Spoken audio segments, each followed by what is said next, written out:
What if the very land beneath your feet was alive, a tapestry of gods and legends woven together by the whispers of the wind? In the moonlit shadows of ancient Polynesia, where emerald waves crash upon volcanic shores, the air thrums with untold stories, some beautiful, others horrifying. Here the islands breathe, and with each heartbeat, the past unfurls like a dark flag, beckoning those daring enough to listen. On a night when the stars flicker like forgotten promises, the spirit of Ku, the god of war, stirs restlessly beneath the earth. Dark clouds gather on the horizon, casting long shadows over sacred sites, as if the heavens themselves are eavesdropping on the secrets of the ancients. The ocean churns with an unsettling energy, a prelude to the chaos that looms just beyond the horizon, waiting for the right moment to be unleashed. It's a time when the boundaries between the mortal world and the divine thin, and the islanders can feel the electric thrill of fate hanging in the air. As the villagers gather around flickering fires, their faces illuminated by the glow, an old kahuna, clad in feathers and wisdom, speaks in hushed tones of the ancient prophecies. Fear grips the hearts of those who listen, for the legends speak of a harbinger, a figure shrouded in mystery, destined to bring a reckoning that would shake the very foundations of their existence.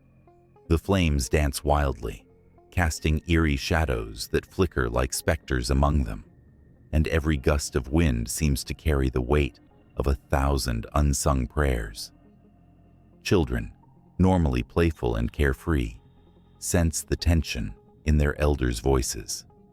They glance at one another, wide-eyed, as stories of the goddess Hina and her moonlit dreams intertwine with cautionary tales of the monstrous Maui who dared to challenge the gods.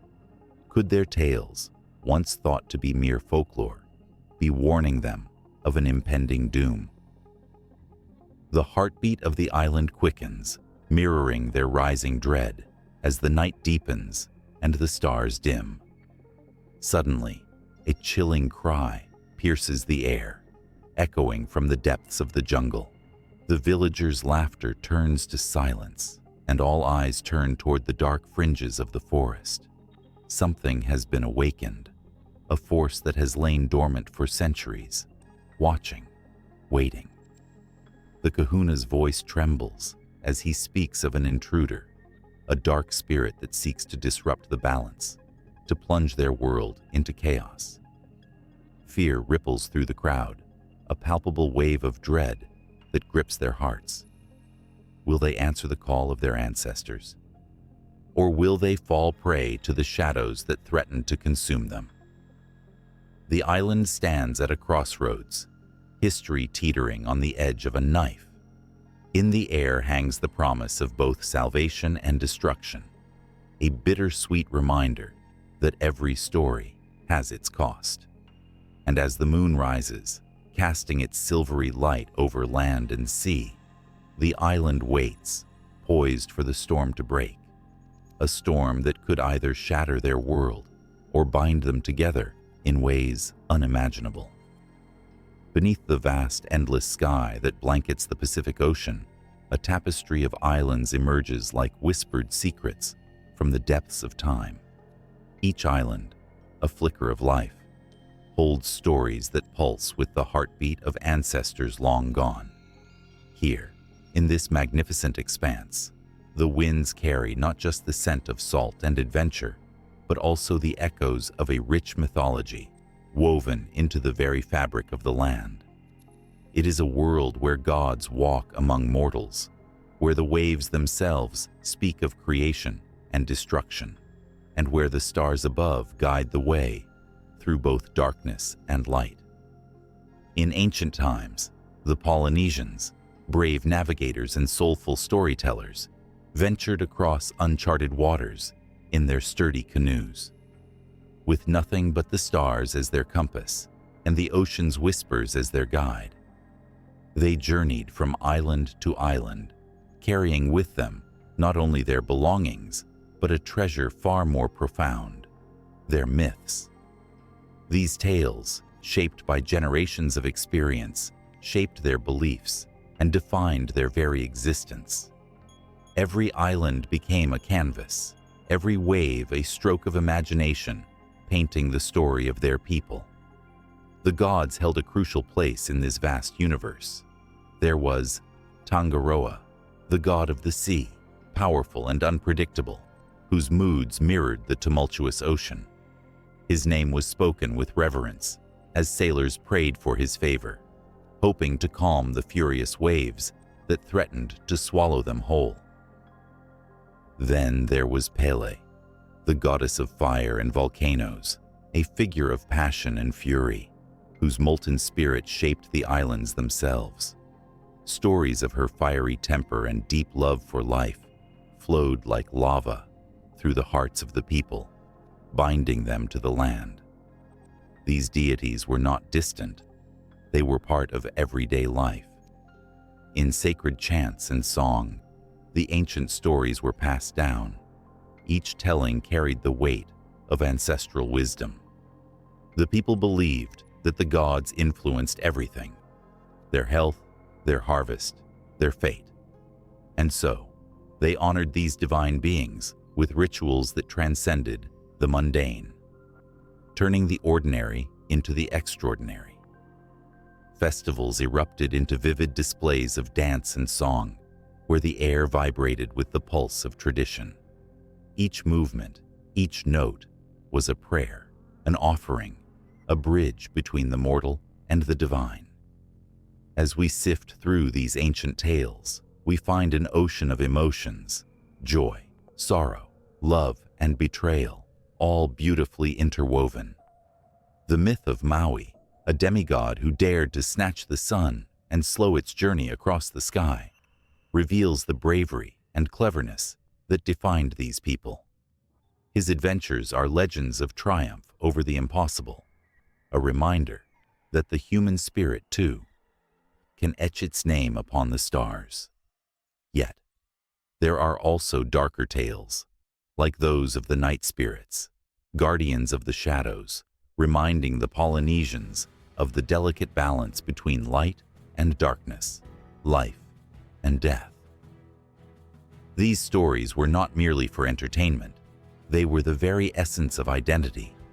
They reflected the relationship between the people and the natural world, conveying an understanding that every tree, every rock, every ripple in the ocean was alive with spirit.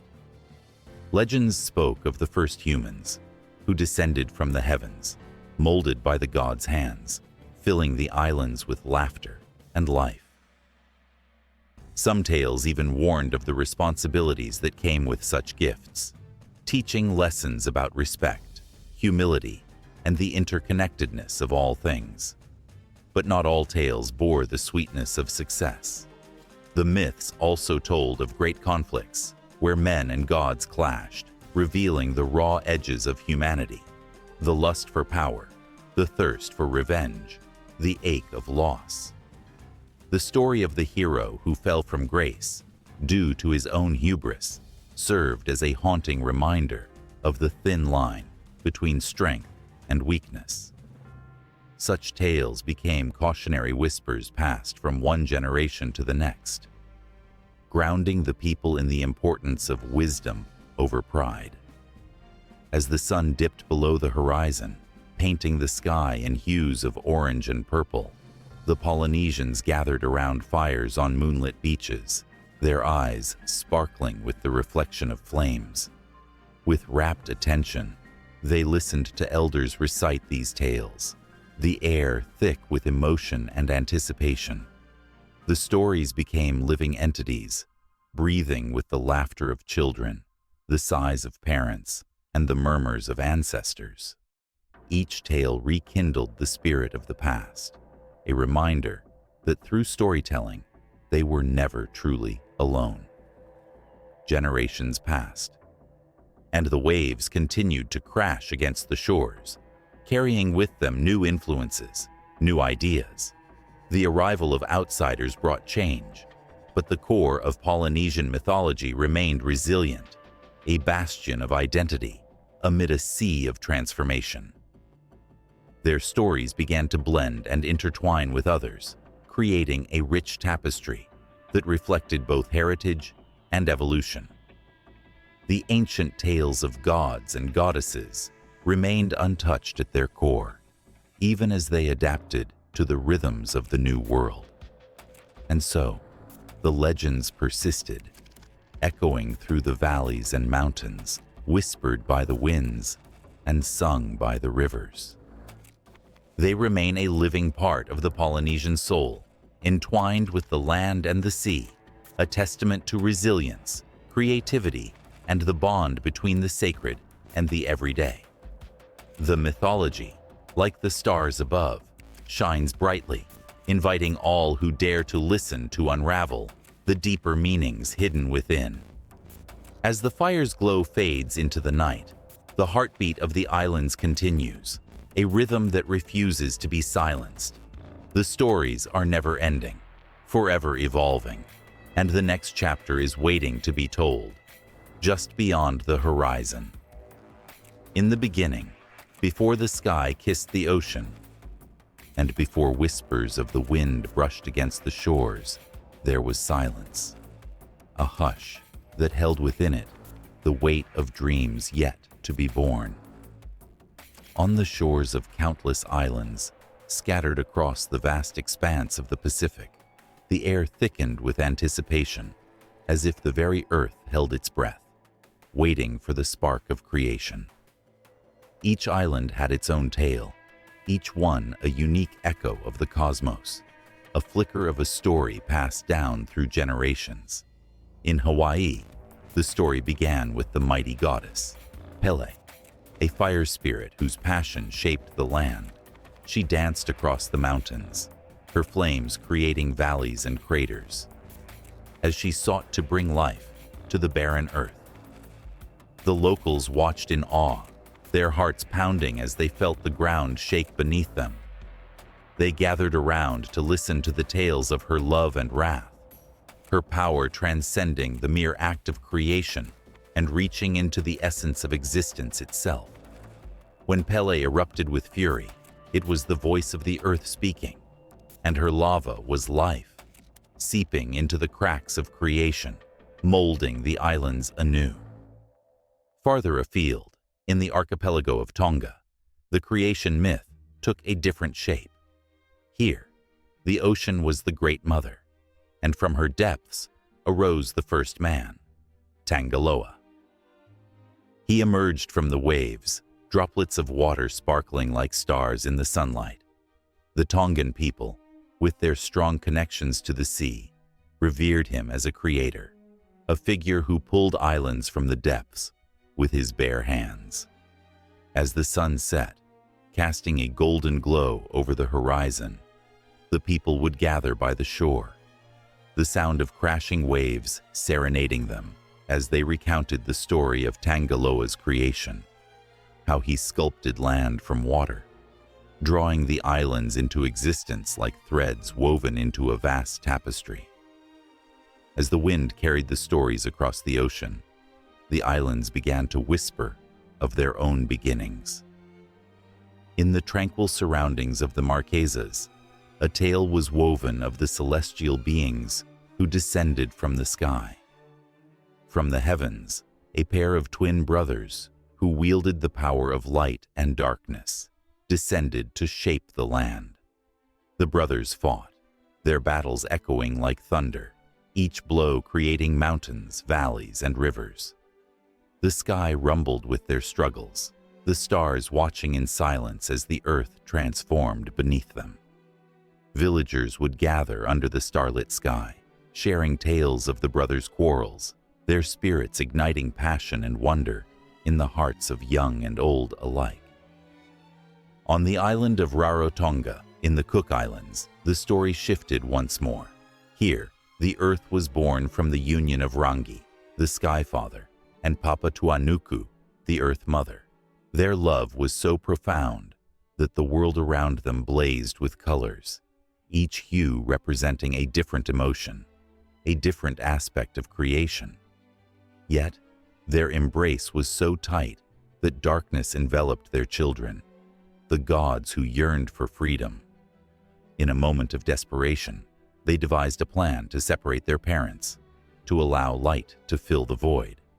With tremendous effort, they pushed Rangi into the sky, creating space for life to flourish below. The people of Rarotonga would recount this tale in hushed tones, feeling the weight of their ancestors' determination in every word, igniting a spark of rebellion against their own struggles. In the Solomons, the story danced like flickering shadows in the light of the fire. Here, the creation was birthed from the sacred union of the sea and the earth. The ocean, with its deep blue embrace, cradled the land, nurturing it into existence. The inhabitants believed that every wave was a heartbeat, a sign of the eternal bond between the water and the soil. The tales echoed through the trees, spoken in reverent whispers. As children listened wide-eyed, their imaginations painting vivid images of creation that flickered like fireflies in the twilight. As the myths flowed from one island to another, they wove a fabric of shared stories and experiences. Yet sometimes, subtle threads unraveled, revealing the hidden fears and hopes of each culture. In Fiji, the tale was told of a great battle between the spirits of the land and the forces of darkness. This conflict was not just a story of creation. It was a reflection of the islanders' daily struggles against the storms that threatened to strip away their homes. The villagers gathered in the darkened evenings, recounting the bravery of their ancestors, igniting a fire within their hearts, urging them to stand strong against the tides of adversity. Each island, with its unique creation myth, echoed a universal truth: the struggle between light and darkness, love and fear, chaos and order. The stories flowed like rivers, nourishing the very souls of the people, binding them together in an intricate dance of humanity. And as the sun dipped below the horizon, painting the sky with shades of fiery orange and soft lavender, the tales continued to be told, swirling around the islands, embracing the hearts of all who listened. The echoes of creation myths resonated not only in the hearts of the people, but also in the very fabric of the islands. The traditions and beliefs handed down through generations served as a lighthouse, guiding their lives, shaping their identities. The pulse of creation thrummed through each island, a living, breathing entity that wove together the past and the present, uniting the spirits of the ancestors with the hopes of future generations. As twilight settled in, casting long shadows that danced like spirits along the shores, the stories became more than mere words. They transformed into a powerful force, urging the people to remember, to connect, and to believe in the magic of their origins. Each tale was a thread in the great tapestry of existence, binding them not just to each other, but to the very essence of creation itself. Beneath the whispering palms of an island paradise, the air thrums with the heartbeat of generations. As the sun dips beyond the horizon, casting a warm golden hue over the ocean, one can almost hear the echoes of ancestors, calling from the depths of time. Here, in the cradle of Polynesian culture, the art of storytelling is not mere entertainment. It is a lifeline, a bridge that connects the past with the present, weaving a tapestry of identity that is rich and unbroken. On a moonlit night, as waves gently lap against the shore, a group gathers around a flickering fire. Shadows dance on the sand, and the scent of roasted fish mingles with the salty air. The storyteller, cloaked in a simple mat, rises, a figure both humble and grand. The wrinkles on his face tell tales of laughter, sorrow, and wisdom. His eyes sparkle with the light of 1,000 stories waiting to burst forth. The crowd leans in, faces illuminated by the fire, hearts eager to be swept away. This is not just a tale, it is a sacred rite, a passing down of knowledge that has survived the test of time. With a voice as smooth as the ocean breeze, he begins. His words flow effortlessly, wrapping around the listeners like a warm embrace. He speaks of ancient gods who walked among men, of fierce warriors who fought for honor and love, and of mythical creatures that soared across the vast skies. Each syllable carries weight, and every pause invites the audience to fill the silence with their own imaginations. The power of oral tradition pulses through each story, binding the community together, reminding them of their shared history and collective dreams. Each story is a vessel, carrying not just entertainment, but also lessons of courage, resilience, and the importance of family. When the storyteller recounts the tales of Maui, the demigod who fished up islands with a hook made from the jawbone of his ancestors, the listeners feel the thrill of adventure coursing through their veins. They gasp at the bravery of Ku, the god of war, and cheer for the cunning of Hina, goddess of the moon. Their hearts race with every triumph and tremble at each defeat, as if experiencing these events firsthand. As the fire crackles, the stories ignite passion, pride, and belonging in each listener. It is as if the very spirit of their culture dances around them, palpable and moving. But the storytelling is not just for celebration. It serves as a reminder of the darker chapters in their history. The tales of colonization, the struggles faced, and the near loss of their identity are woven into the fabric of their narratives. The storyteller's voice lowers, heavy with emotion, as he shares the sorrow of a time when their language was suppressed and their traditions nearly vanished.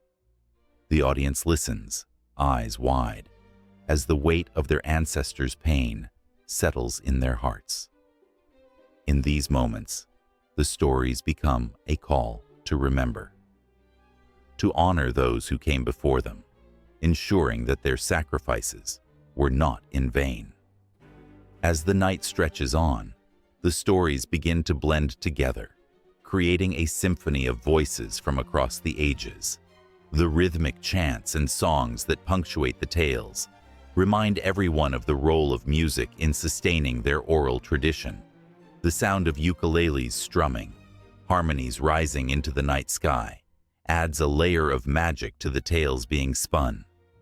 These songs, rich with emotion, serve as bookmarks in their history, evoking nostalgia and connection to ancestors long gone. The music flows like the tide, rising and falling with the emotions of the stories told. Even in the quiet moments, when words are not being spoken, the essence of oral tradition hums in the air. Elders sit with the young, recounting lessons learned, teaching them the subtle art of storytelling. It is a rite of passage, a sacred duty passed down through generations. The young ones listen with rapt attention, their eyes shining with the possibility of carrying these stories forward. They learn the gestures, the expressions, the very essence of storytelling that can stir the soul. It is not just about the words, it is about the spirit behind them. As they practice, the fire in their hearts ignites a fierce determination to carry the weight of their culture into the future. In this vibrant community, the role of oral tradition is ever evolving. It adapts to the times, embracing new influences while remaining anchored in its roots. The stories of today reflect the world around them, intertwining the old with the new, a dance of continuity and change. New tales emerge, tales of modern challenges and triumphs, woven seamlessly into the rich fabric of their heritage. The storyteller of this generation might weave in the struggles of climate change, environmental conservation, or the fight for cultural recognition, breathing life into the stories that resonate with both the past and the present. As dawn approaches, the fire flickers low and the air cools. The listeners, still captivated, are reluctant to leave this sacred circle. They know that the stories shared tonight will linger, etched into their hearts and minds, guiding them as they navigate the complexities of life. The storyteller, sensing the weight of the moment, raises his voice once more, inviting them to carry these stories as they go forth, to share them, to keep the flame alive.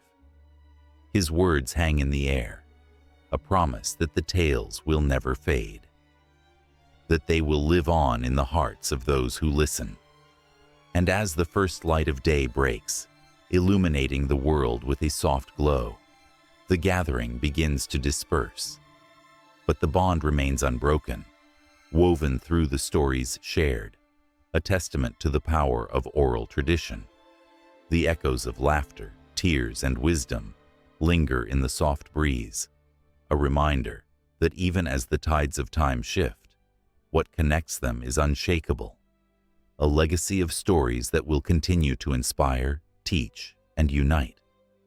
Each step taken away from the fire is not just a departure, it is a promise to carry the past into the future, to ensure that the tales of their ancestors will never be forgotten. The rhythm of life continues as new stories await to be told, waiting for the moment they too can light the night with their power. The sun sets in a blaze of crimson and gold, casting long shadows over ancient temples where whispers of the past still linger. There, amid the crumbling stones, the air hums with a reverent energy. It is a time when the veil between the mortal world and the divine thins, and the stories of powerful beings stir, waiting to breathe life into the hearts of the living. Each deity, with their own captivating attributes, holds the pulse of history, love, fear, and destiny. Take a moment and feel the pulse quicken as the presence of Zeus glides through the clouds. He stands tall, his eyes like thunder, a reminder of his dominion over the sky and the storms. With a beard like woven lightning and a voice that shakes mountains, he commands both fear and respect. The stories of his lightning bolts are not just tales of power, they are echoes of love and betrayal, of a father's fierce protection and a king's desire for control.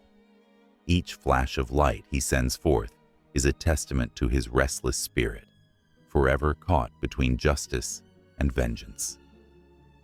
Transitioning to the gentle embrace of Hera, queen of the gods, one can feel an undercurrent of sorrow. She stands by Zeus, her heart heavy, yet fierce with the strength of 1,000 mothers. Her beauty is striking, yet it's her wisdom that captivates the beholder. She presides over women and marriage, a protector of relationships, yet her own tale is steeped in pain and jealousy. Each petal of the peacock, her sacred symbol, carries whispers of her struggle, a reminder that love can be as consuming as it is nurturing. The stories of her wrath ripple through time, a warning of what happens when love turns to jealousy, and yet she remains an enduring figure of resilience. As the night deepens, shadows twist and dance, revealing the fierce form of Ares, the god of war.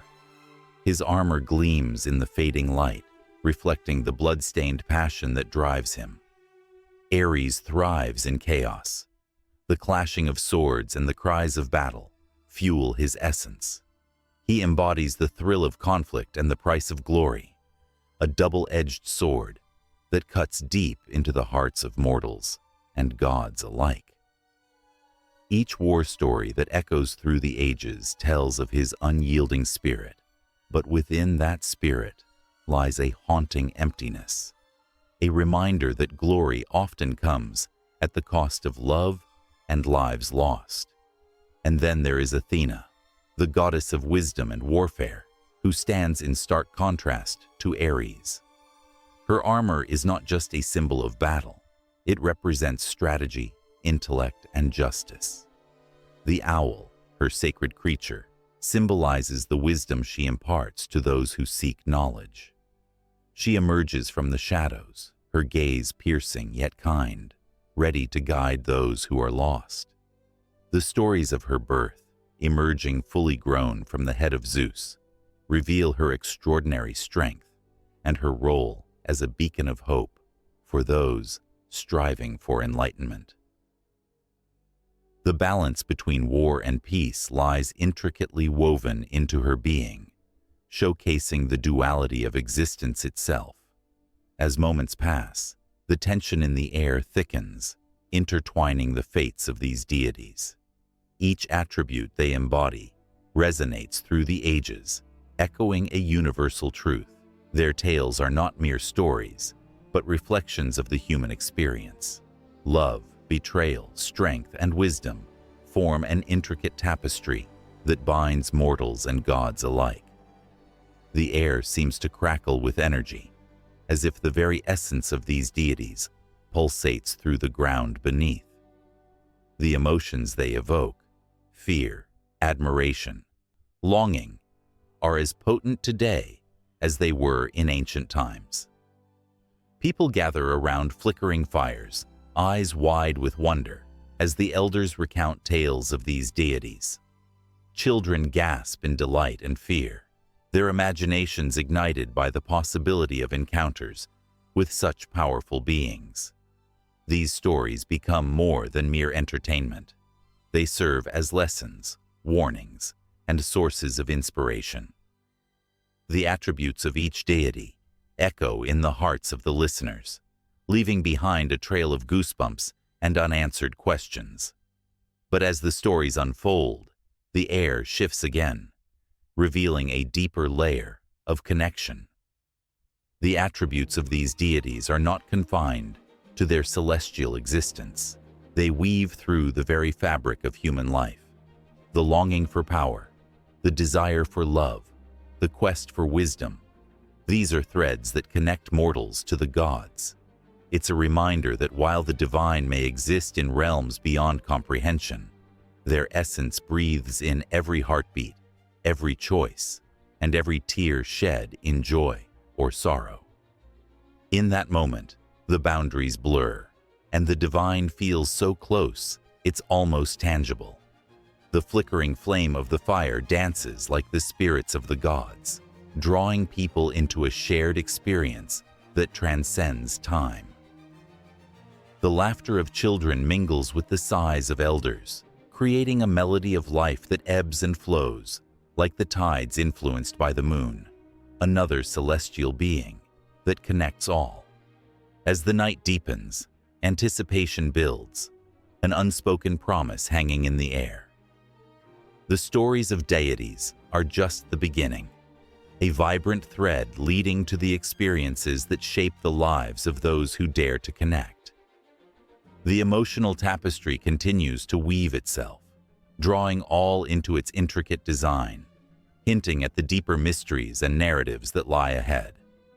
The stars twinkle like the eyes of the gods, watching, waiting, and the world remains alive with possibilities.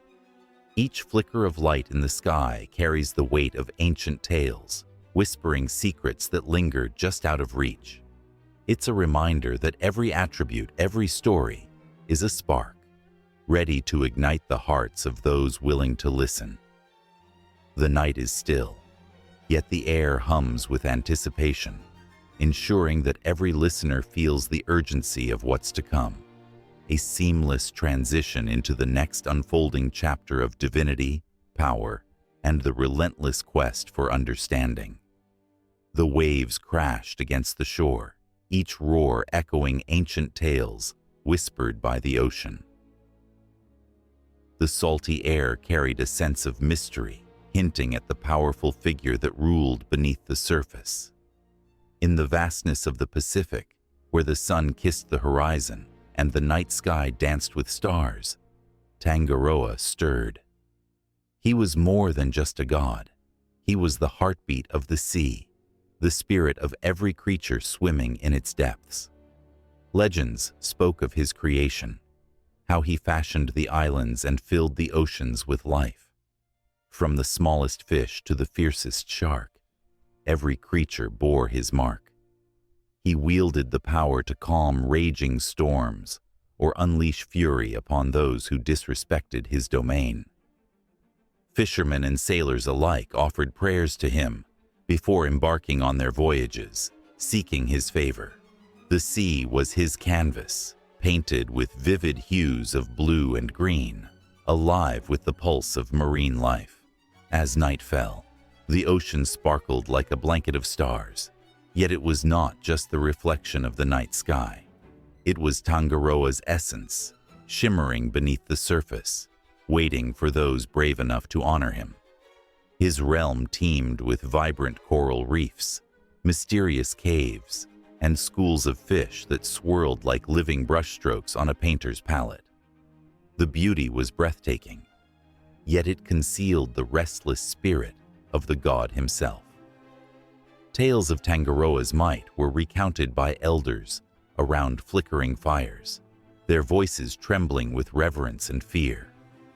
There was one story that sent shivers down the spine of every child, a tale of a reckless fisherman who dared to cast his net in sacred waters. The fisherman laughed at the warnings, believing he could conquer the sea. But the depths stirred, and Tangaroa rose in fury, the waves crashing higher than ever before, the winds howling like a chorus of lost souls. That night, the fisherman vanished, his boat swallowed by the depths, leaving behind only ripples as proof of his hubris. The ocean had reclaimed what was hers. Yet, Tangaroa was not just a vengeful deity. He was also a guardian, a nurturer of life. Fishermen who approached with humility and respect returned with nets overflowing. They spoke of encounters with dolphins that guided them toward bountiful catches and sea turtles that gracefully danced around their boats, a sign of good fortune. These moments were fleeting gifts from the god, reminders of the bond shared between mankind and the sea. Tangaroa thrived on this connection, a delicate balance between respect and reverence. The ocean was alive with stories. Coral reefs thrummed with the chatter of clownfish and the graceful glides of manta rays. Whales sang hauntingly beautiful songs, their melodies drifting through the blue expanse like echoes of a forgotten past.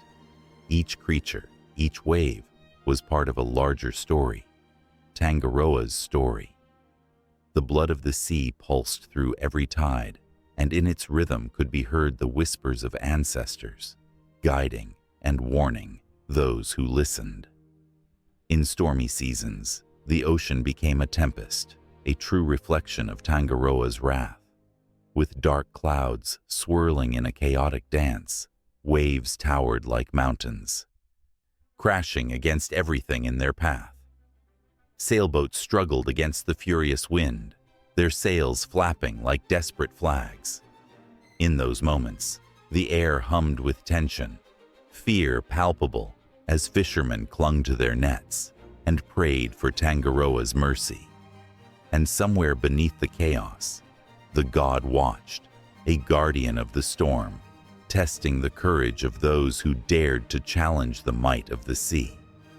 The bond between humans and Tangaroa deepened with each passing generation.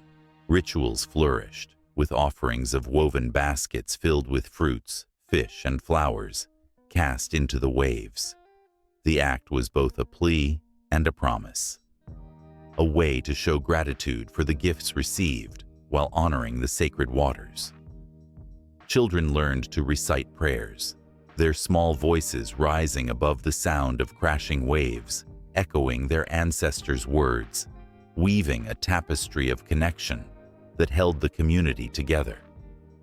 Tales of Tangaroa inspired art, dance, and song, each a tribute to the powerful god who ruled the sea's depths. Artists carved intricate designs, depicting Tangaroa's likeness out of stone and wood, capturing his strength and grace. Dancers leaped and twirled on the beaches, their movements mimicking the fluidity of water, celebrating the life that thrived beneath the surface. The ocean became a mirror of their souls, reflecting their hopes and fears, their dreams and losses. One fateful day, a group of children ventured to the shore, their laughter ringing out like music. They built sandcastles as waves licked at their feet, eyes gleaming with the excitement of adventure. As they played, an elderly fisherman approached, his face weathered by time and the sun. With a knowing smile, he gathered them around and shared the story of Tangaroa, his voice low and soothing. The children listened, eyes wide as they imagined the god of the sea, strong and benevolent, watching over them. Suddenly, a strange stillness fell over the beach. The wind ceased its whispers, and the waves rolled back, revealing an expanse of shimmering sand. The children gasped, awestruck as a massive shadow glided beneath the surface. It was a giant manta ray, its graceful wings casting a spell over the shoreline. The fisherman chuckled, his eyes twinkling with mischief. "He comes to greet you," he said, as if Tangaroa had sent a messenger to bless the young ones with his presence. The kids stood frozen, hearts racing, with fear and wonder entwining, like the tendrils of seaweed in the current. They took a step closer to the water, mesmerized by the creature's beauty, as it glided effortlessly through the waves. The elderly fisherman continued his tale, weaving in the magic of Tangaroa, the protector of the sea. Each word hung in the air, a spell binding the children to the ocean, connecting them to something far greater than themselves. And just like that, the sun dipped below the horizon, casting an orange glow on the water, a reminder of Tangaroa's eternal watch. The waves were soft and inviting, as if beckoning the children to join the vast world beneath the surface. With every heartbeat, the ocean pulsed, alive with the presence of the god, echoing the wisdom of the ancients. As the night deepened, the stars twinkled above like the eyes of Tangaroa, forever observing, forever guarding, forever breathing life into the sea. In the beginning, there was darkness, a vast expanse of nothingness, where the whispers of the wind carried the faintest hints of what was to come. From this stillness rose Rangi, the mighty Sky Father, his form stretching endlessly above, draped in blue and gold, filled with the swirling colors of dawn and dusk. Below him lay Papa, the nurturing Earth Mother, her embrace warm and firm, cradling every living being in her arms. Yet, in this tranquil scene, a storm was brewing.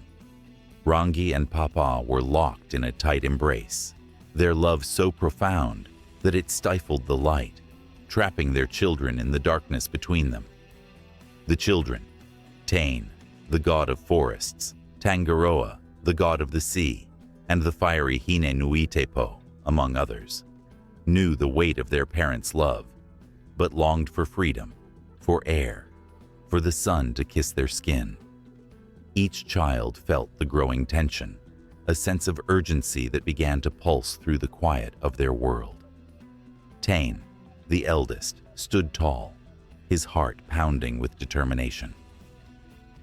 He could feel the roots of trees stretching beneath him, yearning for the light of day.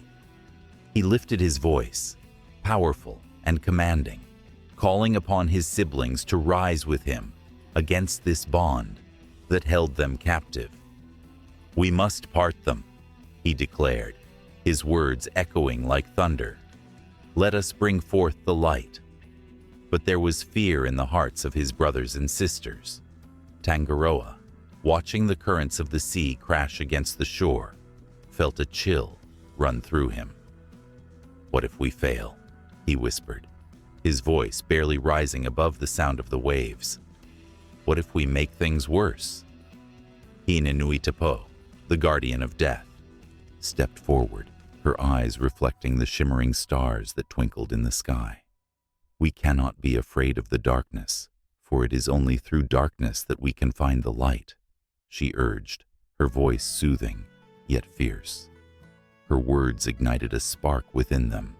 They could feel the weight of the world pressing down, but they also felt the fire of hope rising within. With newfound resolve, the children gathered their strength. They channeled their energies, weaving together their powers. Tan called upon the trees, urging them to stretch higher, while Tangaroa summoned the waves to rise and crash against the sky. Each child poured their essence into the effort, and soon the air crackled with electricity.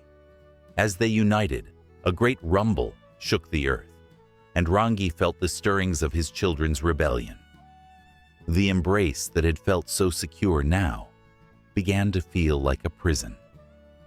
He felt a surge of protectiveness, yet there was a flicker of understanding. Perhaps in letting go, he could allow them to grow, to experience the world beyond the darkness. Papa, feeling the disturbance, stirred beneath their weight. She loved Rangi dearly, but sensed the yearning of her children. A deep sadness washed over her as she contemplated the choice ahead. She wanted to keep them close, to shelter them forever. Yet the love of a mother also means knowing when to let go. Her heart ached with the weight of that decision. The tension reached a breaking point, a moment suspended in the air, heavy with hope and fear. With a cry that echoed through the heavens, Taini pushed upward with all his might, his limbs straining against the bounds of their confinement. Tangaroa's waves surged higher, crashing against Rangi, sending droplets of mist shimmering into the air.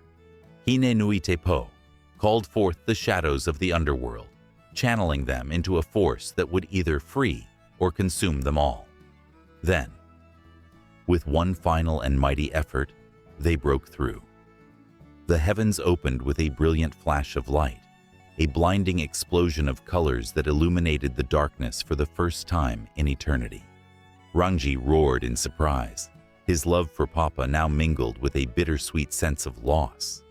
The embrace that had once felt so comforting now turned into a gentle release, as he realized that darkness must give way to light. As Rangi retreated, the sun poured through the rift, casting warmth across the land, bathing Papa in golden hues. She felt the light dancing on her soil, nurturing her earth. With each ray, they breathed life into their children, who now stood tall and free beneath the vast sky. The laughter of birds filled the air as new beginnings sprouted around them. The trees, once hidden, unfurled their leaves, and the rivers sparkled with clarity, reflecting the newly born sun. Yet, beneath this radiant rebirth lay an undercurrent of tension. Rangi and Papa, though separated, still felt the pull of their bond. For every joy that radiated from the earth, there was a longing in the sky. Rangi gazed down at his beloved, his heart heavy with the echoes of their love. He looked upon the children who thrived beneath him, aware that they would now carry the weight of their parents' choices.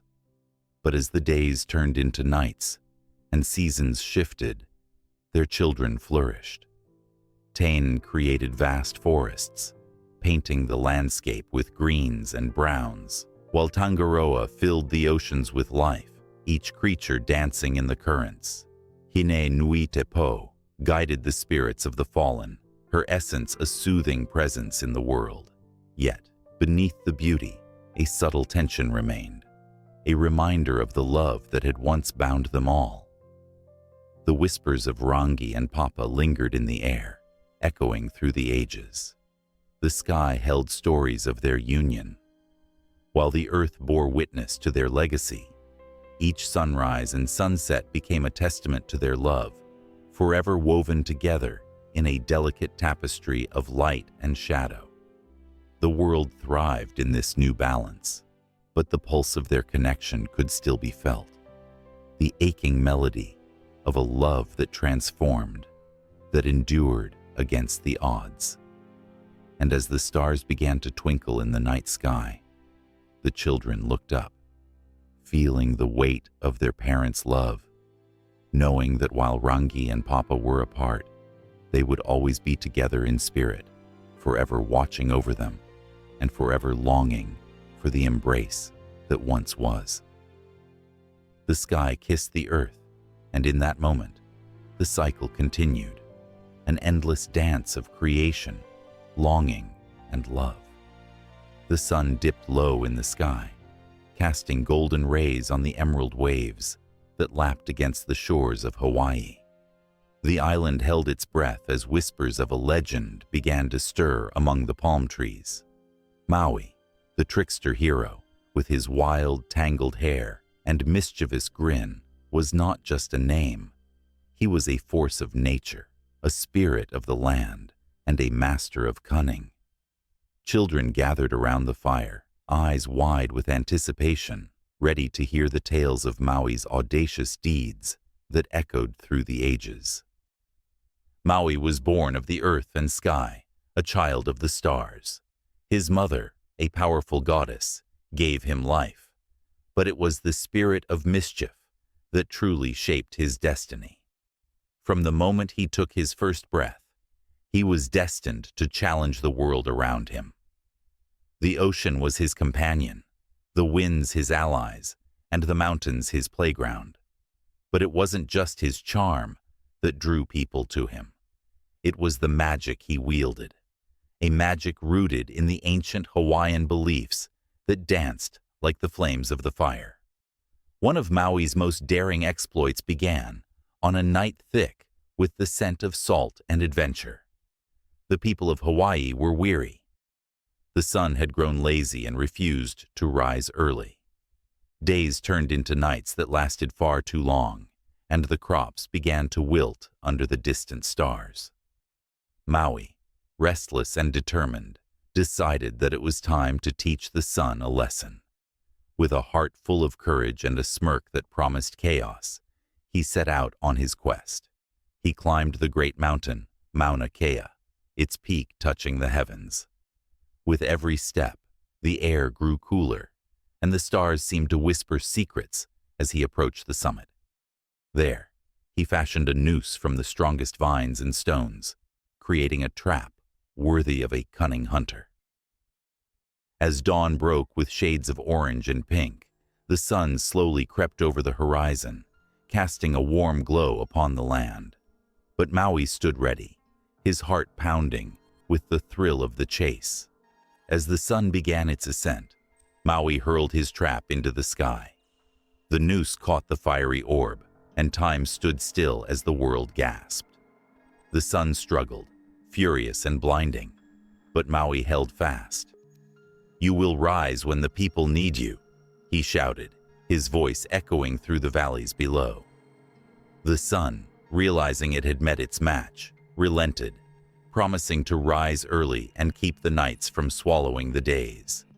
With a final twist of his wrist, Maui released his hold, and the sun shot upwards with newfound vigor. From that day on, the sun obeyed, lighting the world with warmth and life. But Maui's adventures didn't end there. His thirst for pushing boundaries led him to the ocean's depths, where tales of long-lost fish and mythical creatures swirled. His brothers, always by his side, were both allies and pawns in his games. They ventured into the waters, searching for the elusive giant fish, known as the aumakua. With a net woven from seaweed and a heart full of daring, Maui cast his line into the uncharted blue. As he pulled, the sea roared and surged, and from its depths emerged the great fish, shimmering like jewels in the morning light. Maui's heart raced with exhilaration as he felt the weight of the ocean in his hands. The fish, however, was no ordinary catch. It thrashed and twisted, filling the waters with foam and frenzy. With a cunning smile, Maui whispered sweet promises to the creature, enchanting it with tales of the land above, where the sun kissed the earth and the waves danced joyfully. The ocean listened, and for a moment, the fish calmed. With one final tug, Maui pulled it ashore, and the great fish transformed into the islands of Hawaii itself. A gift from the ocean to the people. The land burst forth with life, rolling hills and lush valleys, cradled within the heart of the ocean. Maui had not only caught a fish, he had created a home. But Maui's trickster ways were not without consequence. His adventures often drew the ire of gods and spirits alike. One fateful day, he dared to challenge the goddess Hina, the embodiment of the moon. "I will capture you, Hina," he proclaimed, his laughter ringing like chimes in the wind. Hina, wise and beautiful, knew better than to fall for Maui's playful tricks. With a flick of her wrist, she vanished into the shroud of night, leaving Maui chasing shadows. Yet, undeterred, he concocted a plan. He crafted a magical fishhook imbued with strength and power, designed to catch the very essence of the moon. That night, as the stars twinkled like diamonds, Maui cast his line into the sky, pulling with all his might. The moon was caught, radiant and glowing, illuminating the dark with silver light. But Hina, clever as ever, was not easily contained. She transformed into a legend of the night, forever dancing just beyond his grasp. As the tales of Maui spread across the islands, his name became synonymous with bravery and humor. He was the embodiment of the spirit of Hawaii, a hero who danced on the edges of danger, yet always returned with a twinkle in his eye and a story to tell. The people celebrated him, creating chants and hula dances that honored his exploits. Maui became a symbol of hope, a reminder that even in the darkest of nights, laughter and bravery could light the path forward. Children's laughter echoed through the islands as they reenacted his adventures, their imaginations ignited by tales of courage and mischief. Maui, the trickster hero, became a part of their lives, a part of their culture, forever etched in the hearts of those who believed in the power of magic, mischief, and the unyielding spirit of adventure that defined the very essence of Hawaii. The sun set once more, but the stories refused to fade, calling out to the next generation to continue the legacy of the hero who danced between realms, forever leaving his mark on the world. Under the silvery glow of the moon, a soft breeze whispered through the palms, carrying the scent of blooming tiare flowers. It was a night that felt alive, pulsing with energy and mystery. The people of ancient Polynesia gathered in the dim light, their faces illuminated by flickering torches, their eyes wide with reverence and hope. They spoke in hushed tones, sharing stories of Hina, the goddess who ruled the moon and cradled the essence of fertility. As they recounted her tales, the air thickened with anticipation, each heartbeat echoing the longing for her blessings. Hina was not just a goddess, she was a lifeline, a promise woven into the fabric of existence. Legends told of her beauty, radiant as the moon itself, enchanting enough to make the stars blush. Her skin shimmered like the brightest pearl, and her hair cascaded down her back like a waterfall, silky and dark, catching the moonlight in its strands. Villagers would often leave offerings at the edge of the ocean, a woven basket of ripe fruits, fragrant flowers, or a piece of crafted jewelry, all meant to honor her and invoke her favor. On this night, however, there was an urgency in their voices. Some spoke of a drought that threatened to consume the land, while others whispered about the growing fear of barren wombs and empty cradles. The heart of the community was heavy. and the weight of their struggles hung in the air like a storm cloud. They needed Hina's grace. They needed the moon to shine brighter and usher in rain that would nourish the parched earth and rekindle the spark of life. As the moon reached its zenith, a young girl named Moana stepped forward. Her hands trembled as she clutched a handmade garland of blossoms, her heart racing with a mix of fear and hope. She had always felt a connection to Hina, a bond forged in dreams and whispered prayers.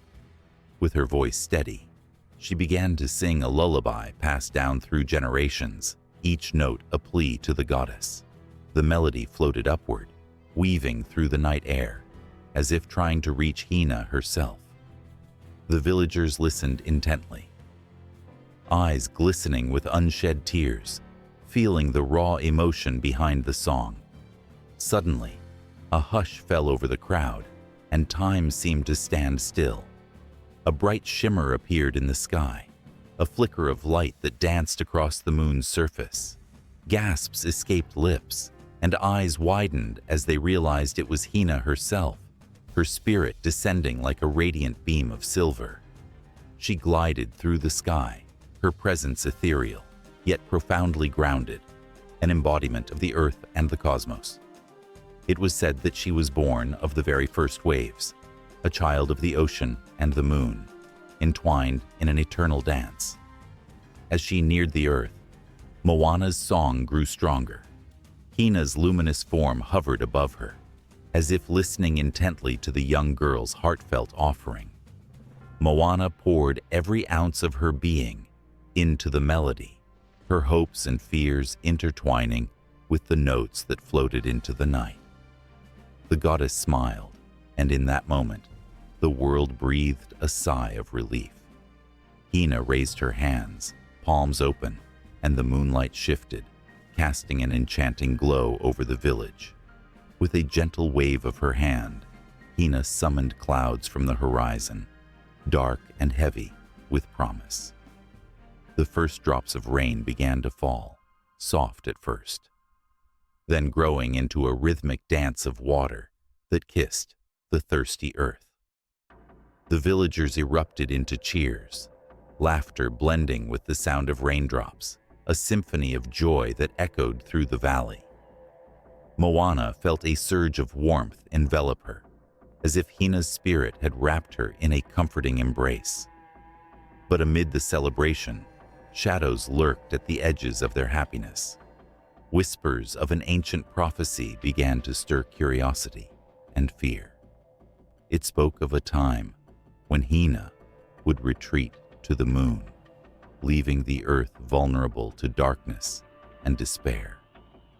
The villagers exchanged worried glances, their hearts heavy with the weight of the unknown. What would happen when she left? Would the rains cease and the land become barren once more? As the rain continued to fall, a hush swept over the crowd again. Moana felt compelled to speak, to break the silence that seemed to throb with uncertainty. "Hina, goddess of the moon, we honor you," she called out, her voice steady and unwavering. "We thank you for your gifts, for the rain that nourishes our land. But we fear what may come. Will you stay with us?" In that moment, the moon flickered, responding to her plea with a luminous pulse. Hina's voice, soft and melodic, echoed in the minds of those gathered, wrapping around them like a warm blanket. "As long as you hold me in your hearts, I will never leave," she promised, her voice carrying the weight of eternity. "For every child born under my light is a testament to the love and life that you cultivate. Nurture the earth, cherish one another, and I will be with you always." The villagers felt tears prick at their eyes, overwhelmed by the goddess's words and the magic that enveloped them. Moana stood still, her heart racing, knowing this was only the beginning. She sensed a deeper connection forming, a thread of fate tying her more closely to Hina. It was as if the goddess had chosen her as a vessel, a guide for the people.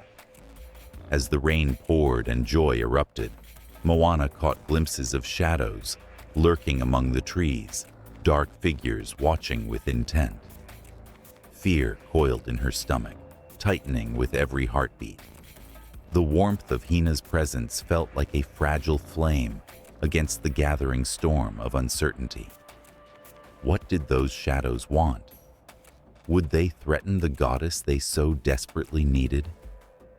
Just as the thought crossed her mind, a chilling wind swept through the gathering, extinguishing the torches and leaving them cloaked in darkness.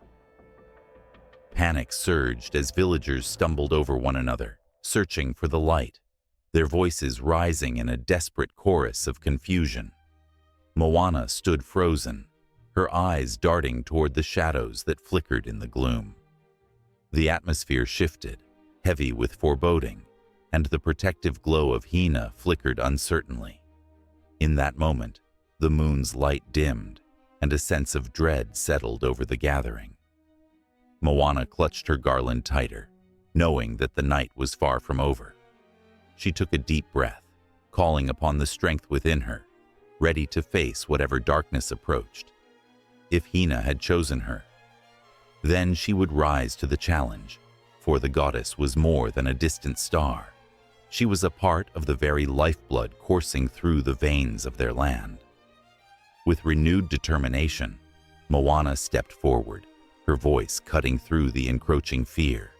"We will not falter. We will stand together." Her words rang out, echoing through the tension-filled air, igniting a fire in the hearts of her people. The shadows may have come to challenge their faith, but they were not alone. The goddess of the moon watched over them, and the spirit of life surged within them all. The air crackled with tension as the ground rumbled beneath their feet. The sky was painted in shades of fiery orange and deep crimson as molten lava erupted from the earth, casting an eerie glow that illuminated the faces of the gathered crowd. Among them, whispers of a name floated on the breeze, a name that held the power of life and death, creation and destruction. Pele. Pele, the goddess of fire and volcanoes, was as fierce as the flames that licked the mountainsides and as beautiful as the islands she created. She was born of the primordial elements, a fiery spirit who danced upon the earth with a passion that was both intoxicating and terrifying. For those who lived in her shadow, life was a constant push and pull, an electric thrill blended with the dread of her wrath. Legends spoke of her fiery hair, cascading like molten lava, and her eyes as bright as the fiercest flames. The stories echoed through generations, telling of her many battles and her unyielding spirit. She was not merely a goddess to be worshipped. She was a force of nature, a living embodiment of the volcanic landscape that formed the Hawaiian Islands. Every eruption was a reminder of her presence, a testament to her uncontainable power. In the village of Puna, the locals often gathered under the stars, sharing tales of Pele's exploits. The quiet nights were punctuated by the distant rumble of Kilauea, her home, where she dwelled in the fiery depths, waiting. They spoke in hushed tones of her temper, for she was known to punish those who wronged her, but they also revered her as the creator of the land they called home. With every flow of lava, new earth was formed, islands rose from the sea, and life blossomed in the most unexpected places. As the sun dipped below the horizon, the atmosphere thickened with anticipation. It was said that on certain nights, one could hear the haunting call of Pele, a voice woven into the wind, beckoning those who dared to listen. Young lovers, desperate for a connection to the goddess, would leave offerings at the flow's edge, flowers, shells, and the most precious of all, their heartfelt prayers. They believed that if Pele accepted their gifts, she would grant them love, prosperity, or even safe passage through the treacherous terrain she ruled. But for every offering made, there was an equal chance of her wrath. Residents often recounted tales of those who had crossed her path, fishermen who had cast their nets too close to her fiery domain, only to find themselves engulfed by raging lava flows. Such stories sent chills down the spine, a reminder that beauty often hid danger. Yet this tension between fear and admiration was what made Pele's presence so intoxicating. One could see her spirit in the way the land breathed.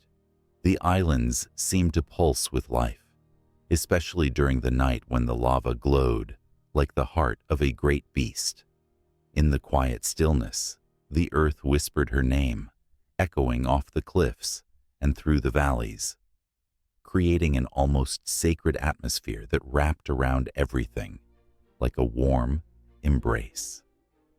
But there was another side to Pele, one that danced on the edge of loneliness. Like the flames that flickered in the dark, she was often misunderstood, a goddess torn between her fierce passion and her yearning for companionship. The stories told of how she had once loved a handsome chief, a man of the sea who captivated her heart. In her desperation to be with him, she transformed herself, merging the land and sea. However, jealousy and betrayal lodged in her heart like a thorn, leading to a tempest that tore the two apart. In moments of solitude, she would sit upon a rock by the lava flow, gazing into the molten rivers, pondering the choices that led her to such a life. A single tear, as hot as the lava she commanded, would fall, hissing as it hit the ground, merging with her creations. This was the duality of Pele, a mighty goddess capable of destruction and creation, yet ultimately a being who craved connection. As the night wore on, the atmosphere shifted. The distant mountains trembled, and the sky darkened with clouds that churned ominously. The villagers felt it, a surge of energy, a warning that Pele was stirring. A wave of panic rippled through the crowd, but also a sense of exhilaration. They knew that with her fury came the potential for miracles. New land could rise, but it could also bring devastation. And then it happened. The ground shook violently. The earth split open, and a fiery glow erupted from the chasm. The onlookers gasped in awe as lava poured forth, cascading down the mountainside like a golden waterfall. It was both terrifying and breathtaking. They could feel the warmth on their faces, the heat of Pele's passion igniting something deep within them. In that moment, everything felt alive. The air, the earth, the very heartbeats of those present. They stood together, united by their fear and reverence, eyes wide with wonder as Pele revealed herself in all her glory. The goddess of fire and volcanoes danced above the inferno, an ethereal figure wreathed in flames, her laughter echoing like thunder through the valley. With each eruption, she told her story, a narrative woven into the fabric of the land. The villagers could almost hear her voice urging them to embrace their fears, to accept the wildness of existence, to live fully in the moments that flickered like the flames before them. In that raw, visceral connection to the goddess, they found a spark of courage that ignited their very souls. But as quickly as it began, the eruption started to calm. The molten fury receded back into the earth, leaving behind a canvas of glowing rock. The villagers were left breathless, their hearts racing, yet with a newfound respect for the goddess who ruled their world. They understood now, in a visceral way, that they were part of something far greater, a cycle of creation, destruction, and rebirth.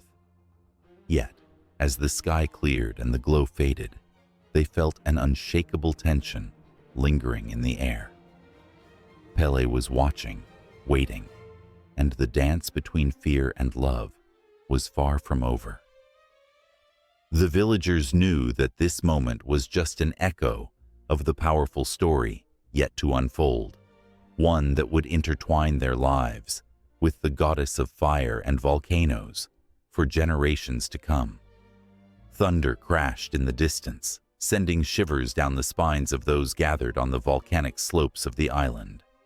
Rain poured from the sky, mingling with the sweat of warriors preparing for battle. On one side stood Ku, the god of war, fierce and unyielding. His dark eyes glinted like sharp obsidian, and his presence was a force of nature. The ground trembled beneath his feet as he brandished his deadly spear, calling forth his warriors with a voice that rumbled like thunder. From the other side emerged Lono, the god of agriculture and peace. He was wrapped in a cloak of rich green that seemed to flow like the lush fields he protected. In stark contrast to Ku, Lono radiated calmness, a soothing balm to the storm brewing around them. The air shimmered with the scent of fresh rain and fertile soil, a reminder of the life that sprang from his nurturing hands. His eyes, soft and warm, seemed to promise growth and bounty, even as the tempest roared above. These two gods were not just figures of myth. They represented the eternal struggle within humanity, the balance between destruction and creation, war and peace. As warriors prepared to clash, hearts pounded with fear and excitement. Each soldier felt the weight of their own choices, knowing that the outcome of this fateful day rested in the hands of these two divine forces. While Ku's warriors howled and brandished their weapons, Lono's followers knelt in prayer, fingers stained with the earth they tilled, beseeching for guidance and protection. The tension crackled in the air, thick and palpable. As the first drops of blood fell upon the fertile soil, a seed of dread was sown. The warriors charged into battle, their cries echoing across the land, mingling with the rumble of thunder. Ku's spear gleamed in the lightning's flash, a deadly promise of conquest. He fought with a ferocity that seemed to ignite the very air around him. Each thrust brought down an enemy, each battle cry a declaration of his might. The ground was soaked with the essence of life, a tragic reminder of what was at stake. Yet, amid the chaos, Lono stood firm, his spirit unbroken. With every fallen soldier, he felt a pang of sorrow, his heart heavy with the weight of loss. He raised his hands to the sky, calling forth the rains to nourish the earth, to bless the fields that had long suffered from the destruction of war. The clouds darkened as his voice resonated, powerful yet gentle, urging compassion over chaos. The earth answered, and a sudden downpour cascaded from the heavens, drenching the battlefield and washing away the blood that stained the ground. The warriors paused, an unspoken agreement filling the space between them. For a moment, time stood still. The rain fell like 1,000 blessings, and in that silence, the world held its breath. Ku's anger simmered as he surveyed the scene, his face a storm cloud. The rain was a distraction, a betrayal of his violence. He roared, charging forward, his fury igniting the hearts of his warriors. Yet, no matter how fierce their spirits burned, Lono's gentle presence loomed large, a reminder that life could flourish even amidst despair. With each clash of steel, the warriors became an extension of the gods they served. Ku's warriors fought with the fervor of a tempest, striking with precision and brutality, while Lono's followers, although outmatched, wielded their tools of peace, a plow, a hoe, as symbols of resistance. Their movements were graceful, like the swaying of crops in a summer breeze. reminding all of the beauty that could emerge from the darkest of times. As day turned to dusk, the battlefield transformed, a tapestry of life and death, joy and sorrow. The cries of the wounded intertwined with the cries of the victorious, creating a haunting melody that echoed through the valleys. With each clash, each shout, a heartbeat resonated, a reminder of the fragility of existence. It was raw and real, the very essence of what it meant to be human. The gods watched, their hearts heavy with the sorrow of their creations. In the distance, the sun dipped low, casting an ethereal glow upon the land. It was a golden hour, the kind that made the heart ache with its beauty. Lono raised his face toward the fading light, feeling the warmth wrap around him like an embrace. He knew that every drop of rain had a purpose, every sacrifice a meaning. With a deep breath, he called upon the strength of the earth, urging it to reclaim its peace, to restore the balance that had been so violently disrupted. Ku, however, felt the fire of rage building inside him. The very essence of war coursed through his veins, igniting a primal instinct to conquer. His warriors rallied around him, eyes wild with the thrill of battle. They surged forward, emboldened by their god's unyielding energy. But as they charged, a glimmer of doubt crept into their hearts. The rains had fallen, and the soil was rich with the promise of life. It was a symbol of hope, a whisper that perhaps war was not the only path. Amid this turmoil, a figure emerged from the crowd, a woman adorned in a simple dress of woven leaves and flowers, her hair cascading like a waterfall of petals. She was a priestess of Lono, a voice of reason amidst the cacophony. With arms outstretched, she stepped into the fray, her heart beating fiercely for the land and its people. "Can we not find another way?" she cried, her voice slicing through the tension like a knife. Both gods hold power, but the choice is ours to make. War does not have to be our fate. The warriors hesitated, their minds racing. The winds shifted, carrying her words into the hearts of the fighters. Could the gods of war and agriculture coexist? Could they unite rather than divide? The thought hung heavy in the air, a question that demanded an answer. As they looked from Ku to Lono, a spark of hope flickered, a fragile light that dared to challenge the darkness. And the storm continued to rage, the battle yet unresolved, the fate of the land hanging in the balance. Warriors stood poised, weapons raised, as the gods themselves locked eyes, each embodying the essence of their chosen path, the eternal conflict alive and pulsing between them. The thunder rumbled ominously overhead, and in that moment, the world held its breath, teetering on the brink of an uncertain tomorrow. The echoes of battle would ring on, but the seeds of change had been sown, waiting for the rain to nourish them into existence. The wind whispered through the ancient trees, carrying with it the stories of those who once walked the earth. In a hidden glen, where sunlight filtered softly through the leaves, the air felt thick with memories.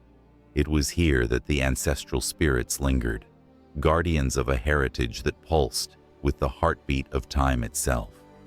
Every rustle of the leaves, every crack of a twig underfoot seemed to call out, beckoning the living to remember. Beneath the gnarled branches of an old oak, a small gathering took place.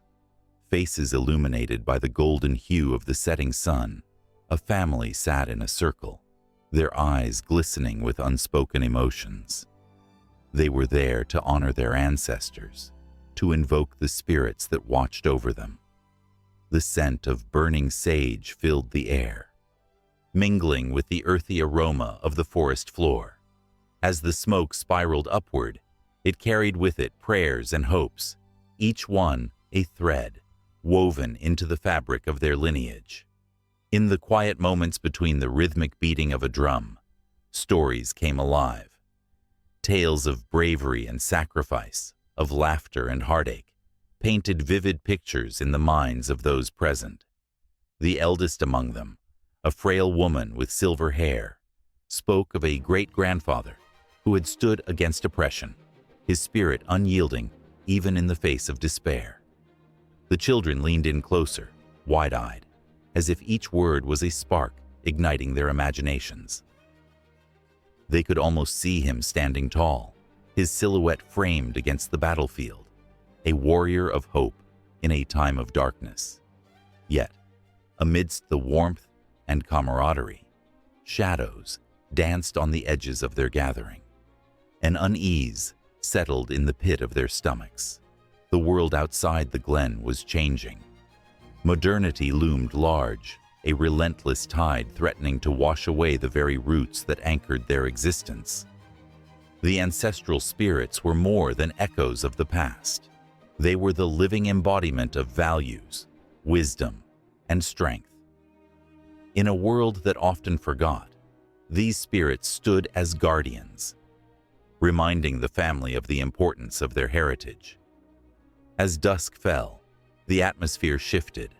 A chill crept through the trees, and the wind howled with an eerie urgency.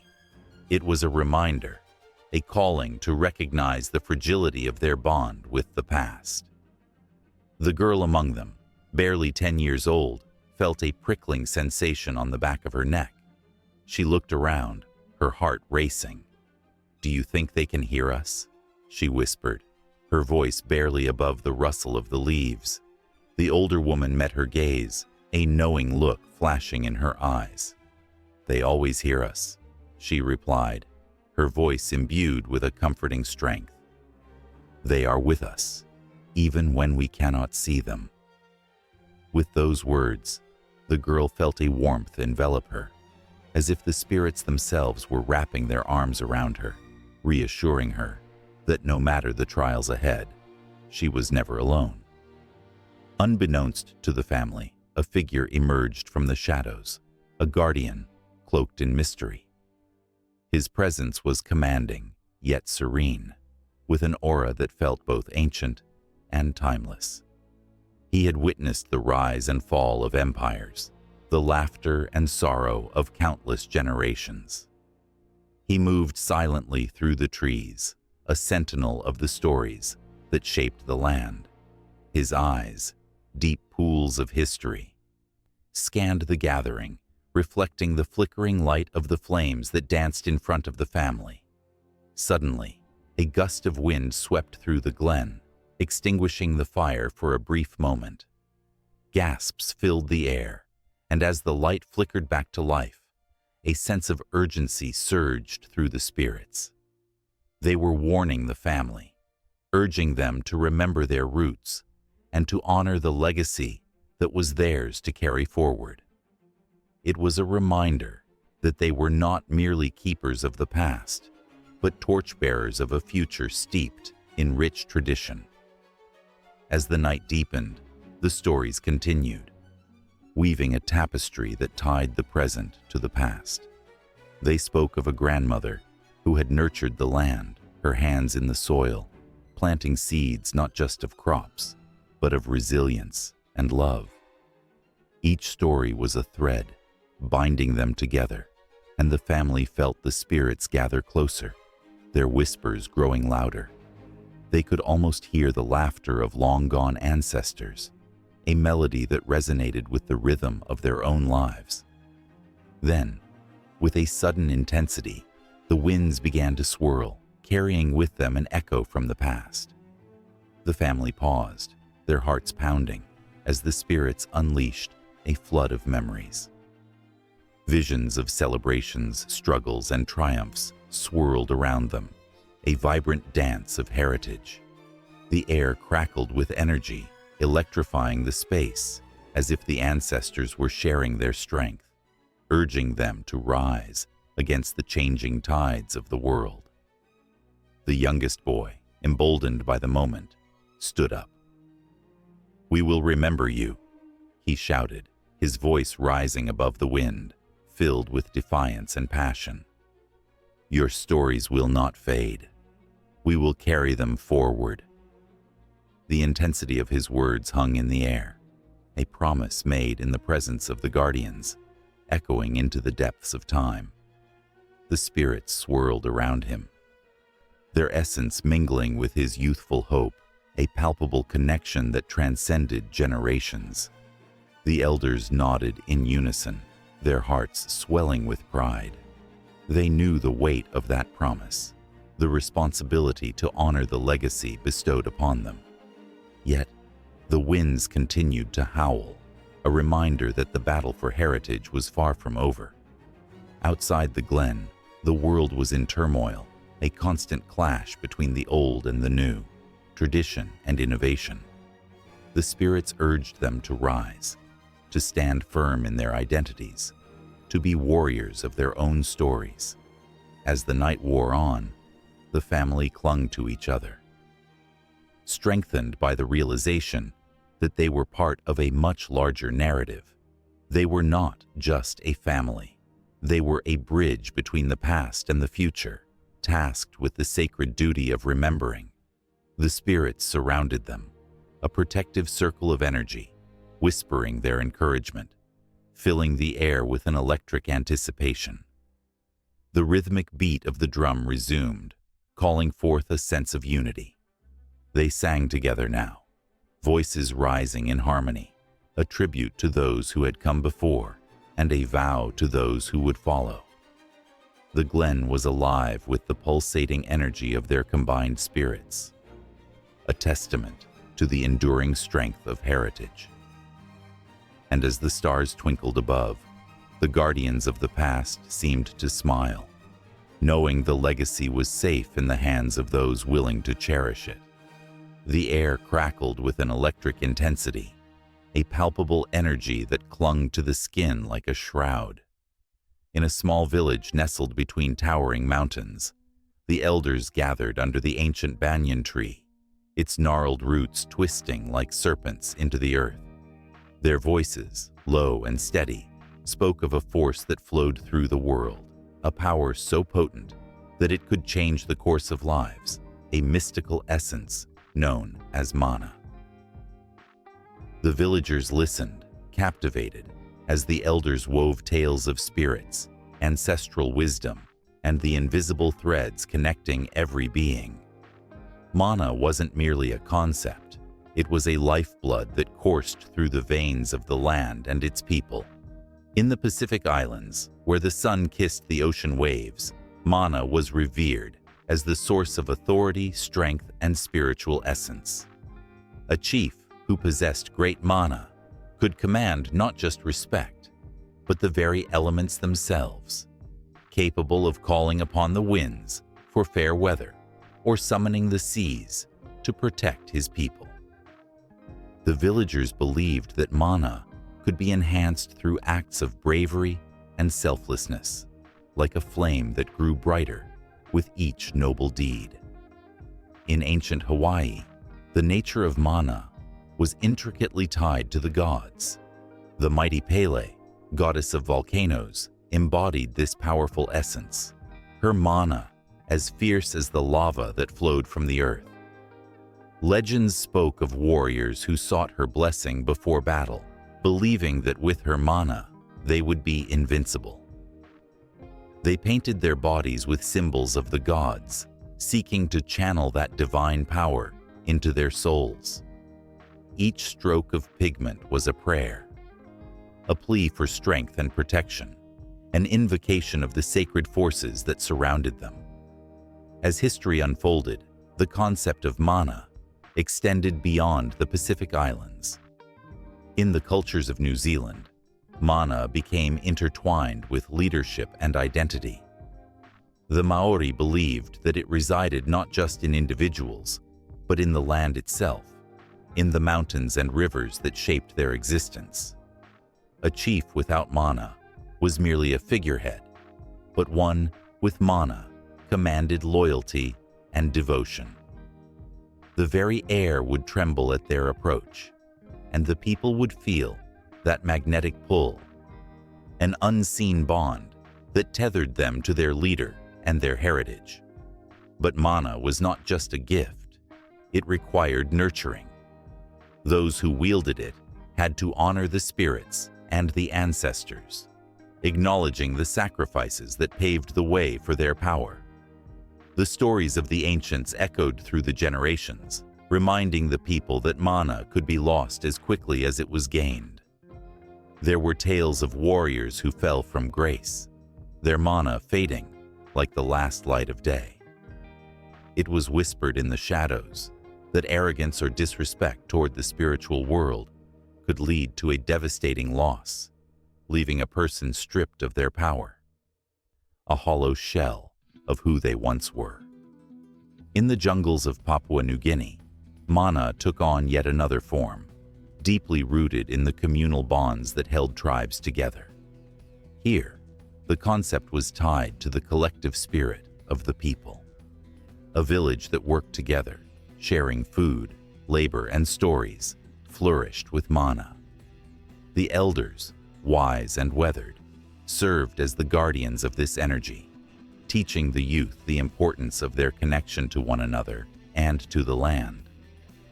When a child performed a kind act, the whole village celebrated, for it was believed that by nurturing mana within one individual, they were strengthening the mana of the entire community. But it wasn't always harmonious. There were stories of jealousy and betrayal, where the hunger for mana led to strife. In one village, a young man, desperate to prove himself, challenged his elder in a competition designed to test their strength and wisdom. As they faced each other, the weight of expectations hung thick in the air. They fought not just for victory, but for the very essence of mana itself. The ground trembled beneath their feet, a reflection of their intense struggle, their spirits clashing like titans. The elders watched with bated breath, knowing that this confrontation could either elevate their village or plunge it into chaos. In a moment of dizzying tension, the elder, with the wisdom of ages, paused. He spoke softly. True mana is not found in defeating others, but in lifting them up. The young man's heart raced as he felt the truth of those words penetrate his pride. It was a lesson written in the very fabric of existence, echoing through the ages. The more you give, the more your mana grows. As the sun dipped below the horizon, casting a golden glow over the village, a new understanding blossomed in the hearts of the people. They gathered, hand in hand, forming a circle of unity that pulsed with the collective mana they shared. It was a moment of pure magic, where the boundaries between the seen and unseen blurred, and the spirit of the ancestors danced among them. They could feel the energy rise, a song of connection that resonated deep within their souls. In this shared moment of vulnerability, they understood that mana was not merely a possession. It was a responsibility, a sacred bond that intertwined their fates. It urged them to honor the spirits that came before, to respect the earth beneath their feet, and to cherish the relationships that breathed life into their existence. As the stars began to twinkle in the darkening sky, the villagers felt an even greater truth awakening within them. Mana lived not just in the powerful, but in the humble, in the quiet acts of kindness, and the strength found in unity. With every story shared, every laugh exchanged, they were weaving a tapestry of mana that would stretch beyond their lifetime, echoing through the generations. And just as the moon cast its silver glow over the village, illuminating the paths of those who walked in its light, the concept of mana began to ripple outward, intertwining with the very fabric of the universe. It whispered promises of hope, of connection, of an enduring legacy, where every heart beat in synchrony, every soul pulsed with the essence of life itself, and where the power of mana thrived in the simple, beautiful act of being together. The night air shimmered with possibility, a doorway to a future yet to be written. Each moment a brush stroke on the canvas of existence, urging the dawn closer with each passing breath. The stillness of the night hung in the air, a delicate curtain separating the known from the unknown. Waves lapped gently at the shore, whispering ancient secrets as the moon bathed the world in its silver glow. Beneath the tranquil surface of the ocean, shadows danced. They were not mere fish or playful dolphins, but creatures of legend that stirred uneasily in the depths, the mo'o and the taniwa. Mo'o were not just lizards, they were majestic guardians, often depicted as large serpentine beings with scales glimmering like jewels. In ancient times, they were said to dwell in freshwater pools and sacred places. These creatures were revered and feared in equal measure, for they were believed to be the protectors of the land, watching over the balance of nature. Whether a shimmering emerald or a striking sapphire, the mo'o had a way of captivating those who dared to catch a glimpse of them. Their eyes, pools of wisdom and malice, sparkled with the stories of long-gone ancestors. Legends spoke of their ability to control the waters, calling forth floods or calming storms, depending on their moods. In coastal villages, the elders often told tales of the mo'o's wrath. A man, arrogant and foolish, once dared to challenge a mo'o for control of a sacred spring. He was a brave warrior, or so he thought, but the mo'o was no mere beast. It took the form of a beautiful woman, luring him into the waters with promises of power and riches. The night was alive with the sounds of laughter and the promise of glory, but as the man stepped into the pool, everything changed. The charming visage of the mo'o twisted into something far more sinister, her true form breaking free as she dragged him beneath the surface. The very water churned and boiled with rage, and from that night onward, the spring ran dry, a stark reminder of the price of disrespect. Not far from where the mo'o reigned, the taniwa lurked in the shadowy depths of oceans and rivers. These creatures were more than mere guardians. They were powerful dragons, often portrayed as fierce and territorial. Poised between the realms of good and evil, taniwa were guardians of their own, yet they were also notorious for their capriciousness. When angered, their fury could unleash tempests that would drown entire villages. Yet, they could also be protectors, guiding voyagers through treacherous waters, granting safe passage to those who showed respect and humility. The taniwa were often connected to specific geographical features. A deep pool in the river that twisted around a rocky outcrop was said to house a taniwa named Tuwhere, whose scales shimmered like the night sky. Fishermen spoke in hushed tones of the taniwa's protective nature. One evening, a fisherman, weary from a long day, found himself lost in the winding river. As twilight gave way to darkness, he feared he might never return home. Suddenly, he felt a surge of energy, a powerful presence guiding him. The water shimmered, and before him appeared the silhouette of the taniwa, its scales reflecting the starlit sky. With a low rumble, it led him back to safety, its eyes glowing with ancient wisdom. Yet, the taniwa were not always benevolent. There were tales of those who ventured too close to their lairs, drawn by stories of untold treasures. One unfortunate soul, driven by greed, sought to wrest gold from the taniwa's grasp. The creature emerged, towering and fierce, the water swirling around it as if in a dance of death. The earth trembled, and the air crackled with tension as the man begged for mercy. But the taniwa was not swayed by pleas. It devoured the man and claimed his spirit, forever binding him to the depths of the water. The villagers learned to respect the taniwa, offering gifts at the riverbank, hoping for its favor, and telling stories to warn of its cunning nature. As the night deepened, stories of the Mo'o and Taniwa intertwined like the roots of an ancient tree, each tale a thread in the rich tapestry of Polynesian mythology. The air crackled with anticipation, each word spoken carrying the weight of generations. Children gathered close to the fire, eyes wide with fear and fascination, while the elders spoke in low, reverent tones. Every flicker of the flames brought the Mo'o to life, whispering secrets of the sacred springs, while the shadows cast by the embers danced like Taniwa in the night.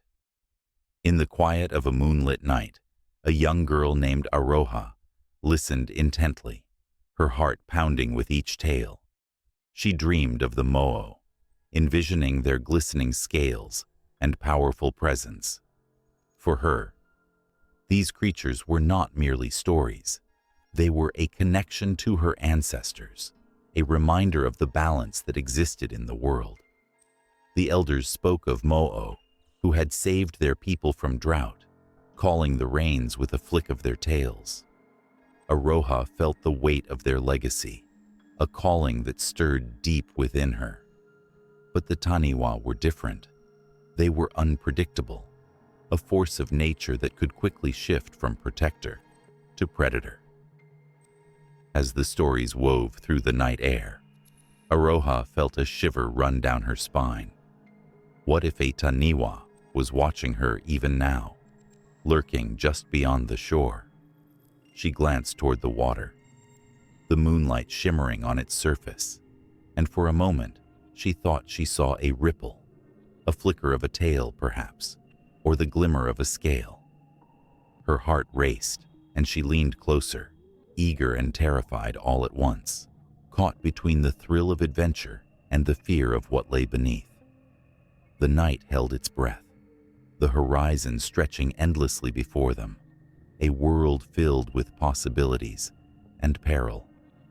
Each story spun a web of connection, binding the past to the present, a reminder of the power that lay in respect for the natural world. As the final tale lingered in the air, a gust of wind swept through the trees, rustling leaves and carrying with it the faintest echo of a Mo'o's call or a Taniwa's growl, wrapping Aroha in an embrace of wonder and caution. The boundary between legend and reality blurred, and she felt an irresistible urge to seek the truth, to step into the unknown, where the Mo'o and Taniwa awaited, their ancient hearts beating with the rhythm of the earth itself. The sun dipped low on the horizon, casting a warm golden light across the lush islands of Polynesia. As the waves kissed the shore, the whispers of the ocean carried ancient stories, stories that spoke of creation and connection. It was in these gentle sounds that the people of Polynesia found their identity, woven tightly with the threads of nature that surrounded them. The trees swayed gracefully, and the vibrant flowers flourished, each element of the environment a testament to the rich tapestries of belief that shaped lives. For the Polynesians, nature was not merely a backdrop to their existence. It was a living, breathing entity.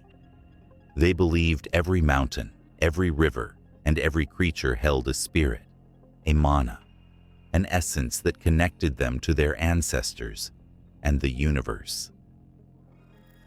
This deep-seated reverence for the natural world shaped their culture and traditions, fostering a bond that was as unbreakable as the roots of the ancient banyan trees. As the stars began to twinkle in the evening sky, villagers gathered around flickering fires, sharing tales of deities who walked among them.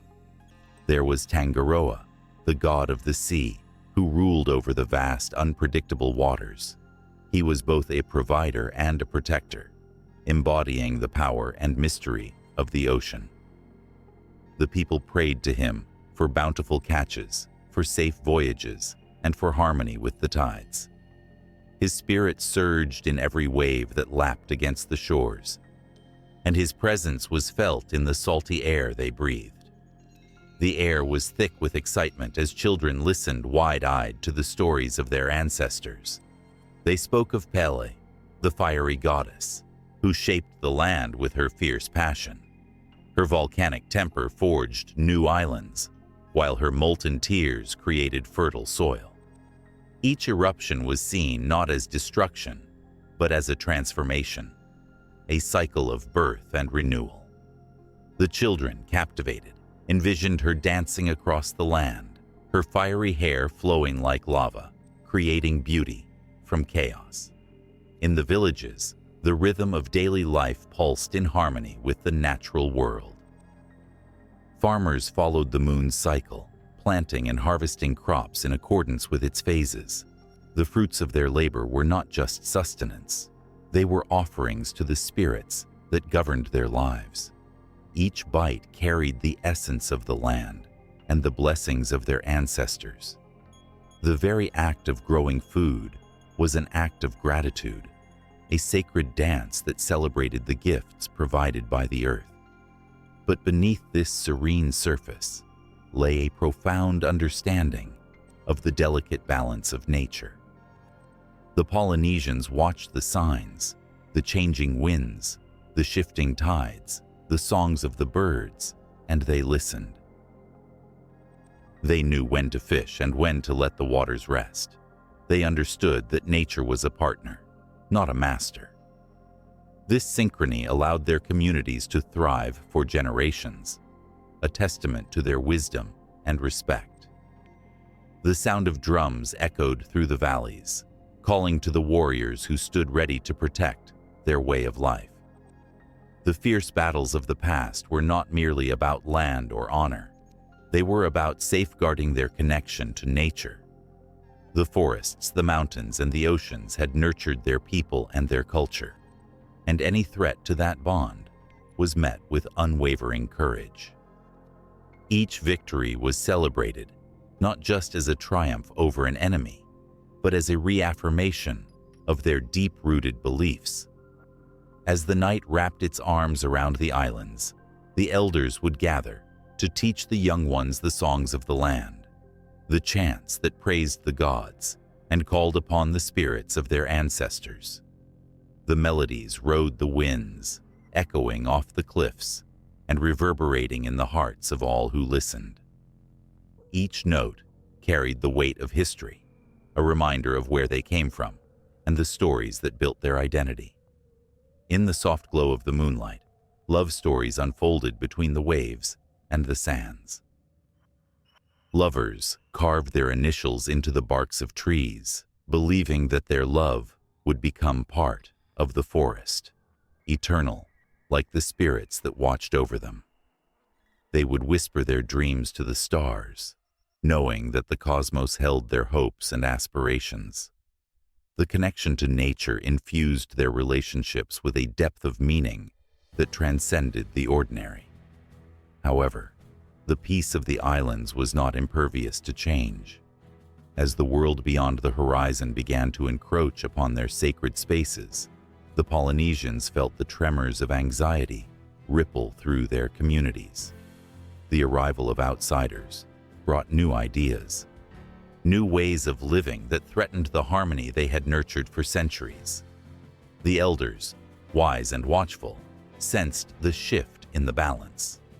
They turned to their storied past, recalling the lessons taught by the spirits, to adapt while remaining rooted in their beliefs. In the face of uncertainty, the Polynesians drew strength from their connection to nature. They gathered once more, forming circles of unity where every voice mattered. They spoke of the importance of preserving their land, of protecting the sacred sites that held the bones of their ancestors. Each story shared, each song sung, reaffirmed their commitment to the earth that had given them life. They understood that their survival rested not just in their hands, but in the hands of the very nature that had cradled them.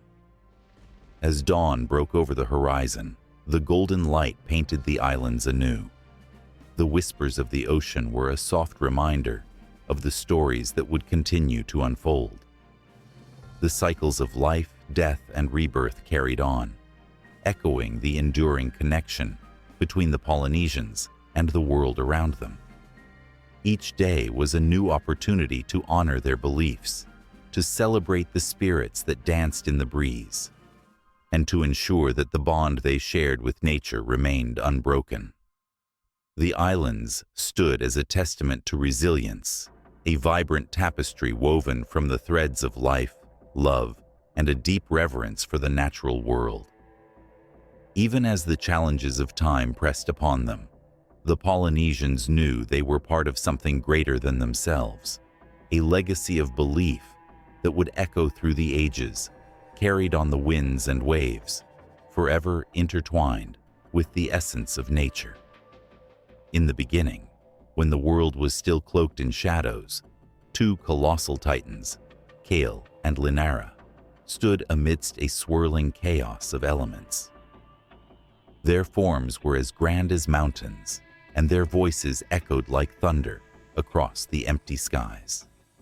The air crackled with anticipation as they prepared to shape the land, to bring forth the islands that would cradle life. Kale, the god of earth and stone, raised his mighty hands toward the heavens.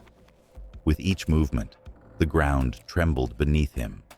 He summoned forth the mountains, jagged and fierce, their peaks piercing the clouds. Linara, the goddess of water and sky, countered his force with graceful fluidity. She swept her arms wide, and from her fingertips flowed rivers and oceans, weaving through the valleys and kissing the shores. Together, they danced a powerful ballet, each step resonating with the heartbeat of the earth. As they created, the land began to breathe.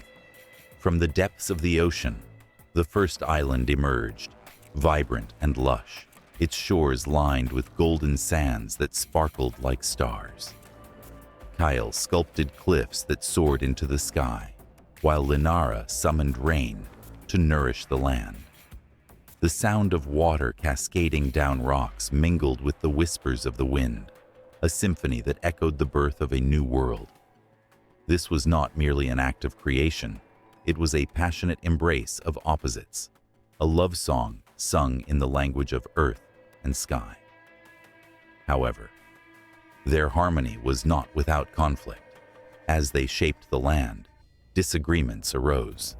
Kyle believed that strength should dominate, crafting formidable mountains and deep canyons. Linara, with her gentle touch, argued for balance and beauty. The islands need life to thrive, she insisted, her voice soft, yet resolute. In response, Kale created valleys, rugged yet inviting, where flowers would bloom, adding color to the stark landscape. With each clash of their wills, the islands transformed. In one moment, they appeared barren, with jagged stones jutting out against an angry sky. In the next, lush green forests unfurled, teeming with the promise of life. Birds began to soar above the islands, their songs weaving through the air, a testimony to the power of creation. Yet, beneath the beauty lay a tension that crackled, hinting at the struggles that would shape the future. Mankind watched in awe, believing the islands to be gifts from the gods. They placed offerings at the shores, desperate for a glimpse of the titans who molded the earth. Tales passed from generation to generation spoke of men who attempted to climb the highest peaks, hoping to touch the heavens and secure favor from Kale and Linara. Many returned with stories of breathtaking views, while others were swallowed by the storms that raged when the titans quarreled. As time flowed like a river, the islands flourished. Creatures of every kind emerged, darting through the forests and gliding over the waters. The air was thick with the scent of salt and blooming flowers, the laughter of children mingling with the calls of the wild. Yet, the islands were not merely a paradise. They bore the scars of creation. Cracks in the earth told of the struggles between the titans, and the waves lapping against the shores carried tales of loss and triumph, of storms and serenity. One fateful day, a great storm brewed on the horizon. Dark clouds swirling ominously above the islands. The winds howled like a pack of wolves, and the waves slammed against the rocks with a fury that made even the bravest hearts tremble. Kale, angered by the disregard of the mortals who had begun to carve the land for their own desires, summoned forth mountains to rise higher, to shield the land from their destructive hands. Linara, in contrast, sought to soften the fury of the storm, pouring rain to cool the heated earth, hoping to soften Kale's heart. But in their struggle, the storm only intensified, battering the islands with relentless might. The mortals watched in terror as the elements clashed above them. They prayed for mercy, their voices rising together in a chorus of desperation. Would their pleas be heard? Would the titans listen? As the winds whipped through the trees, a figure stood at the crest of a hill, eyes fixed on the storm, heart pounding like a drum. Rumors spoke of a child born of both earth and water, a mortal whose very essence was intertwined with the titans. This child, raised on the tales of Kyle and Linara, felt the tremors in her soul, the love, the wrath, and the longing of the two gods. As the storm raged, she took a step forward, feeling the ground pulse beneath her, the waves crashing against her feet, the air electric with tension. "Hear me," she cried, her voice barely audible over the howl of the winds. "You are mighty, but your strength must not tear apart what you have created. Bring back the balance." Lightning struck, illuminating the sky for a brief moment, as if the titans paused to listen. The storm began to quiet, and the waves softened their fury. In that moment of stillness, the islanders held their breath, a collective hope binding them together. Yet, as echoes of peace began to settle, Kale and Linara's tempers still simmered beneath the surface. Their creation, though beautiful, was fraught with a tension that would not easily resolve. The fate of the islands hung in the balance, suspended like a droplet of water, poised to fall. The child's plea, resonating through the storm, would set in motion a series of events that would forever alter the landscape of the islands and the very essence of creation itself. With the sky still trembling, the whispers of the titans danced on the air, echoing the ancient stories of creation. As the storm passed, the sun broke through the clouds, casting a golden light on the islands, illuminating the path toward a new beginning, where the legacy of Kale and Linara would intertwine with the fate of mankind. The journey was far from over. The tension between the elements would breathe life into legends yet untold. The wind whispered through the ancient trees, their gnarled branches reaching out like fingers, eager to touch the past. In the village of Eldenwood, shadows danced on the walls of time-worn cottages, where stories of ancestors lingered in the air, like incense from the hearth. Each person felt the weight of generations behind them, their lives woven into a tapestry of myth and memory that cradled the present. As night fell, the villagers gathered around a crackling fire, its flames flickering like the spirits of those who had come before. They spoke in hushed tones, weaving tales that echoed through the ages. Each story was not merely a recounting of events, but a sacred connection to the ancestors who, though long gone, lived on in the hearts and minds of their descendants. These stories were the pulse of the community, binding everyone together in a shared history that felt both intimate and vast. In the center of the gathering stood old Mara, her silver hair reflecting the firelight. her face etched with the lines of countless winters. She began to recount the legend of Eldenwood's founding, a tale of bravery and sacrifice that had been passed down through the generations. A young warrior, desperate to protect his village from a marauding tribe, had ventured into the woods, seeking guidance from the spirits of his ancestors. They appeared to him as shimmering figures, cloaked in mist, their eyes filled with wisdom and sorrow. They gifted him a powerful totem, a connection to the strength of those who had come before, and with it, he fought valiantly to save his people. As the villagers listened, a shiver ran through them, a prickling realization that their lives were intricately tied to this brave soul. The warriors' courage surged through their blood, emboldening them in their daily struggles. They were not alone in facing life's challenges. The whispers of their ancestors infused them with resilience, urging them to rise against adversity. Children nestled closely to their parents, eyes wide and gleaming, hungry for every word. They imagined themselves as the heroes of their own stories, feeling the warmth of ancestral pride wrap around them like a soft blanket. But it wasn't just bravery that the ancestors bestowed, it was also caution. Mara's tales held lessons, reminders of the mistakes made by those who had walked before. Ghosts of the past appeared, warning against the pitfalls of greed and anger. The villagers learned to honor these shadows, understanding that every failure was a step towards wisdom. Yet, not all stories were light. There was the haunting tale of Lyra, a villager who had lost her way after disregarding the wisdom of her ancestors. She had chased after fleeting desires, abandoning the traditions that had held her community together. One stormy night, as thunder rumbled through the skies, Lyra found herself alone in the woods, the darkness closing in around her. It was then that she felt the cold breath of her ancestors, echoing their disappointment and sorrow.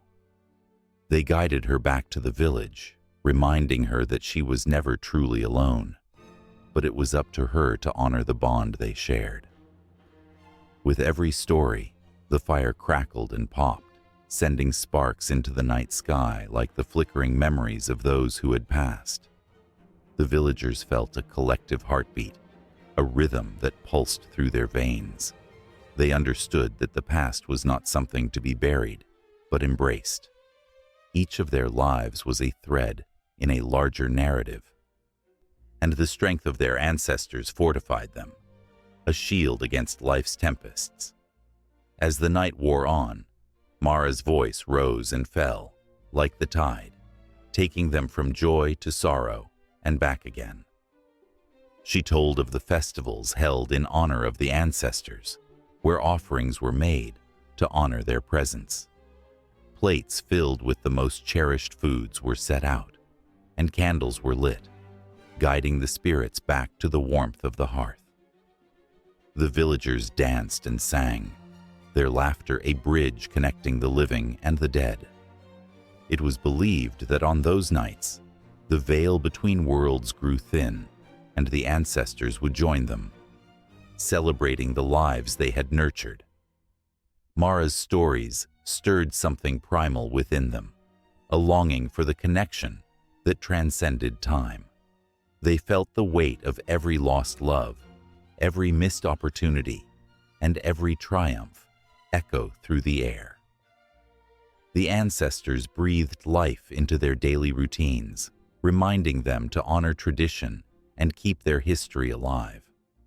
The villagers shared meals together, sang songs, and told stories that reverberated with the laughter of those who could no longer join them at the table.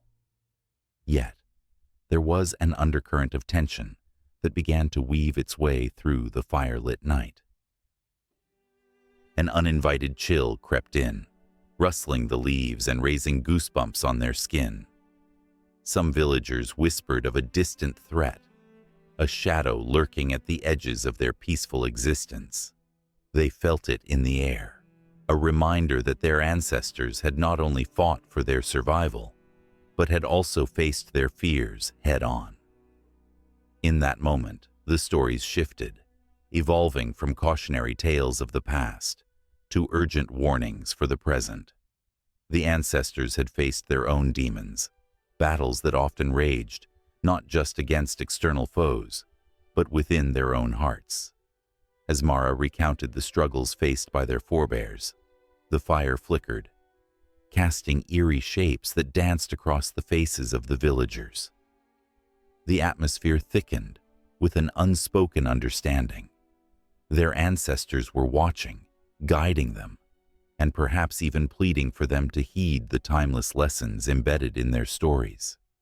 As the embers glowed and the moon rose high in the starry sky, the villagers felt an electric connection to their past. They realized that their ancestors' presence was not merely a figment of imagination. It was a powerful force that could shape their future. The stories they told were far more than folklore. They were lifelines, woven from the fabric of existence itself.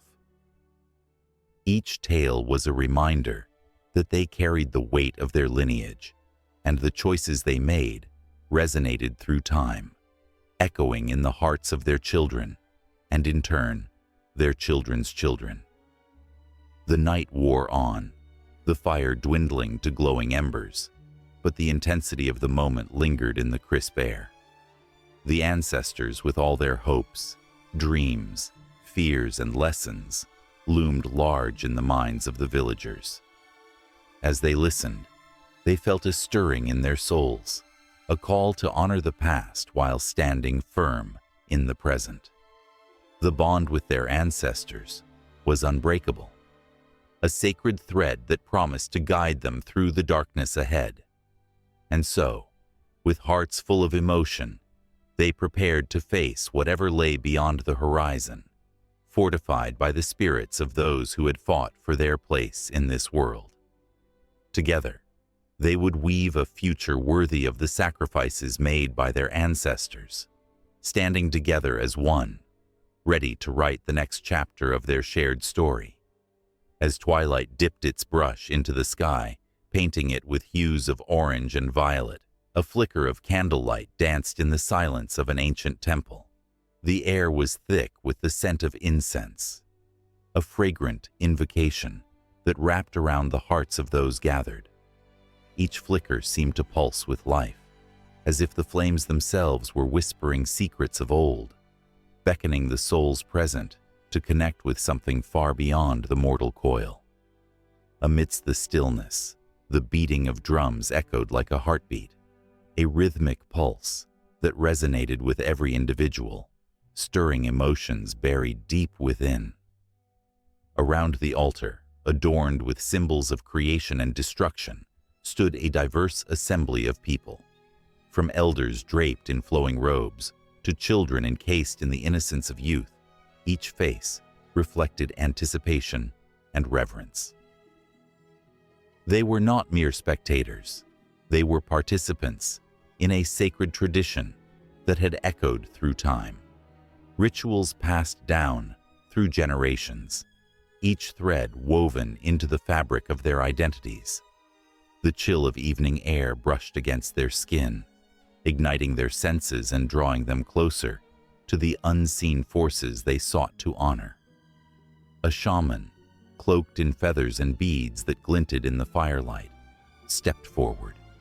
His presence commanded attention, and the hushed whispers faded into an awed silence.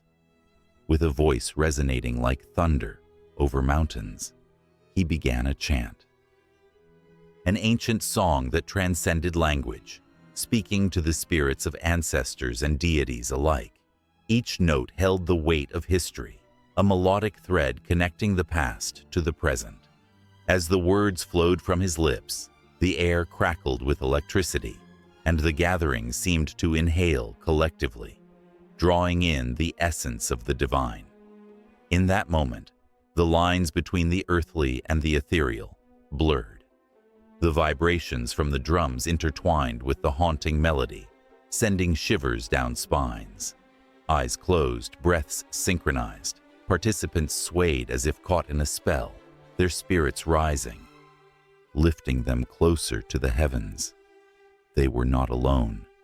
They felt the presence of those who had come before, guardians and guides, ancestors whose stories reverberated through the ages, offering wisdom and comfort. And then, as if summoned by the collective energy, a figure appeared at the edge of the flickering light. A woman draped in white, her hair cascading like a waterfall of stars. She moved with a grace that defied the weight of gravity, her bare feet barely kissing the earth. Gasps filled the air as wonderment threaded through the hearts of the onlookers.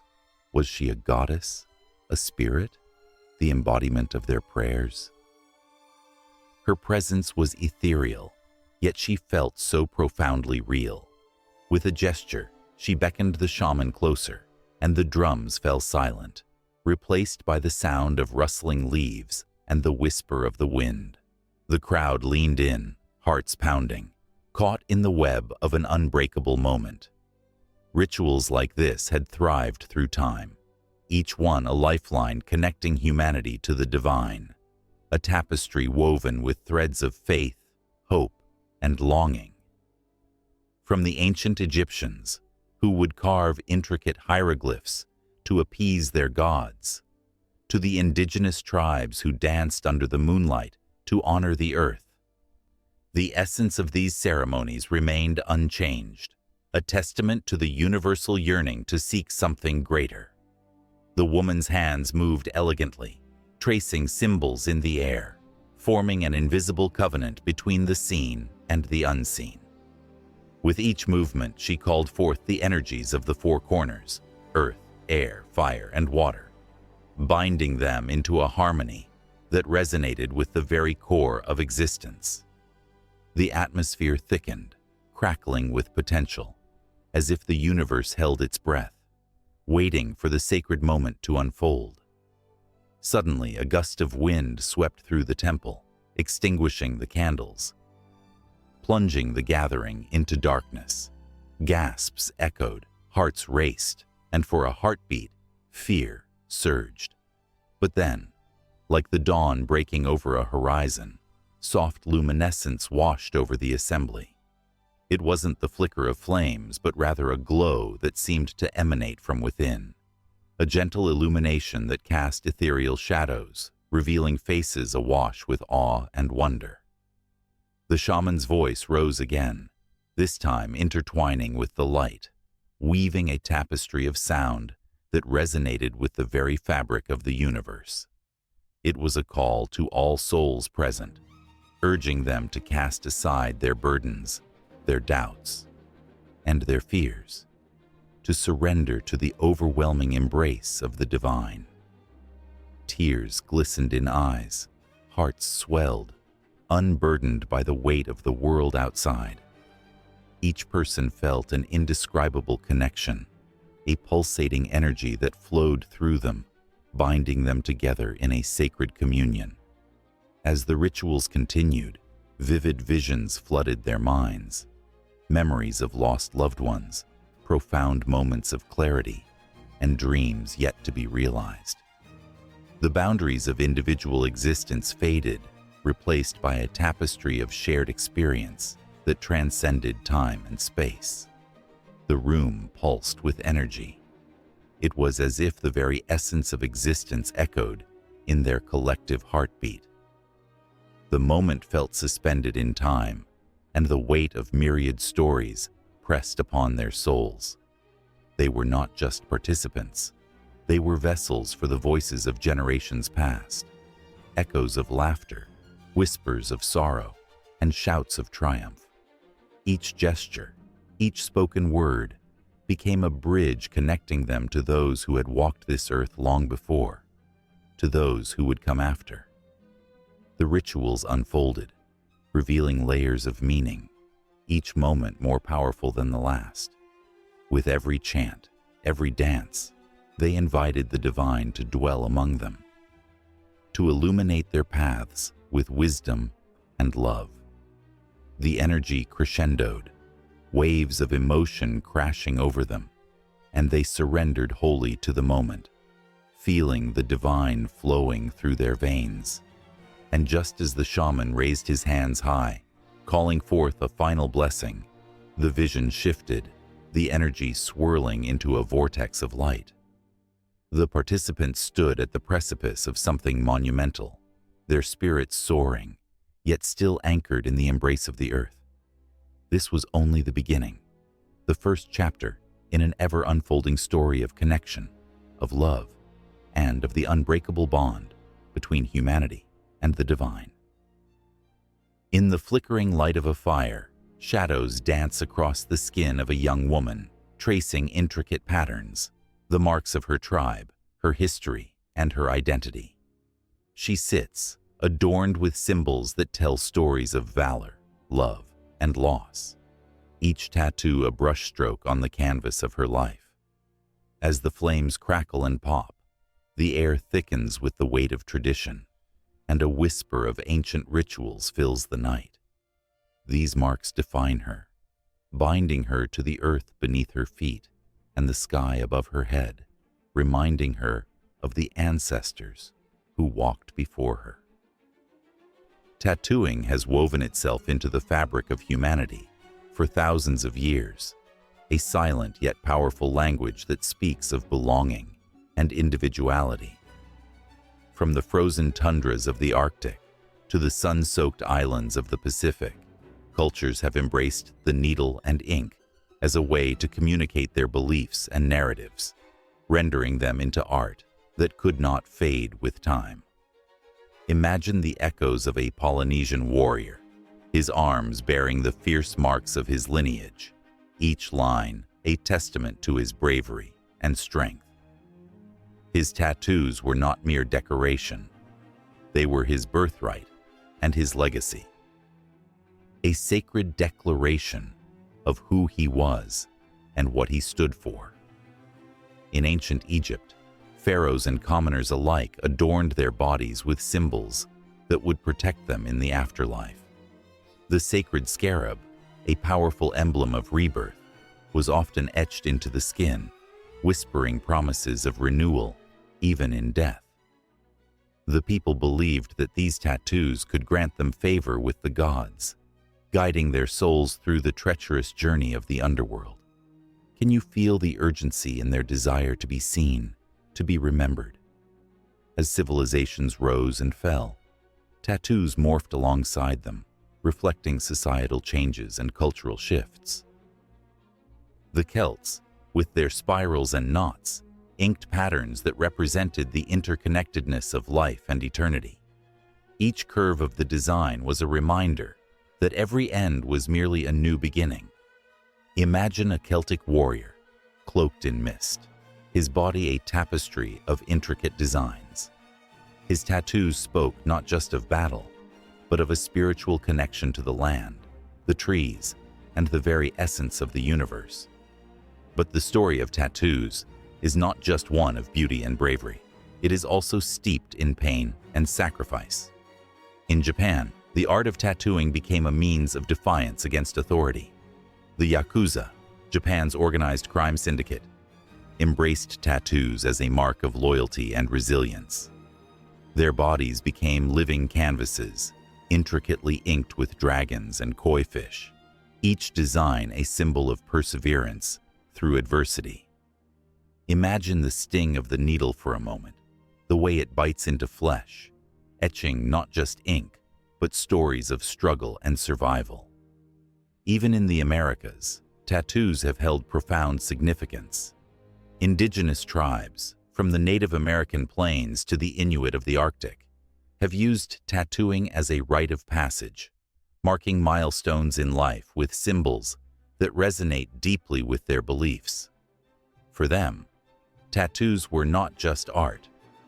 They were a spiritual bond with the earth, a declaration of identity, and a celebration of life itself.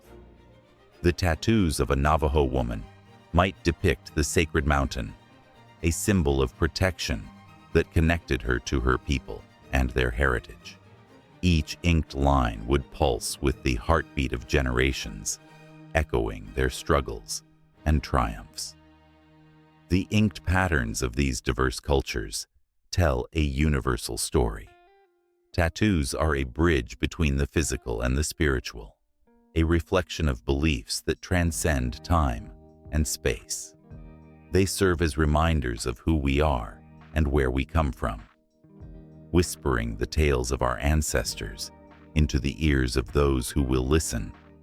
The needle etches not just designs, but the very essence of existence, connecting us to something greater than ourselves. In modern society, tattoos have surged into the mainstream, morphing from symbols of rebellion into expressions of individuality and art. Yet, the roots of this practice dig deep into the soil of human history, reminding us that the need to mark our bodies is an age-old desire to tell our stories. Each person who walks into a tattoo parlor carries with them the weight of their own narrative. A desire to leave a mark, not just on their skin, but on the world around them. Imagine a bustling city street where the buzz of tattoo machines fills the air, each sound a heartbeat in the rhythm of life. A young man sits in the chair, his skin bare and vulnerable, the artist poised with needle in hand. As ink flows into his skin, he grins, feeling the energy of centuries surge through him. Each prick of the needle brings forth a vision, a tribute to his journey, a symbol of his struggle, an emblem of belonging. He is not merely getting a tattoo, he is weaving his story into the tapestry of humanity. Every tattoo tells a tale, waiting to be shared with the world. The process of tattooing is both intimate and powerful, merging pain with beauty, sacrifice with celebration. As the ink settles into the skin, it becomes a part of someone's identity, a reminder of who they are and who they aspire to be. Each mark is a testament to resilience, a badge of honor, and a celebration of life's intricate dance. As the needle continues its work, the echoes of history linger in the air. The stories of warriors, healers, and dreamers weave through time, connecting the past with the present in an unbreakable bond. The significance of tattoos stretches beyond mere adornment. They are powerful symbols that resonate with the human experience, creating an unending dialogue with the world. In this moment, as the ink settles, the young man feels a surge of connection, not just to himself, but to a lineage that stretches back through time, binding him to those who came before and to those who will follow. His tattoo is not just a mark on his body, it is a thread in the vast tapestry of human existence, an indelible part of his story, waiting to merge seamlessly into the next chapter of humanity's narrative. In the dim light of the cave, where shadows danced and whispers of the past echoed softly, the air was thick with the weight of knowledge and tradition. The ancestors of Hawaii, their voices reverberating like the crash of waves against a rocky shore, spoke of life, of love, and of creation itself. This was the Kumalipo, a sacred chant that unraveled the mysteries of existence, a lyrical tapestry woven through generations, connecting the heavens to the earth and the people to their gods. The Kumalipo began with darkness, a primordial void where nothing existed but potential. In the silence, a heartbeat pulsed. The chant unfolded like the petals of a flower, each line revealing a new layer of creation. Stars ignited in the night sky, twinkling as if they understood the significance of their birth. The heavens sang of the first light, an explosion of brilliance that shattered the stillness and ignited the cosmos. With every word, the past surged to life, and the ancestors rose with it, their spirits interlacing with the very essence of creation. As the chant continued, The emergence of life painted vivid images in the minds of listeners. From the depths of the ocean, the first coral sprang forth, a delicate structure that would become a vibrant sanctuary for countless creatures. The chant spoke of the Aina, the land, taking form with mountains rising in majesty, valleys filling with lush greenery, and rivers carving paths through the soil. It was a world alive, pulsing, breathing with the rhythm of existence. The voices echoed through time, revealing the birth of the first beings, plants that danced in the wind, animals that roamed the earth, and spirits that fluttered like butterflies through the veil of the unseen. Each creation was a thread in the grand design, woven together by the hands of deity and destiny. There was a powerful sense of kinship in the air, an understanding that all living things were part of a great family, connected through their shared origins. With every stanza, tension built, revealing the complexity of life. In the Kumulipo, nothing was without consequence. The rise of one creature meant the fall of another, a balance that was fragile yet beautiful. As the chant reached its crescendo, the formidable struggle between light and darkness was laid bare, a dance of life and death that resonated with the heartbeat of the universe. Listeners could almost see the clash of forces, feel the pull and push of creation, the way sun and shadow intertwined. As the chant unfolded, it told of the first human beings, born from the union of the earth and the heavens. Their arrival marked a new chapter in the saga of life. They were the descendants of the gods, imbued with a sacred spirit that connected them to the land, the ocean, and the sky. The chant spoke of their responsibilities, the need to nurture and protect the Aina, to honor the ancestors who had come before them. A sense of urgency flowed through the words, a reminder that their actions would echo through time, shaping the world for generations to come. Every listener felt the weight of this legacy, the thrill of being part of something greater than themselves. The Kumulipo wove an emotional tapestry, threading joy and sorrow, triumph and struggle into a single, unified narrative. There was beauty in the fragility of life, an understanding that even in moments of despair, hope flickered like a flame, persistent and unwavering. As the chant continued, the imagery grew ever more vibrant. The earth trembled with the energy of creation. Volcanoes erupted, spewing forth magma that would shape the islands. The fiery dance of lava and rock became a metaphor for transformation, a reminder that everything must change to become something new. It was a powerful lesson that resonated in the hearts of those who listened, the understanding that from destruction comes rebirth, just as night gives way to dawn. The Kumulipo found its rhythm in the natural world, mirroring the cycles of life. The seasons turned, each one bringing its own gifts and challenges. The ancestors spoke of the relationships between people and nature, the delicate balance that must be maintained. The call to stewardship echoed like thunder in the hearts of those who listened, igniting a deep passion to protect what was sacred. As the chant reached its final verses, the very essence of life hung in the air, palpable and electric. It was an invitation to remember, to honor the past while embracing the future. The voices rose and fell like the tides, a symphony of existence that mingled with the spirit of the land, a prayer for the generations to come. Each listener felt the pulse of the Kumulipo intertwining with their own heartbeat, a reminder that they were part of a vast and interconnected story, one that would continue to unfold with each passing moment. The last notes of the chant lingered in the air, resonating long after the voices faded. Yet the energy remained, crackling with possibility, drawing everyone closer. Eyes glistened with tears, hearts swelled with emotion, and an unspoken bond formed in that sacred space. In that moment, past and present collided, and the significance of existence became crystal clear, a profound understanding that the Kumulipo wasn't just a chant, it was the very essence of life itself.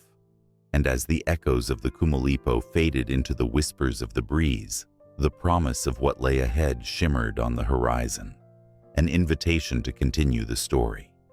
A life woven with threads of connection, respect, and understanding, as the cycle of creation carried on, waiting to be told anew. The night sky stretched endlessly above, a vast canvas dotted with shimmering jewels that whispered secrets to those willing to listen. For sailors, the stars were more than mere lights. They were guides, companions, and sometimes sources of dread. As waves crashed against the hull of wooden ships, the air thick with salt and promise, countless mariners looked up, seeking direction among the constellations. But in that celestial expanse, myths flickered as brightly as the stars themselves. Through the ages, the heavens inspired stories that danced across the lips of sailors, gathered around flickering lanterns. Legends of the Great Bear, Ursa Major, spoke of a celestial protector who shielded lost souls from the wrath of the storm. They believed that if they sailed beneath her watchful eye, they would find safe passage, the storms whispering away their fears. In those moments, the stars became symbols of hope, and the ocean an extension of their very being. Yet, not all tales spun from the cosmic tapestry were comforting. The ominous story of the wandering star, known to many as the Evening Star or Venus, spun panic into the hearts of sailors. Some claimed it heralded disaster, that to sail under its watch was to invite peril.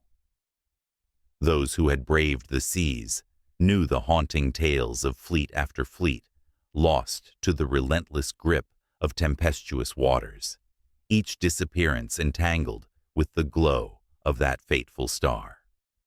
Whispers passed from one ship to another, echoing tales of vessels swallowed whole, never to return. For those who believed, superstition mingled with reality, lending weight to their unease. As the sun dipped below the horizon, a haunting glow enveloped the sea. It was in these twilight hours that the myths truly came alive. An ancient mariner, weathered by time and tide, recounted the legend of the North Star, Polaris, which stood steadfast through the ages. He spoke of how it guided lost sailors home, and how its unwavering presence offered solace amid chaos. But for every comfort, there was a shadow lurking on the edges of belief. Dark tales accompanied Polaris, warning of the cursed sailors who had followed its light only to find themselves entangled in the icy grip of fate, their ships trapped in freezing waters, mere specters of a bygone era. The ocean was alive, breathing and shifting, its very essence filled with stories. Some whispered on the winds, others crashing like waves against the rocks. Each sailor carried with them a collection of these myths, woven into the fabric of their journey. They spoke of mermaids, enchanting yet deadly, who lured men to their doom with songs as sweet as honey. When the moon hung low, casting silvery trails across the dark waters, the sailors would sometimes swear they heard the haunting melodies, drawing their gaze to the depths. Was it mere imagination, or did those ethereal beings truly dwell beneath the waves, waiting for the next soul to ensnare? The tension of night thickened as stories melded with reality. An eerie silence often enveloped crews as they drifted into the unknown. One captain, resolute and brave, stood at the helm, his eyes scanning the horizon for the first light of dawn. He had heard of ships that vanished without a trace, swallowed by fog that rolled in like a predator, cloaking its prey. What had once been trusted navigational tools, the stars, now felt like treacherous guides leading them into the maw of the abyss. The tapestry of folklore grew richer with each passing storm. The Southern Cross was revered for its beauty, a beacon for those in the Southern Hemisphere, but fear lingered in the shadows. Some claimed that to navigate by it was to court disaster, for those who relied solely on its brilliance had been led astray, ending their journeys upon unforgiving shores. And then there was the tale of Charybdis, a whirlpool that swallowed ships whole, leaving naught but silence in its wake. The sailors spoke in hushed tones of how the stars above seemed to shift when the whirlpool stirred, as if the universe itself held its breath, watching with cold indifference. Those who had encountered Charybdis echoed a common refrain. The stars had betrayed them, promising safety while leading them into the grasp of the insatiable sea. As night deepened, the stars began to twinkle with a pulse, an unspoken rhythm that mirrored the sailors' apprehension, a dance of fate that echoed the fragile line between trust and treachery. Each glimmer held a tale of hope or despair, the weight of destinies intertwined with the myths that had been passed down through generations. There was a palpable tension hanging in the salty air, as if the cosmos itself was alive, listening to the prayers of the weary sailors seeking guidance. Among the crew, a young boy with wide eyes and dreams larger than the ocean gazed up, captivated by the celestial display. He felt the thrumming of stories within each star, their legends igniting a flame of wonder in his heart. But he also sensed the shadows that loomed over the tales, the profound loss that accompanied the allure of the sea. In his innocence, he yearned to believe in the magic of the stars, yet the chill of fear brushed against his yearning spirit, like a gust of wind. As dawn approached and the first hints of light began to break the darkness, the balance of hope and dread remained. The stars would soon fade, but the legends they inspired would linger, woven into the very essence of the sea. Each sailor carried those tales with them, the weight of myth guiding their hands as they gripped the wheel, navigating both the treacherous waters and the realms of their own fears. With a heart full of anticipation and tension, tightening with each passing moment, the horizon beckoned. The sun would rise, illuminating both the reality of the journey ahead and the eternal myths that had shaped their path. The fragile thread between belief and skepticism would continue to weave through the fabric of their lives as the stars glimmered above, holding tight to secrets that remained forever out of reach. In the warm embrace of the Pacific winds, where the waves kiss the shores of vibrant islands, women have long been the quiet architects of destiny, weaving the stories that dance through the hearts of the Polynesian people. The gentle lapping of the ocean hides whispers of powerful deities and heroines, whose strength echoes through the ages, resonating in the very fabric of culture and tradition. Under the starlit skies, legends are born, and it is the women, goddesses and mortals alike, who shape the energies that pulse through their world. In the annals of Polynesian mythology, women are not mere figures in the background. They are central to creation, holding the threads of life and death, love and sorrow. Take, for example, the goddess Haina, the beautiful lunar deity, whose light is said to guide fishermen home through the dark. Her story is one of resilience, a narrative woven with heartache and triumph. Haina transforms moonlight into a powerful force, a symbol of femininity that illuminates paths and nourishes the earth. Her presence is felt in every shimmery wave and every fragrant flower, a reminder that the feminine power is as vast as the ocean itself. Yet, it is not only the deities that capture the imagination. The mortal women of these islands are equally compelling. Their lives etched into the myths like the patterns of a tapa cloth. They possess an inherent strength, often portrayed as fierce warriors who rise to protect their families and communities. One such figure is Ku, a fierce female warrior in the tales of Hawaii, who defied all odds to defend her people against invaders. Her bravery instilled a sense of pride, an unbreakable spirit that inspired generations. Through the winds of time, echoes of her battle cries resonate, urging women to find their own strength. The tales are not all of valor. Some carry the weight of heartbreak. The story of Pele, the volcano goddess, unfolds like a fiery tapestry, filled with passion and destruction.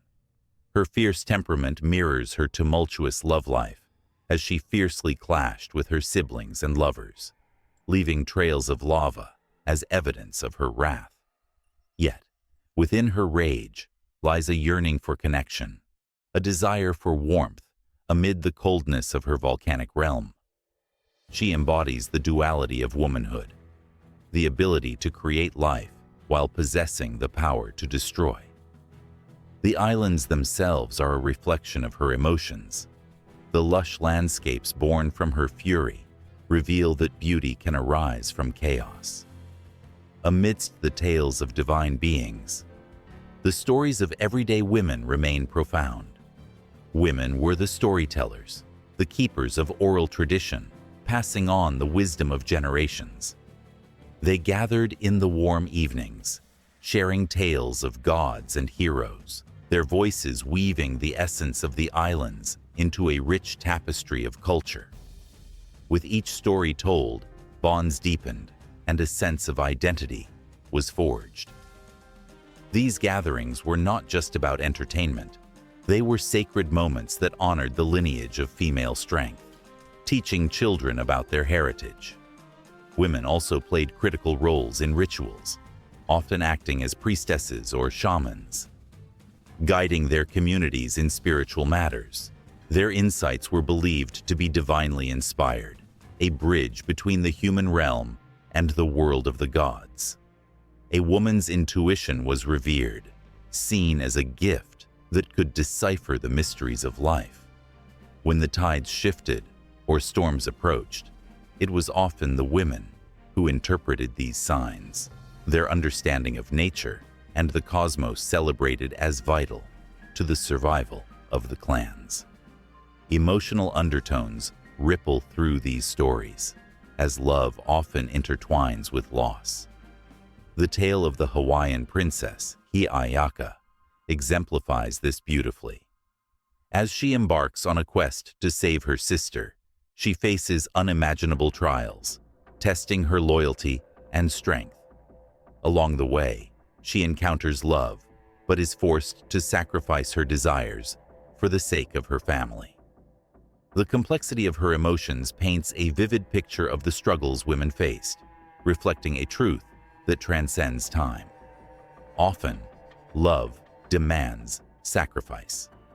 Amid the lush landscapes of Polynesia, the role of women extends beyond mere mythology. They crafted the canoes that traversed the vast ocean, their hands skilled in the art of navigation. Women became the backbone of the community, planting taro and gathering food, ensuring the survival of their people. The very act of nurturing the earth became a sacred duty, highlighting the connection between women and the land. Each harvest was a celebration, a testament to their hard work and dedication, nourishing bodies and spirits alike. In the shadows of these tales, the whispers of repression linger. As colonial influences began to seep into the islands, the narratives shifted, often sidelining the powerful women of the past. Yet the spirits of these heroines refuse to fade, echoing in the hearts of modern Polynesian women who reclaim their narratives. They are the daughters of legends, stepping forward to revive the stories that have long been buried under the weight of history. As the sun sets over the islands, casting a golden glow on the waves, the spirit of these women lives on, urging the next generations to remember. With each tide, the stories of Hina, Pele, and countless others continue to rise, spilling forth into the air like the scent of frangipani, impossible to ignore. The ocean's rhythm carries their essence, a reminder that women have always been, and will always be, the heartbeats of their culture. In the distance, the sound of drums begins to resonate, a call to gather once more, to share the legends of the past. The flickering torchlights illuminate the faces of eager listeners, their eyes wide with anticipation. The air is thick with stories waiting to be told, emotions ready to be stirred. And as the first words of the next tale break the silence, the cycle continues, forever enshrined in the embrace of the women whose spirits dance with every wave. A lone ship cuts through the mist, its sails catching the first light of dawn, a beacon of hope against the vast unknown. On board, a young captain stands at the helm, gripping the wheel with white-knuckled determination. His heart races, not just from the thrill of the wind in his hair, but from the weight of untold stories that linger on the horizon. Here, history teeters on the brink of discovery, where each wave holds the whispers of those who dared to venture into the dark. The myths of heroic journeys echo through time, woven into the fabric of every culture, each story a thread of bravery, adventure, and sacrifice. From the ancient Greeks who spun tales of Odysseus, battling mythical beasts, to the daring Vikings who sailed into uncharted waters, these narratives capture the essence of human spirit. They ignite a fire within, a yearning to conquer the impossible and discover new worlds. Consider the legendary exploration of Marco Polo, whose travels to Asia in the late 13th century opened the West's eyes to the richness of the East. His accounts of the fabled Silk Road, where spices and treasures flowed like rivers, painted images so vivid that mere words transported readers to bustling markets and vibrant cultures. Yet, behind the grandeur lay peril, disease, treachery, and the haunting fear of the unknown. Polo's journey wasn't just a passage across lands, it was a battle against the very fabric of fear itself. Then there was Ibn Battuta, a Moroccan scholar who traversed the Islamic world in the 14th century, a man whose footsteps echoed across deserts and mountains, through cities alive with learning and trade. His travels spanned an astonishing 75,000 miles, each stop a new chapter, each encounter a testament to the courage it took to venture forth. Battuta's stories of the vibrant courts of India, the bustling markets of Persia, and the sacred sites of Mecca reflect not just a physical journey, but a spiritual odyssey. As he moved through unfamiliar territories, he carried with him the weight of his own identity, the fear of rejection, mingling with the thrill of discovery. Contrast this with the ill-fated voyages of the Norse explorers, whose dreams of new lands often ended in tragedy. Leif Erikson's daring expedition to North America was met with both wonder and danger. He arrived on shores filled with promise, but also with the harsh reality of new foes. The sagas capture the tension of hope and despair, the triumph of discovery overshadowed by the specter of conflict. History remembers these journeys not just for their successes, but for the courage to face the unknown, even when it meant confronting fearsome foes. The thrill of the uncharted is as intoxicating as it is terrifying. Consider the age of exploration, a time when the world was still largely a mystery, and men like Christopher Columbus set sail with dreams of grandeur. His journey across the Atlantic was fueled by ambition, but beneath that ambition lay an unsettling truth. Navigators were as much prisoners of their own myths as they were explorers of new lands. Columbus's encounters with the indigenous peoples of the Americas unleashed violence that would echo through generations. The clash of cultures became a heartbreaking reality, a reminder that discovery often comes at a steep price. And what of the daring women who defied convention to carve their own paths? Jeanne Barré, disguised as a male, became the first woman to circumnavigate the globe in the 18th century, her story hidden in the shadows of history. The myths surrounding her journey speak volumes of resilience and defiance in a world that sought to silence her. In every storm she faced, every new land she stepped upon, she challenged the very notion of what a hero could be, reminding us that courage has no gender. As ships sailed further into the horizon, the tension between desire and danger escalated. The crews faced the wrath of nature, storms that could swallow them whole, as their dreams clashed violently with the reality of survival. The tales of shipwrecks and lost souls are woven into this tapestry of exploration, a haunting reminder that the path to discovery is fraught with peril. Each splash of salt water against the hull carries the weight of those who dared to dream too big, only to be claimed by the depths. Yet even in the face of despair, the human spirit shines brightest. The story of the Polynesians, who navigated the vast Pacific using only the stars and the swell of the ocean, stirs something deep within.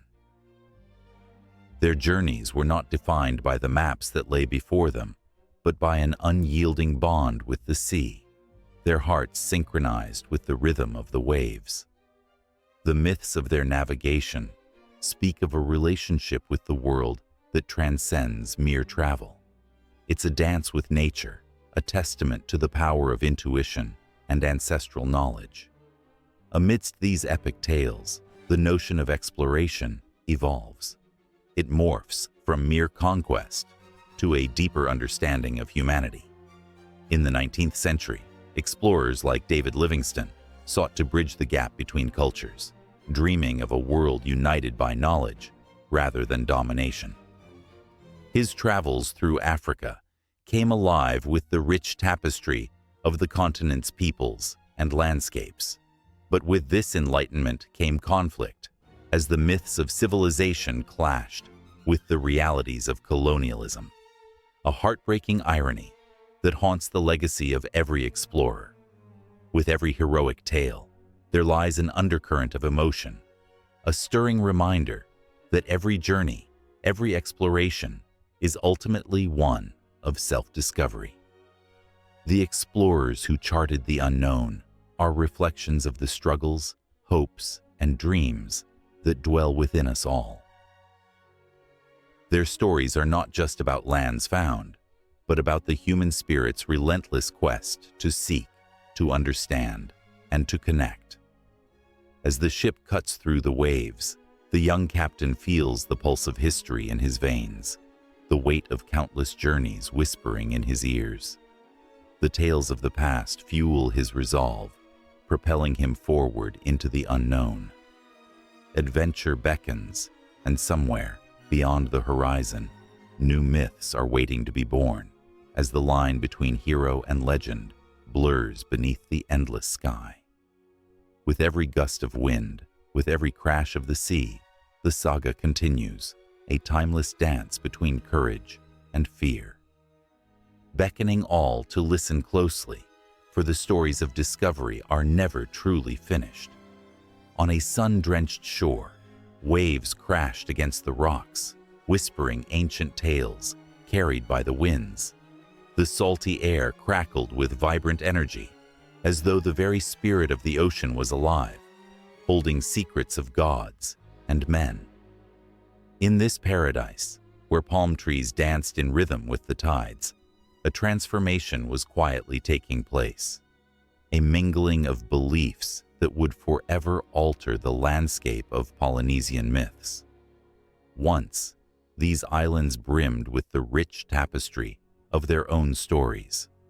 The gods of the ocean, sky, and land loomed large in the hearts of the people, guiding their lives with wisdom and power. Tangaroa, the god of the sea, held dominion over the waves, while Rangi and Papa, the sky and earth, wove the fabric of existence itself. The Polynesians, with their intricate carvings and chants, honored these deities, pouring their souls into rituals that spoke of creation, love, and the struggles of life. Then came the strangers, their ships cutting through the horizon like shadows, bringing with them not just new goods, but a new faith. The arrival of Christian missionaries in the 19th century marked a profound shift, a clash of worlds where the sun of the old beliefs began to dim under the weight of a foreign light. The islanders watched in wonder and confusion as these newcomers marched onto their shores, armed not with weapons, but with Bibles, hymns, and the promise of salvation. The missionaries spoke of a single all-powerful God, a figure whose love was unconditional, whose promise of eternal life shone brighter than any star in the Polynesian sky. It was a stark contrast to the pantheon they had known, and yet it was a message that resonated in unexpected ways. The tales of Jesus, his trials, and his ultimate sacrifice began to weave into the rich fabric of Polynesian mythology, transforming the very essence of their stories. In the lush valleys of Hawaii, the figure of Jesus took on the familiar shape of the demigod Maui, known for his cunning and strength. The islanders began to see similarities, marveling at how Maui's legends of fishing up islands and stealing fire from the gods echoed the messages of hope and redemption. Thus, the stories began to shift, twisting and merging as the people sought to reconcile their ancient beliefs with these new teachings. They listened to the missionaries but retained the essence of their own myths, creating a unique blend that honored both worlds. Meanwhile, in the Marquesas Islands, the transformation was equally profound. The legendary figures of their ancestors, once seen as powerful gods, now found themselves sharing the stage with biblical characters. The stories of creation took on new layers, with tales of Adam and Eve interlacing with those of the first humans born from the union of Rangi and Papa. As the islanders painted their churches with vibrant murals, they depicted not just biblical scenes, but also their own deities, ensuring the old ways were not lost, but reimagined. The sound of hymns echoed through the valleys, a haunting melody that both soothed and unsettled. The islanders raised their voices in praise, but behind closed doors, whispers of the old gods lingered. The tension was palpable, a delicate dance between reverence and rebellion. Old rituals were modified, new meanings imbued. Offerings that once honored Tangaroa now included prayers to the Christian God, a testament to the struggle between two worlds that coexisted yet often clashed. As the sun dipped below the horizon, casting a golden hue over the sea, the stories continued to evolve, permeating every aspect of life. Children sang songs of both Jesus and Maui, their laughter a harmonious blend of faith and tradition. The elders spoke of their ancestors with pride, sharing tales of bravery and cunning that now included the light of Christian teachings. It was a paradox, a beautiful mess of beliefs, each enriching the other in ways that were both profound and unsettling. But not everyone welcomed the change. The tensions simmered beneath the surface, threatening to boil over as traditionalists clung fiercely to their roots. They saw their sacred stories being transformed, stripped of their power and meaning. Fights broke out in public squares as factions emerged, pitting the old ways against the new, each seeking to claim authority over the soul of the islands. Yet, amidst this turmoil, there were moments of profound connection. Community gatherings became a melting pot of ideas, where older and younger generations shared their interpretations of the divine. A shared understanding began to blossom, creating an environment where the stories of Christ and the legends of the islands could coexist. The image of Jesus, once foreign, began to blend seamlessly with the rich tapestry of Polynesian lore, embodying traits of compassion, sacrifice, and resilience that resonated deeply with the people. As years turned into decades, the landscape of beliefs on these islands transformed beyond recognition. The missionaries' influence was undeniable, their teachings woven into the very fabric of daily life. Yet, like the waves that ceaselessly crashed on the shores, the old myths refused to be forgotten. They flowed and shifted, adapting to the new reality, while still clinging to their essence. The darkness of struggle gave way to the light of understanding, and in that space, new legends were born. The islanders emerged from the shadows of conflict, having created a unique cultural identity that honored both their heritage and the new faith. Their myths continued to thrive, each story a testament to the resilience of the human spirit, a reminder that through adversity, beauty could arise. And as the sun rose over the horizon, illuminating the islands in a warm golden glow, it became clear that these tales, the ancient and the newly forged, would continue to shape the hearts and minds of the Polynesian people for generations to come. The waves lapped gently against the shore, carrying whispers of the past, present, and future as the cycle of belief and myth continued to evolve. Each wave crashing into the next, forever entwined in an endless dance. In a small, dimly lit theater, the air crackled with anticipation. The audience was still, hearts racing, as the curtains drew back to reveal a modern retelling of an ancient myth. On stage, a hero stood, not in the armor of old, but clad in the casual wear of today, his face painted with determination and vulnerability. The familiar tale of courage and sacrifice twisted and turned, echoing the dreams and fears of a new generation. It was a perfect blend of old and new, a reflection of how myths evolve yet remain timeless, resonating with the human experience. For centuries, myths have shaped cultures, offering lessons in morality, bravery, and the complexities of life. The ancient Greeks, with their pantheon of gods, told stories of love and betrayal that still echo today in our modern narratives.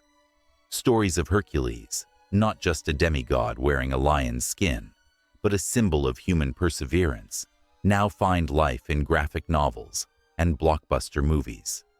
The myth morphs, but the essence of struggle and triumph remains, striking a chord in an audience that is both familiar and foreign to the tale. The adaptation of these ancient stories into contemporary culture is not simply a trend. It's a necessity. In a world that often feels chaotic and disconnected, these myths offer a glimmer of hope. They remind us of the battles fought, both on the grand stage of history and within the quiet recesses of our hearts. The modern interpretation of the myth of Persephone, for instance, whispers to a generation grappling with the duality of light and darkness in their lives. In her tale of descent into the underworld and eventual rise, young women see their own struggles with identity and empowerment reflected back at them. As the lights dimmed further, the audience was transported. They were no longer mere spectators. They became part of the unfolding drama. The storytellers masterfully intertwined the essence of the past with the immediacy of the present. The myths were not relics of a dusty history. They were alive, breathing, and throbbing with relevance. The tale of Icarus, who flew too close to the sun, transformed into a cautionary tale about ambition and the perils of overreaching in the high-stakes world of social media fame. His wings, made of feathers and wax, now mirrored the fragile nature of digital personas, capturing the collective anxiety of a generation that constantly teeters on the brink of exposure and anonymity. In the shadows of the theater, whispers of recognition rippled through the audience. They saw their own lives reflected in the narratives, their own struggles mirrored in the characters. The adaptation of myths was no longer just about ancient heroes, but about everyday people battling their own demons, striving for connection and meaning in a world that often feels indifferent. It was in these moments that the audience felt the weight of history, a reminder that while times change, the core of humanity remains the same. The characters stepped off the stage and into the minds of the audience, resonating with emotions that were raw and unfiltered. The tragic tale of Orpheus, the musician who ventured into the underworld to retrieve his lost love, now took on a new dimension in a contemporary love story filled with heartbreak and longing. The haunting melodies echoed through the air, stirring memories of lost relationships and unfulfilled dreams. Each note hit hard, like an arrow to the heart, as the audience grappled with their own version of Orpheus's heart-wrenching journey. Moments like these held a mirror to society, reflecting fears and aspirations that were deeply rooted in the human condition.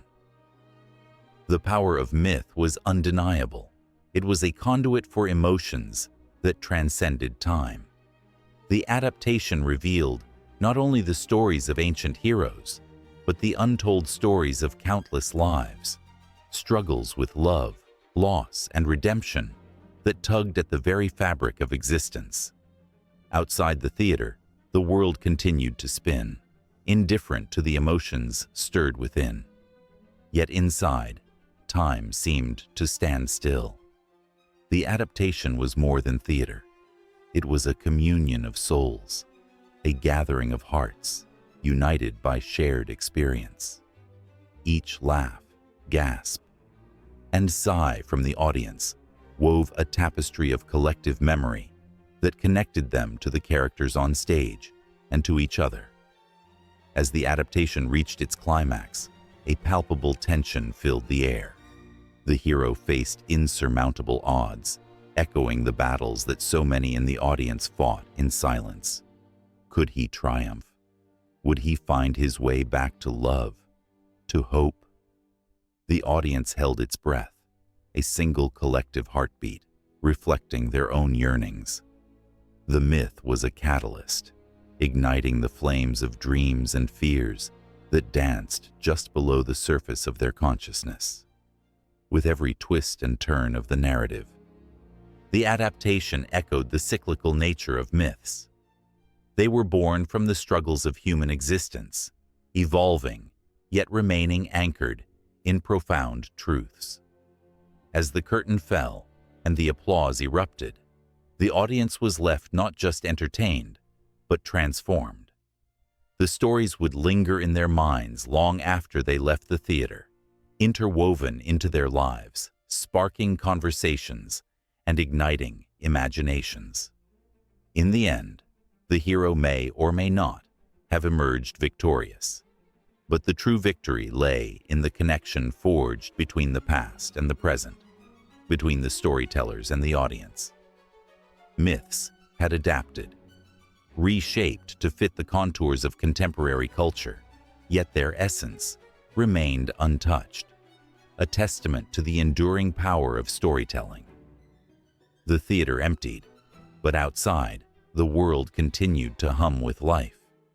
Shadows of ancient tales danced in the streets, and the echoes of laughter and tears carried on the breeze, intertwining with the stories waiting to be told. As people walked away, the night air whispered promises of new myths to be born, new adaptations waiting to unfold, reminding everyone that while the tales may change, the heart of the story remains, forever alive in the pulse of humanity. The sun hung low on the horizon, casting a warm golden glow across the vast, endless ocean. A gentle breeze whispered through the rigging of the canoes, carrying the scent of salt and adventure. This was a moment steeped in hope and uncertainty, where the horizon promised new lands and the thrill of discovery mingled with the fear of the unknown.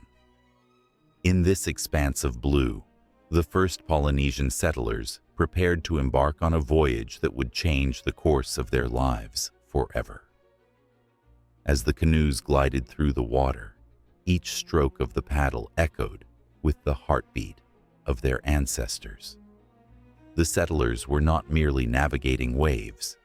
They were navigating the very essence of their dreams and aspirations. They were skilled navigators, their knowledge passed down through generations, using the stars, winds, and ocean currents as their guides. Every glimmering star above felt like a beacon, illuminating their path toward the uncharted islands. With every stroke, they carried the weight of their people's hopes, woven into the very fabric of their existence. Among them was a young woman named Moana. Her spirit was fierce, her heart full of courage, and her dreams stretched beyond the horizon. As she gripped her paddle, she felt the energy of her ancestors surge through her veins. They had faced challenges and endured hardships, just as she would. The lore of their bravery was inscribed in her heart, a reminder that this journey was not just about survival, but about the spirit of exploration that defined her people.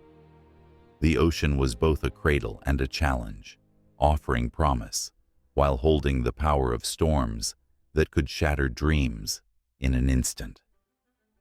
The first night at sea was a tapestry of emotions. The sky was a dark canvas, punctuated by 1,000,000 shimmering stars. Moana gazed up, her heart swelling with awe. Each star was a story, each constellation a reminder of her people's legacy. But as night deepened, the ocean transformed. The gentle waves turned rough, the wind picked up, and a fierce storm erupted. The world around them twisted into chaos, and the settlers found themselves fighting, not just for their journey, but for their very lives. The canoes rocked violently, tossed like leaves in a tempest. Fear gripped their hearts, but Moana stood firm, her voice rising above the roar of the storm. "We are not lost. We are guided by the stars," she shouted, rallying her fellow settlers. They were warriors of the sea, and together they fought against the howling winds and crashing waves. Straining against the storm, they clung to the hope that awaited them on the other side of the tempest. As dawn broke, the storm subsided, leaving a trail of destruction in its wake. The sun, a fiery orb of rebirth, painted the sky with hues of orange and pink. Moana and her fellow settlers emerged from the night, weary but unbroken. As they looked around, they saw something extraordinary, an island rising majestically from the sea. It was lush and green, a paradise that seemed to call to them. Joy surged through their hearts, but so did caution. This land, so beautiful and inviting, was still unknown. With weary limbs, they paddled toward the shore, where white sand met gentle waves. Moana felt the cool water lap against her feet as she stepped onto the island's sandy embrace. It was a moment of belonging, a feeling that this place was meant for them. But even in paradise, the settlers sensed the remnants of challenges yet to come. The island was uninhabited, yes, But the path to claiming it as home would not be easy. There were dense forests to navigate, hidden dangers to face, and the promise of sustenance that lay beneath the foliage. They gathered together to share stories and dreams, united by their journey and the bond that had formed in the face of adversity. That first night on the island, they gathered around a fire, the flames dancing as their laughter filled the air. As they shared tales of their ancestors, a profound silence fell when Moana took her turn. "This island is not just a place," she began, her eyes reflecting the flickering firelight. "It is a canvas for our dreams. It is our chance to build a future." With her words, the settlers felt the weight of their history, blending with the promise of the present. They were the architects of their destiny, sowing seeds of hope in this untouched land. Each individual had stories etched in their hearts, tales of bravery and sacrifice that would resonate through the generations to come. Their journey was forever intertwined with the land. It was a testament to their spirit, a legacy that would flourish like the lush vegetation around them. Days turned into weeks as they explored the island, learning its rhythms and secrets. They discovered freshwater springs, fields ripe for planting, and trees heavy with fruit. Yet, amid the abundance, they often felt the chill of isolation. The ocean that had once united them with their ancestors now felt like a barrier, a reminder of the world they had left behind. Sometimes, Moana would stand on the shore, staring at the vast horizon, her heart a mix of longing and determination. She could almost hear the whispers of the waves calling her back, urging her to remember where she came from. As the sun set on the horizon, painting the sky in shades of purple and gold, Moana gathered the settlers. "We must honor our past, but we must also look ahead," she urged, her voice steady. "Our children will tell stories of who we are. Let them speak of bravery, of unity, and of hope." Her words carried the weight of a promise, igniting a fire in their hearts. But the island was not without its trials. They faced storms that tested their resolve, droughts that threatened their crops, and moments of doubt that crept into their minds. Yet amid it all, they stood together, embracing the difficulties as part of their shared journey. Each challenge they overcame became a thread in their tapestry of resilience. As the settlers built their homes and cultivated their land, they began to envision a future marked by laughter, community, and shared dreams. They were no longer just survivors. They were creators, shaping a world that belonged to them. With every sunrise, they forged a legacy, a testament to the power of hope and the unbreakable spirit that bound them together. The echoes of their laughter mingled with the whispers of the ocean, creating a melody that resonated through the ages, one that would never fade away. In the twilight, as the stars blinked into existence, their hearts swelled with the knowledge that this was only the beginning. They had crossed the ocean, faced the storm, and claimed their slice of paradise. And with each passing day, they grew more rooted in this new land, their ancestors watching over them with pride. The story of the first Polynesian settlers was only just unfolding, and the beauty of their journey lay in the promise of what was to come. In the flickering light of a fading sunset, as the shadows began their slow creep across the land, the earth would rumble and shake, a deep growl rising from the bowels of the planet. It was a sound that sent chills down the spines of those who encountered it, a reminder of nature's fierce power. Villagers, their faces drawn with fear, would gather in the square, eyes wide and hearts pounding, whispering feverishly about the gods who must be angry or the spirits who had awakened from their slumber. When the sky cracked with thunder, It was not just a storm brewing. It was the wrath of deities, their voices amplified by the fury of the heavens. Throughout history, communities have looked skyward, interpreting the chaotic tapestry of natural disasters through the lens of myth. When the ground beneath their feet trembled with earthquakes, they imagined the great serpent Apep thrashing in the depths of the earth, attempting to swallow the sun. The ancient Egyptians spoke of this monster, believing it was the very embodiment of chaos, rising against the order of Ra. Every tremor was a reminder that the balance of the universe hung by a fragile thread, pulled by the whims of gods and monsters. In the far reaches of the Pacific, when the ocean roared and the waves mounted high, the people of Hawaii would tremble, not just from fear, but from reverence. Pele, the goddess of volcanoes, was thought to stir deep within the earth, her passion igniting the land with fire and fury. When lava surged and flowed like molten gold, it was a sign of her presence, a demonstration of her power and anger. The villagers would gather offerings, fruits, flowers, and prayers, hoping to appease her, to calm the raging fury that threatened to consume their homes. The stories of Pele were woven into the fabric of their lives, where each eruption was not merely destruction, but a message, an act of creation and rebirth intertwined. As the winds howled and storms raged, the Norse spoke of the mighty Thor, brandishing his hammer to split the sky. Thunder was his battle cry, echoing through the valleys as he defended the realm of men against the giants of chaos. The people would huddle together, recounting tales of how Thor fought to protect them, making the storm feel less like a terrifying force and more like a divine showdown.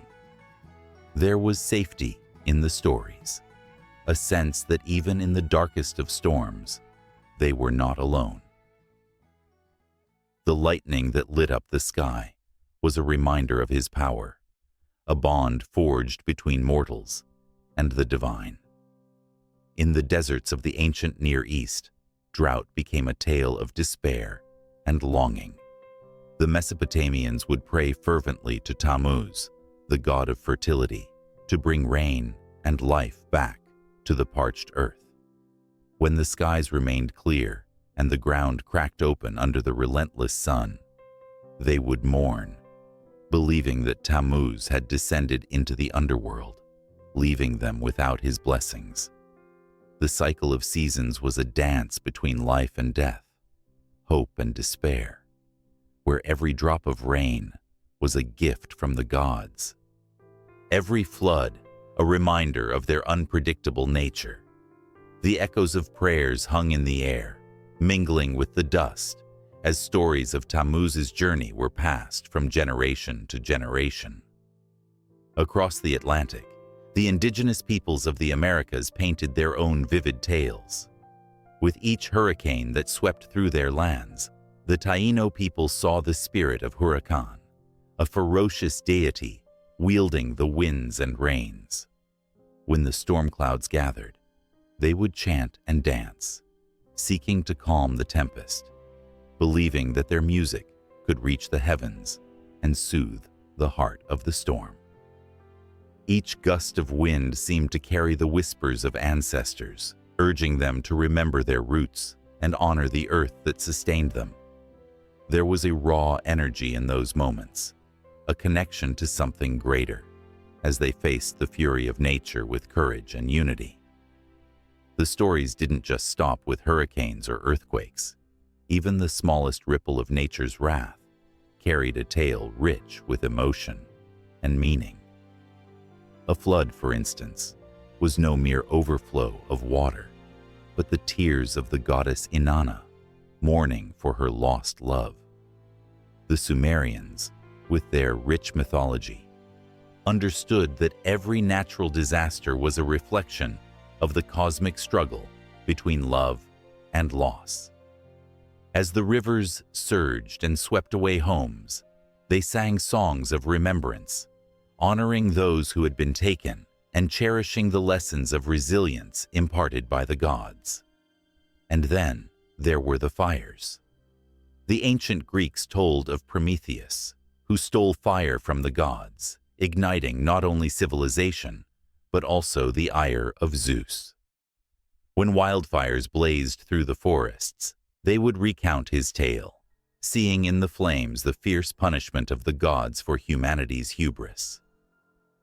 The heat was a reminder that the gifts of the divine could also bring destruction, if not handled with respect.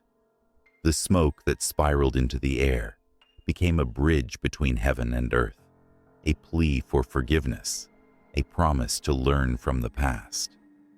As the night deepened, the wind picked up, and the stories of the past wrapped around the present like a shroud.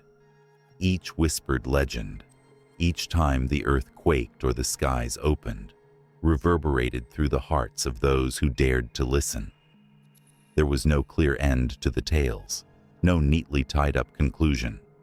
Instead, they flowed into each other, a never-ending cycle of fear, reverence, and stories shared under the stars. The natural world was alive with emotion, demanding attention and respect. The echoes of the past mingled with the present, urging the listeners to recognize their place in this intricate tapestry of life, tension, and myth. The air was thick with tension, a palpable silence hanging between the trees, as ancient as the roots that burrowed deep into the soil beneath. The whispers of the wind carried stories, age-old tales woven into the very fabric of the earth. Somewhere in a forgotten village, a weathered elder, his face a map of wrinkles, recited the legends to a circle of wide-eyed children. Their imaginations ignited by the flickering flames of the bonfire. The ground beneath them trembled slightly, as if it too remembered the weight of those stories. Long ago, in the sacred places of the world, every rock, every river, held a tale that spoke of the spirits residing within. The indigenous tribes revered the land, not just as a resource but as a living partner, a sentient being deserving of respect and care. They believed that to harm the land was to harm themselves. The health of the community was tied directly to the health of the earth. Rituals were performed. Dances led by shamanic figures intertwined with the rhythms of nature as they sought to communicate and maintain balance with the unseen forces that governed their world. In the shadow of great mountains, where the snow capped the peaks like a crown, the Ainu people of Japan revered the bear as a sacred creature. They believed that when they hunted, they were not simply taking life, but engaging in a profound exchange. The bear, once a part of the human clan, was honored through rituals that involved offerings and prayers. It was a powerful reminder that their actions toward nature had consequences, both seen and unseen, echoing through generations. The spirit of the bear lived on in the forests, a guardian reminding them of their duty as stewards of the land. Across the ocean, the Native American tribes shared similar beliefs. The Lakota, for instance, viewed the buffalo as more than just a source of food and materials. They understood the deep connections between their survival and the animal's existence. Each hunt was a solemn affair, steeped in prayer and gratitude. They knew that disrespecting the land and the creatures that roamed it could bring about devastating consequences. Their myths served as a moral compass, guiding actions and fostering a profound sense of responsibility toward the earth. But not all stories are wrapped in reverence. As the seasons changed, so did the tales, darker narratives creeping in, like shadows at dusk. The consequences of greed began to seep into the fabric of these myths. With the arrival of colonizers, the sacred lands were desecrated. The whispers of the ancestors grew fainter, drowned out by the clamor of machines and the relentless march of progress. A chorus of anguish filled the air as stories of loss and displacement took root in the hearts of the people. Among the ruins of a once thriving civilization, the echoes of ancient chants lingered, reminding all who dared to listen of the price of disconnection. The Maya, builders of magnificent pyramids and intricate cities, understood the delicate balance of their environment. Their collapse, hastened by overexploitation and disregard for their myths, was a stark warning, a testament that when humans forget their stories, they risk losing the very foundation upon which their lives are built. Yet, even amid despair, hope flickers like the flame of that bonfire. As the sun sets, casting long shadows over the land, a new generation awakens to the wisdom of their ancestors. They return to the teachings of the past, embracing the intertwining of myth and stewardship as they gather knowledge to heal the earth. Community gardens bloom where concrete once ruled, and songs of the earth are sung anew. The spirits of the land awaken, vibrant and full of life. Children run through fields, their laughter mingling with the rustle of leaves, a testament to the tales that continue to shape their identities. With each step they take, they honor the connection that binds them to the ground beneath, to the water that nourishes them, to the air that fills their lungs. They plant seeds of hope, both literally and metaphorically, nurturing a future where the lessons of the past are not forgotten, but woven into the very essence of their existence. The stories that linger also cast shadows, reminding them of the fragility of their bond with the earth. As the elders share their wisdom, the children listen with rapt attention, their hearts swelling with the weight of their ancestors' legacy. They learn of the sacredness of the land, the stories entwined with every hill, every river, every creature. The tales ignite a fire within them. They become the torchbearers, determined to carry the legacy forward. Their resolve grows stronger as they envision a world where the balance between humanity and nature is restored, where myths are no longer tales of caution, but beacons of hope. In the twilight, a voice rises among the group, a passionate declaration that resonates through the night. The stories are not just relics of the past, but living truths that guide us into the future. Every sacrifice made by their ancestors, every lesson learned, is a gift to be cherished and shared. They begin to understand that their stewardship of the land is a continuation of those ancient myths, a promise to honor the spirits that dwell within the trees and the waters. The circle tightens, hearts beating in sync with the rhythm of the earth. And in that moment, a realization dawns. Myth and land stewardship are inseparable. The past weaves seamlessly into the present, and the choices they make today will echo into eternity. There is a collective breath, a moment of clarity wrapped in silent understanding that binds them together, igniting a passion that will fuel their fight for the earth, for justice, for the stories that must never be silenced.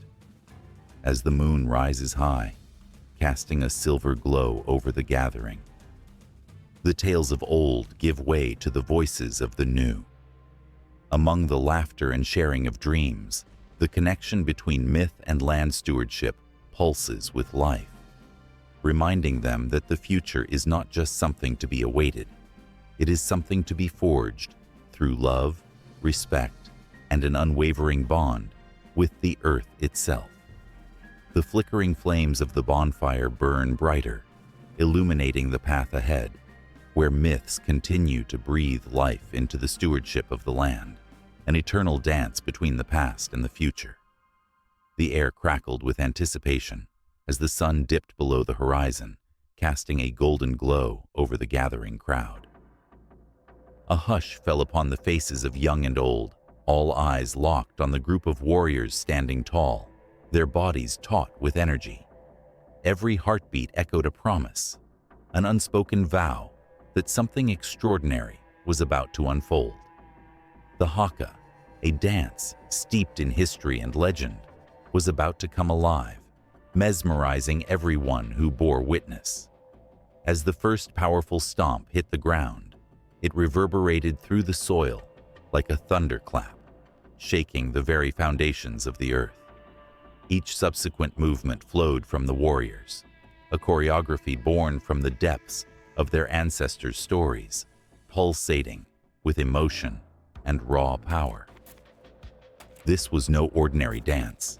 It was a mythological expression, a fierce embodiment of their identity, culture, and history. The warriors' faces contorted into fierce expressions, eyes wide and piercing, as they summoned the spirits of their forebears to stand with them.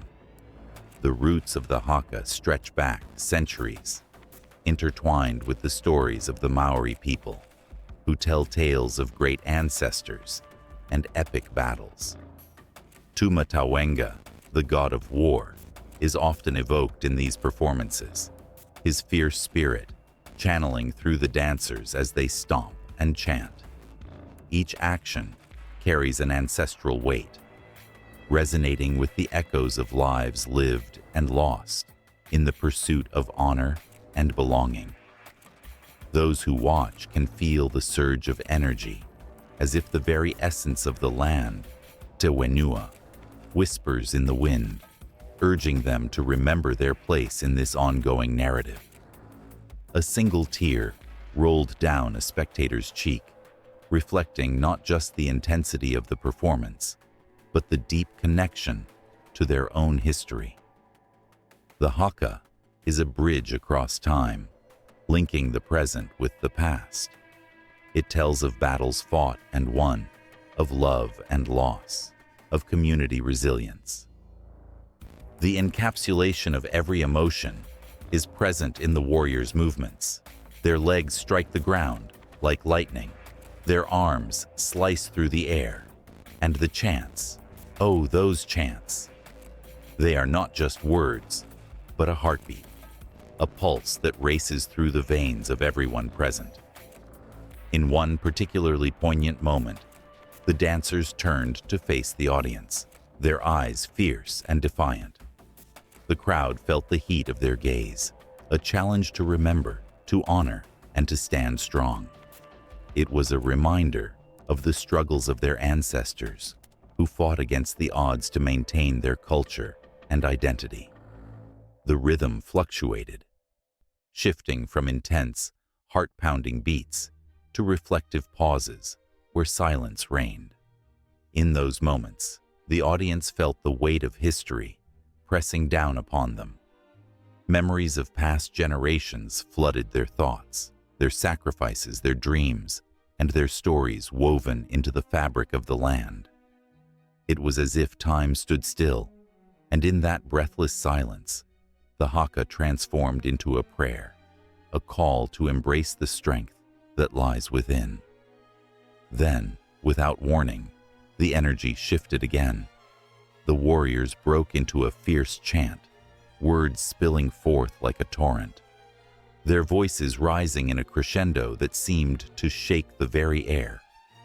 Each line of the chant carried power, a declaration of identity and purpose. The crowd leaned in, captivated, their hearts racing alongside the warriors. The passion ignited a fire within, an awakening of pride that surged through the spectators, uniting them in a shared experience.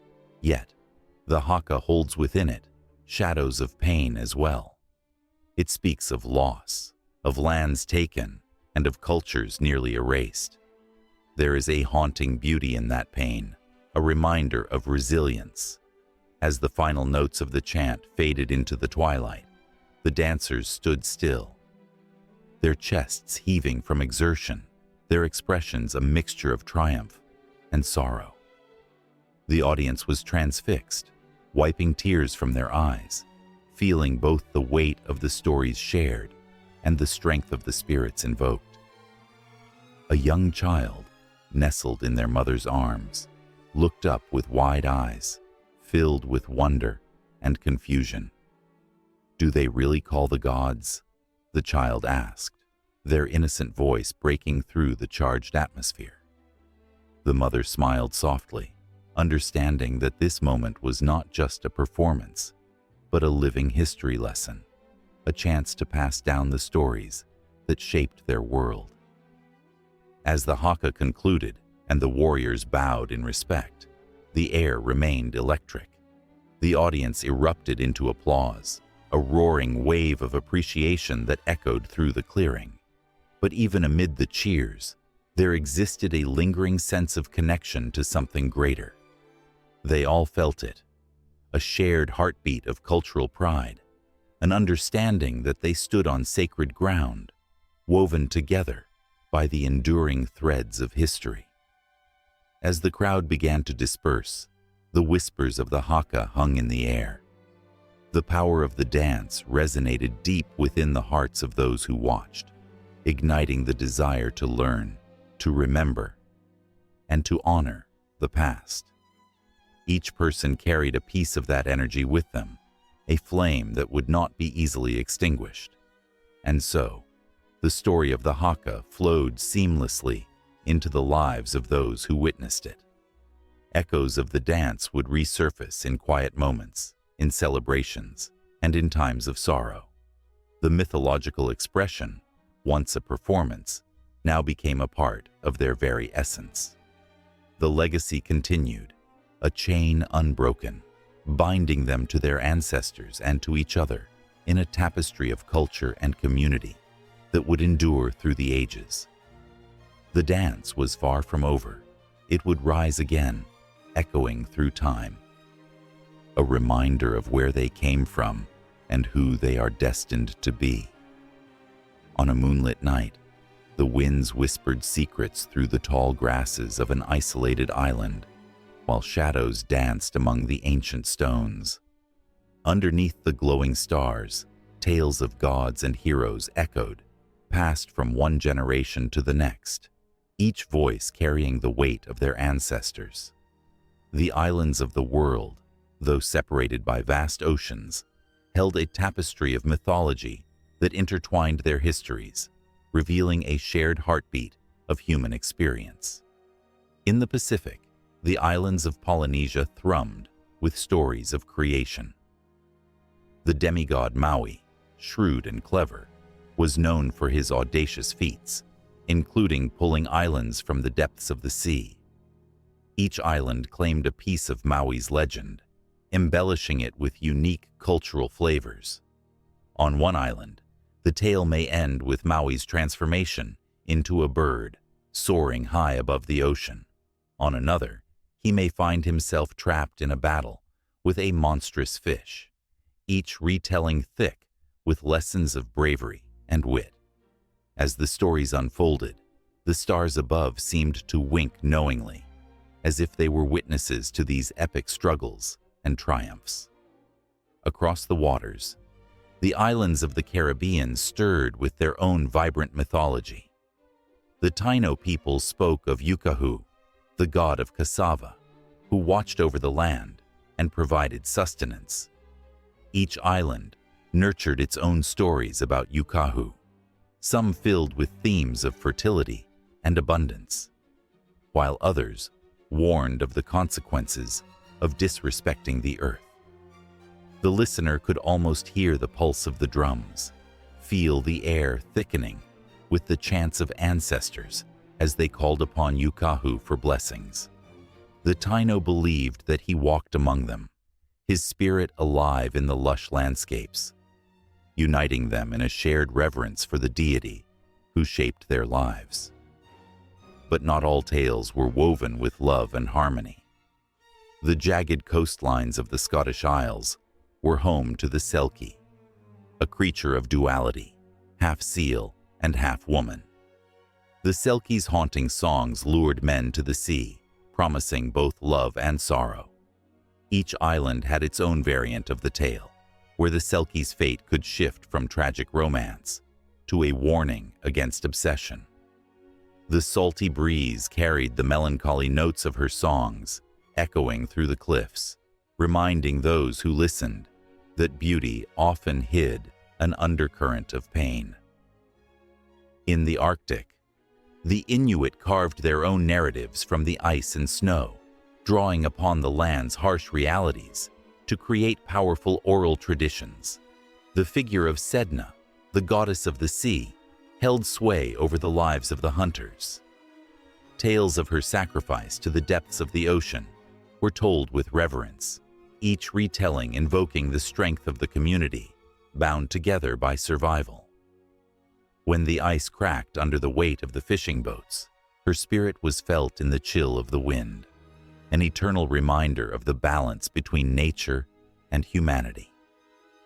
As the sun set on each island, ancient fires flickered to life, casting shadows on the faces of those who gathered to share their stories. The rhythms of the drums filled the air, setting hearts racing as the legends of old breathed through the cracks of time. In Africa, the stories of Anansi the spider unfolded, charming and mischievous, a trickster who taught valuable lessons through laughter. Each village told its own versions of Anansi's escapades, weaving morality into the very fabric of entertainment. Children listened wide-eyed, their imaginations ignited by the scheming spider who spun tales of wisdom, proving that cunning could triumph over brute strength. From the shores of Greece echoed the resounding legends of gods and mortals. Zeus, Athena, and Poseidon took on different shapes as their stories passed through the hands of various storytellers. On the Aegean Islands, the tale of Odysseus took on life, each island painting him as either a hero or a flawed man, revealing the tension between ambition and humility. The waves crashing against the rocks seemed to whisper his name, beckoning sailors to remember the lessons of his arduous journey, reminding them of the thin line between glory and disaster. In the forests of the Americas, the native tribes spoke of the Great Spirit, a force that connected all living things. The legends of Coyote, a trickster god who taught through his blunders, echoed through the trees, leaving lessons of humility and respect. Every telling echoed with laughter and wisdom as the listeners felt Coyote's presence in the rustling leaves and the howling winds. His stories served as a bridge between the divine and the mundane, inviting all to find the sacred in the everyday. Each island, each culture, held a mirror to the human soul, reflecting the fears, dreams, and struggles of its people. With each variation, the essence of the stories remained, echoing the same fundamental truths about love, loss, bravery, and wisdom. These inter-island variations were not just tales. They were lifelines, tethering communities to their past, anchoring them in their present, and guiding them into their future. As night deepened, the stories flowed like the tide, rhythmic and relentless, binding the islands together in a web of shared mythology. The fire flickered, illuminating faces that glowed with reverence, excitement, and sorrow. Each tale carried with it the weight of history, the echoes of ancestors who had once walked the very same shores and mountains. It was in those moments, between the rhythm of the drums and the soft whispers of the wind, that one could feel the pulse of 1,000 generations, each fed by the stories that continued to shape their existence. And so, with every tale spun, the cycle continued, each island adding its own color to the mosaic of mythology, creating a boundless ocean of stories that would never cease, forever evolving, yet always echoing the same universal truths. The collective heartbeat of humanity resonated, a testament to the enduring nature of myth and the power of storytelling to transcend time and space. The night seemed to breathe as one, weaving together the disparate threads of tradition, culture, and belief into a tapestry that was as beautiful as it was intricate, forever inviting the listener to lean in closer, to feel the weight of the world in every word. In the quiet of dawn, as the first light spilled over the horizon, the air was filled with the distant echoes of a haunting melody. It was the sort of sound that wrapped around the soul, lingering like a warm embrace. This was not just music. It was a bridge to ancient worlds, a thread weaving together the fabric of myth and the whispers of the unseen. In every corner of the earth, from the icy expanses of the Arctic to the sun-soaked savannas of Africa, music and chanting have played a vital role in the traditions and stories that define cultures. These sounds resonate like the heartbeat of humanity, pulsating with emotions that are as old as time itself. In ancient Greece, the Muses, goddesses of inspiration, were celebrated through songs that echoed in the amphitheaters. The powerful voice of a single storyteller could silence a crowd, drawing them into tales of gods, heroes, and tragic love. When Orpheus sang, flowers bloomed, and the very stones wept, as if nature itself responded to the melody. Music was not merely entertainment. It was a sacred language that connected the mortal realm with the divine. It was said that with the right notes, one could charm the fiercest beast or summon the spirits of the lost. Shifting focus to the vibrant streets of ancient India, the sounds of the raga floated through the air, each note steeped in emotion. Musicians would gather around bonfires, their voices rising and falling like the waves of the ocean. These traditional melodies told stories of love, loss, and the eternal dance of creation and destruction.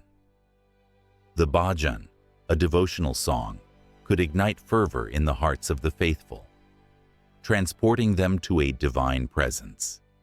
In the words of sages, music was not only a form of expression, but a pathway to enlightenment, a call to the gods themselves.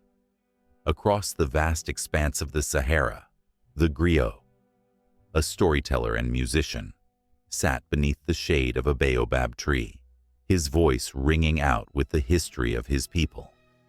Here, music was the keeper of memory, preserving tales of ancestry and triumph. Drums echoed through the night, weaving a tapestry of sound that celebrated victories and mourned losses. Each beat was a heartbeat, each note a reminder that the past was alive, breathing through the rhythms of the present. The griot sang of heroes, not only to entertain, but to remind the tribe of their roots, their struggles, and their resilience. In the icy landscapes of the Inuit, chanting played a crucial role in their spiritual rituals. The ikiak, a traditional form of song, was not just a means of communication. It was a call to the spirits of the earth, the sea, and the sky. The melodies, often woven with the sounds of nature, would invoke the animals and elements, allowing the community to coexist with the land in harmony. The power of their voices echoed in the cold air, a testament to their connection to the world around them. Each note was a prayer, each chant a tribute to the spirits that walked beside them. In the lush jungles of the Amazon, tribes gathered for ceremonies that echoed with the sounds of flutes and drums. Here, music was a living entity, a force that could heal, celebrate, or even conjure the spirits of ancestors. The shaman, with his intricate chants, would guide souls through the veil of existence, bridging the earthly realm with the spiritual world. The very act of singing could shift the atmosphere, creating a sacred space where time stood still and the magic of the universe could be felt. Each melody carried the weight of the tribe's history, a reminder that they were part of something greater, something eternal. Among the ancient Celts, music and chanting were integral to their festivals and rituals. As the sun dipped low, the sound of bagpipes would fill the air, calling forth the spirits of the ancestors. The songs sung during the Samhain festival were believed to ward off evil spirits and invite blessings from the other world. The community would gather, hands clasped, voices raised in unison, merging their hopes and fears into a powerful anthem that transcended the mundane. It was a moment where the past and present intertwined, where every note held the weight of collective memory. Even in the shadows of the pyramids, where the ancient Egyptians practiced their beliefs, music played a pivotal role in their rituals. The sound of lyres and harps filled the temples, accompanying prayers and offerings to the gods. It was believed that music could facilitate communication with the divine, making the heart light enough to reach the heavens. Each instrument had its own spirit, its own story, and the melodies would rise like incense, enveloping the temple in a sacred atmosphere. The priests would chant with fervor, their voices a powerful conduit that brought the people closer to the mysteries of life and death. As the sun set beyond the horizon, the lines between reality and myth began to blur. The power of music and chanting emerged as a force that shaped destinies, intertwined lives, and nurtured communities. The ancient sounds echoed through the ages, a reminder that humanity's deepest emotions have always demanded expression. The melodies sung by ancestors still lingered in the air, their whispers urging the living to remember, to feel, to connect. In the flickering glow of firelight, the world stood still, suspended in a moment that thrummed with anticipation. The next note awaited, a promise of stories yet untold, of emotions yet to be felt. In that sacred space, where myth and reality danced hand in hand, the echoes of the past called to the future, inviting it to listen. The music swelled, filling the air with a rich tapestry of sound, echoing, resonating, and inviting all to join a crescendo that would never truly end. Under the vast expanse of an indigo sky, where the stars seemed to blink knowingly at the earth below, two lovers stood on a rocky shoreline, their hearts pounding in rhythm with the crashing waves.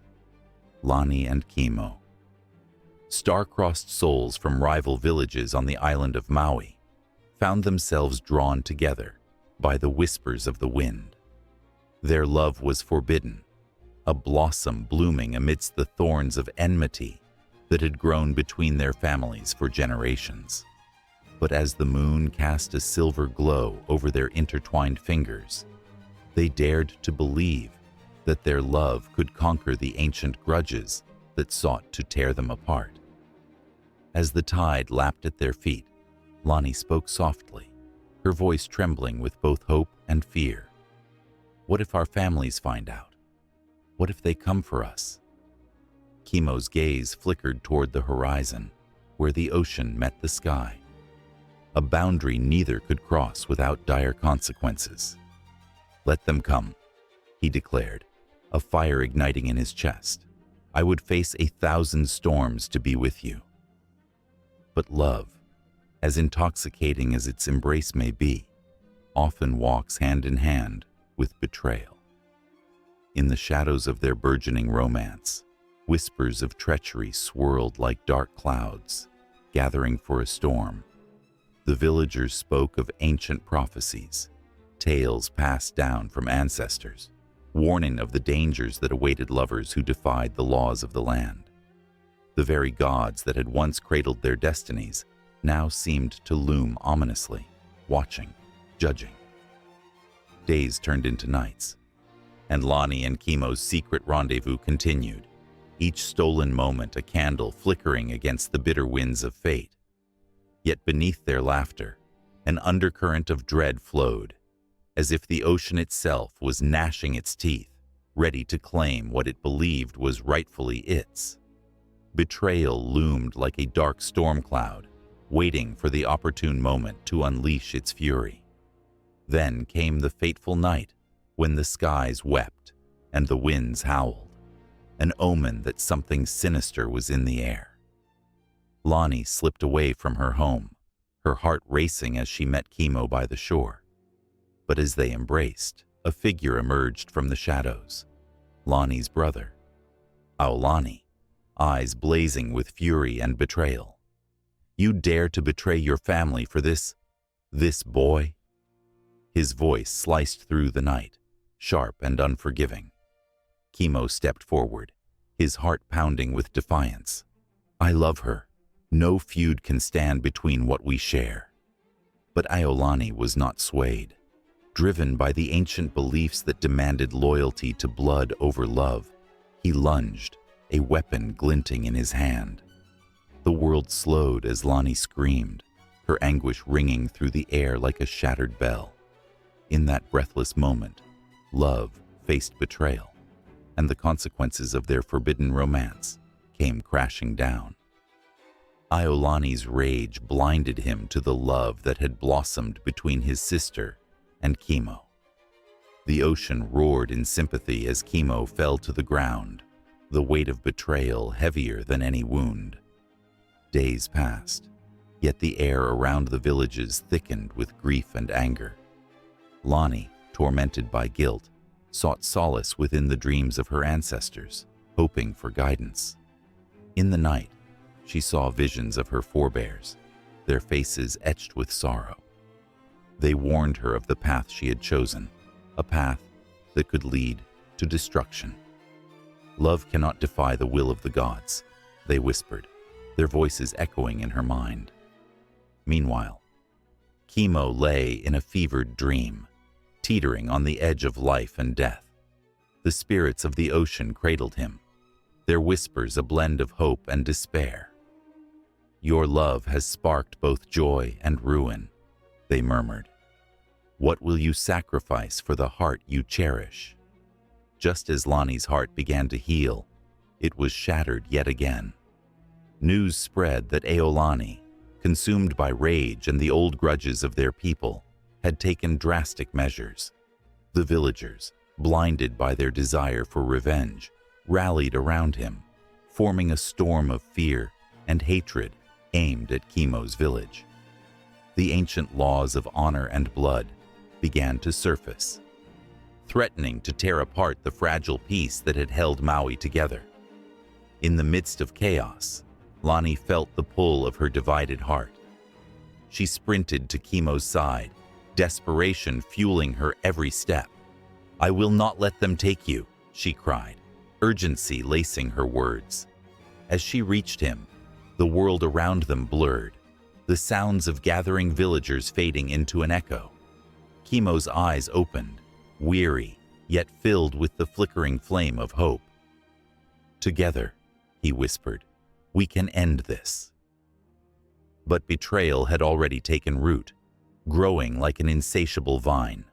Aolani, furious at the thought of losing his sister to a rival, set his sights on violence. Under the cover of darkness, he plotted with the village leaders, their hearts heavy with age-old grudges. A plan was formed, a night raid on Kimo's village, a chance to restore what they believed was honor. As Lani and Kimo prepared to confront the storm, the sky cracked with thunder, mirroring the turmoil in their hearts. The night had turned into a battlefield, love and betrayal clashing in a desperate dance. Both sides would soon discover that the bonds of blood run deep, but the heart's longing for love can be just as fierce, even when it leads to tragedy. And so the story of Lani and Kimo unfolds, woven into the fabric of Polynesian lore, where love and betrayal are eternal partners in a dance as old as the waves that crash upon their shores. The night was pregnant with tension and unresolved emotions, the echoes of their fates intertwining with the whispers of the ancestors. The clock ticked on, each moment drawing them closer to a truth that promised to shatter their world. Yet it was a truth born of love, betrayal, and the relentless spirit of the islands that would carry their story into the ages. The sound of drums echoed through the thick jungle, a heartbeat of a culture rooted in centuries of belief and tradition. Shadows danced in the flickering light of a fire, illuminating the faces of elders who whispered stories of ancient gods and spirits that roamed the earth. Each tale was a thread woven into the fabric of their lives, a tapestry rich with the colors of their ancestors' beliefs. But just beyond the dense foliage, something sinister approached, an unstoppable tide that would soon wash over these sacred lands. In the late 15th century, a wave of European explorers ventured into uncharted territories, their sails billowing like the wings of predatory birds. They were driven by dreams of wealth and glory. But they brought with them something far more profound: the power to reshape entire belief systems, to rewrite the very essence of mythology. As the ships touched the shores of new worlds, they carried not only trade goods and weapons, but also the heavy burden of their own religious convictions. The air crackled with tension as the crew stepped onto foreign soil, eyes wide with wonder and hearts blind to the devastation they would unleash. Indigenous tribes, once united in reverence for the earth and sky, suddenly found themselves at the mercy of foreign gods. The colonizers, armed with the Bible and a fierce determination to convert, dismissed the rich mythologies of the native people as mere superstition. They saw the vibrant stories about the trickster coyote, the benevolent raven, or the great spirit of the sun as threats to their own faith, an affront that needed to be erased. These were not mere tales. They were the very essence of identity, the soul of a people now peering into an uncertain abyss. In the chilling winter of 1532, the Inca Empire fell before the Spanish conquistadors. The shimmer of gold blinded men to the cries of the Inca, who knew their land was more than just riches. It was sacred, intertwined with the mythos of their gods. As Pizarro and his men marched toward the heart of Cusco, they trampled not only on the stones of the city, but on the cherished beliefs that had sustained a civilization for centuries. The sun god, Inti, who once shone bright in the hearts of the Inca, was overshadowed by the cross, a symbol of foreign dominion.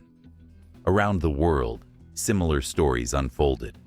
The spirits of the Yoruba people in West Africa were reduced to mere caricatures, their rich narratives twisted and reshaped into tales of witchcraft. The Spanish Inquisition targeted those who dared to retain their indigenous beliefs. Fear surged through the communities as families were torn apart, their spirits crushed under the weight of conversion. The echo of the drums faded, replaced by the sound of silence, where once laughter and celebration thrived. But the heart of mythology is resilient. Amidst the ashes of lost traditions, seeds of resistance began to sprout. The native people found ways to weave their stories into the fabric of the colonizers' beliefs, creating a complex tapestry of syncretism. The Virgin Mary, a symbol of purity and motherhood, was adorned with the feathers of the Quetzal bird in Central America, a reminder of the vibrant gods that had once ruled the skies. In the shadows of cathedrals, old spirits danced alongside new saints, merging worlds in a way that left the colonizers perplexed. In the dense forests of Brazil, indigenous shamans began to blend their rituals with the Catholic rites imposed upon them. They invoked the spirits of their ancestors while facing the crucifix, creating a spiritual rebellion cloaked in ritual. The colonizers, unaware of the deeply rooted traditions they could never fully extinguish, walked away believing they had succeeded in their mission. Yet, the whispers of old gods persisted, echoing through the trees like a forgotten song, waiting to be sung once again. This was not merely a battle of beliefs, it was a struggle for existence. The colonizers, with their steel and greed, could not comprehend the depth of connection that native people had with their land, their stories, and their gods. The rivers ran with the memories of the ancestors, and the mountains held the secrets of creation. But as the colonizers marked their territory, they didn't just conquer land. They endeavored to conquer the very essence of what it meant to be human in those regions. The ghosts of the past lingered, haunting the descendants of those whose stories fell silent. Generations later, the remnants of these ancient tales were still felt, echoing through the hearts of those who sought to reclaim their heritage. Some turned to folklore, infusing their modern lives with the myths of their ancestors, ensuring that the voices of the past would not be silenced forever. In the bustling streets of today's cities, the old stories still flicker to life.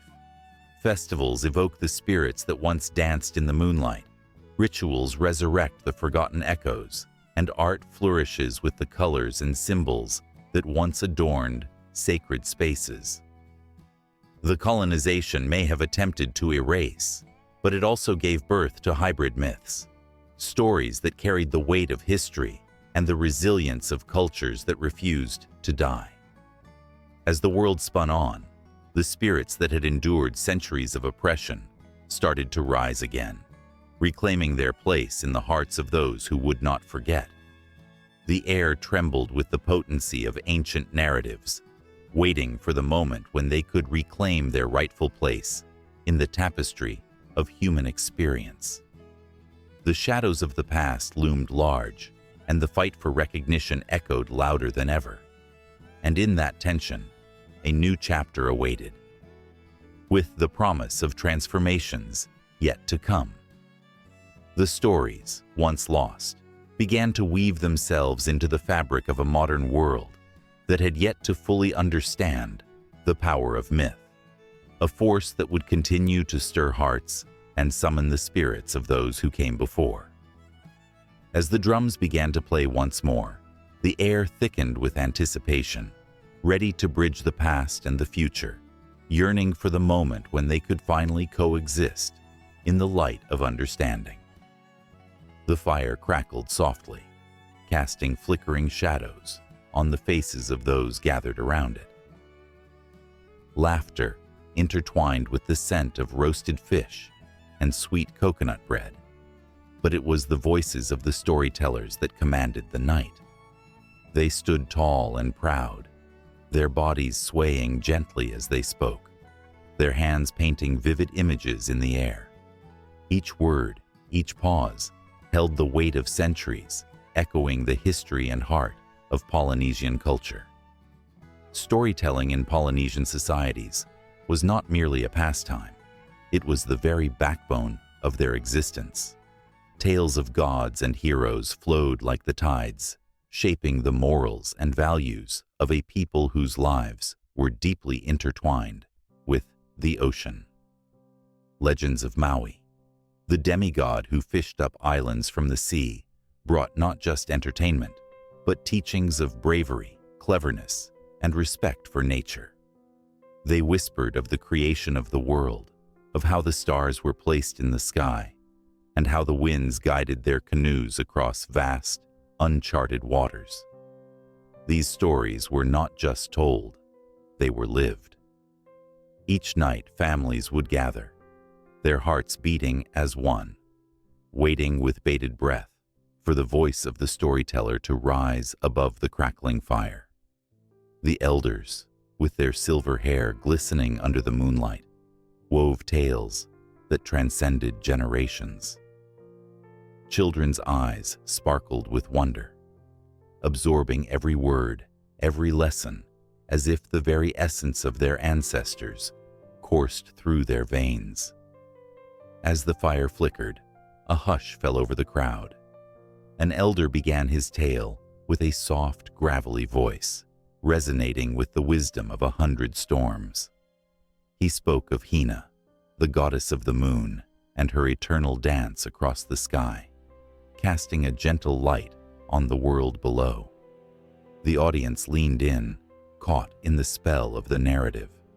Through the rhythm of his speech, they felt the pull of the tides, the rhythm of their own hearts, syncing with the pulse of the earth.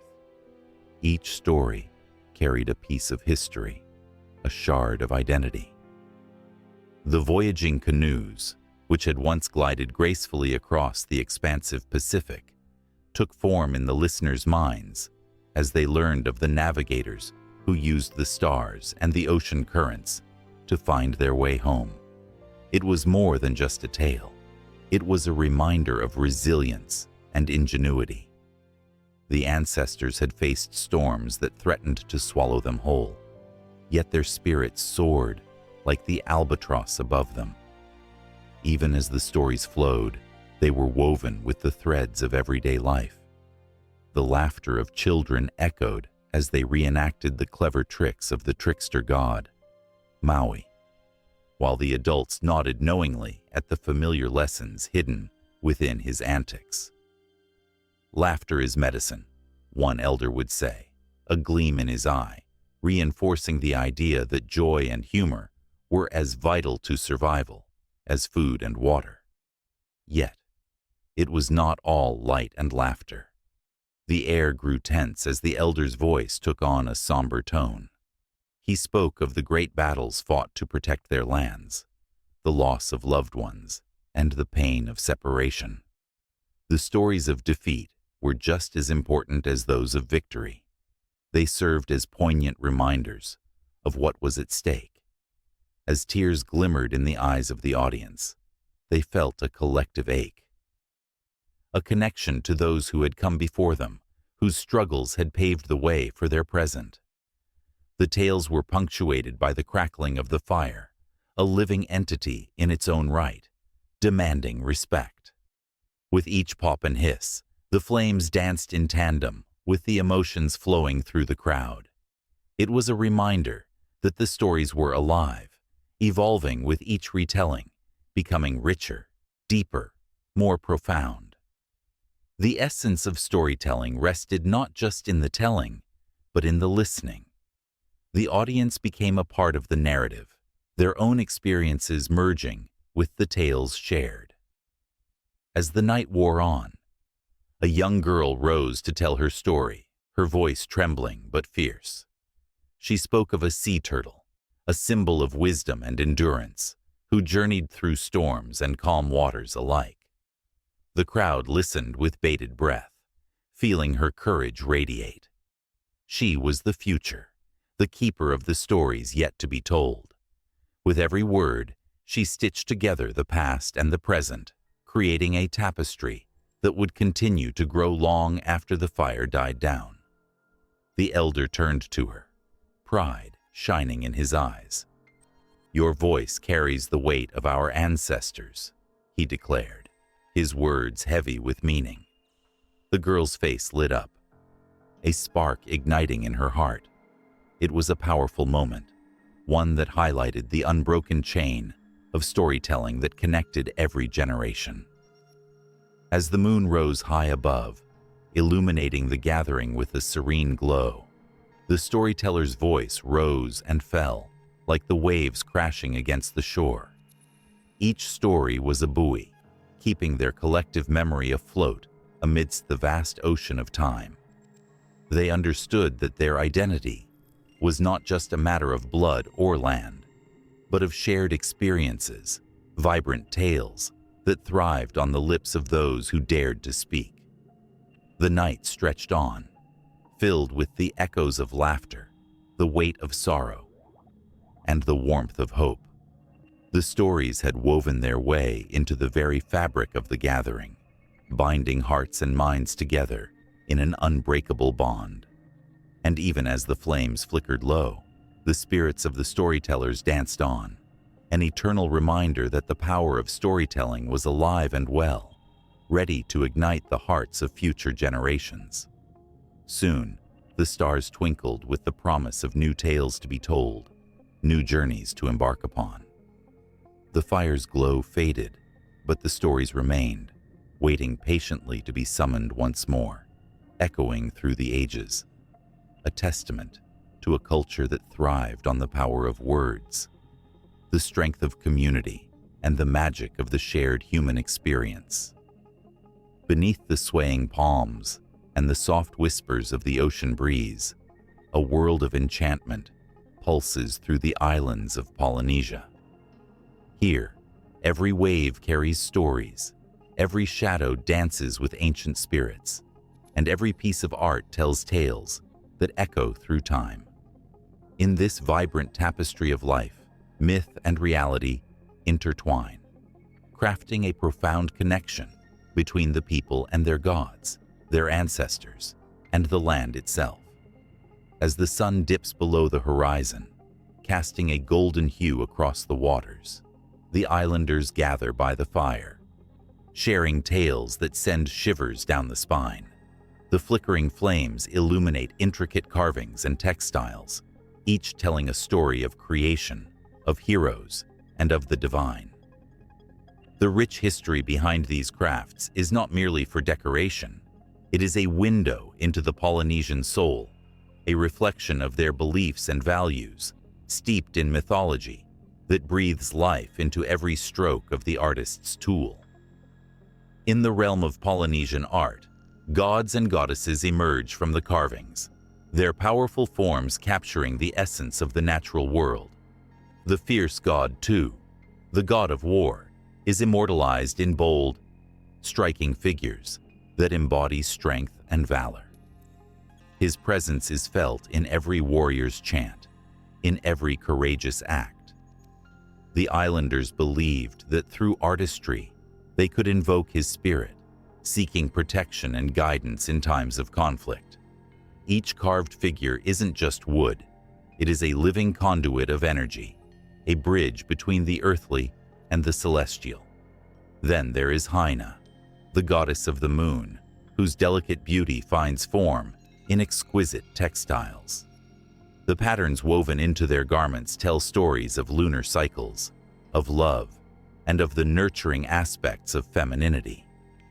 The women of the islands, with their skilled hands, craft these pieces not just for warmth, but as blessings, each stitch embedding the essence of Hina's soft glow.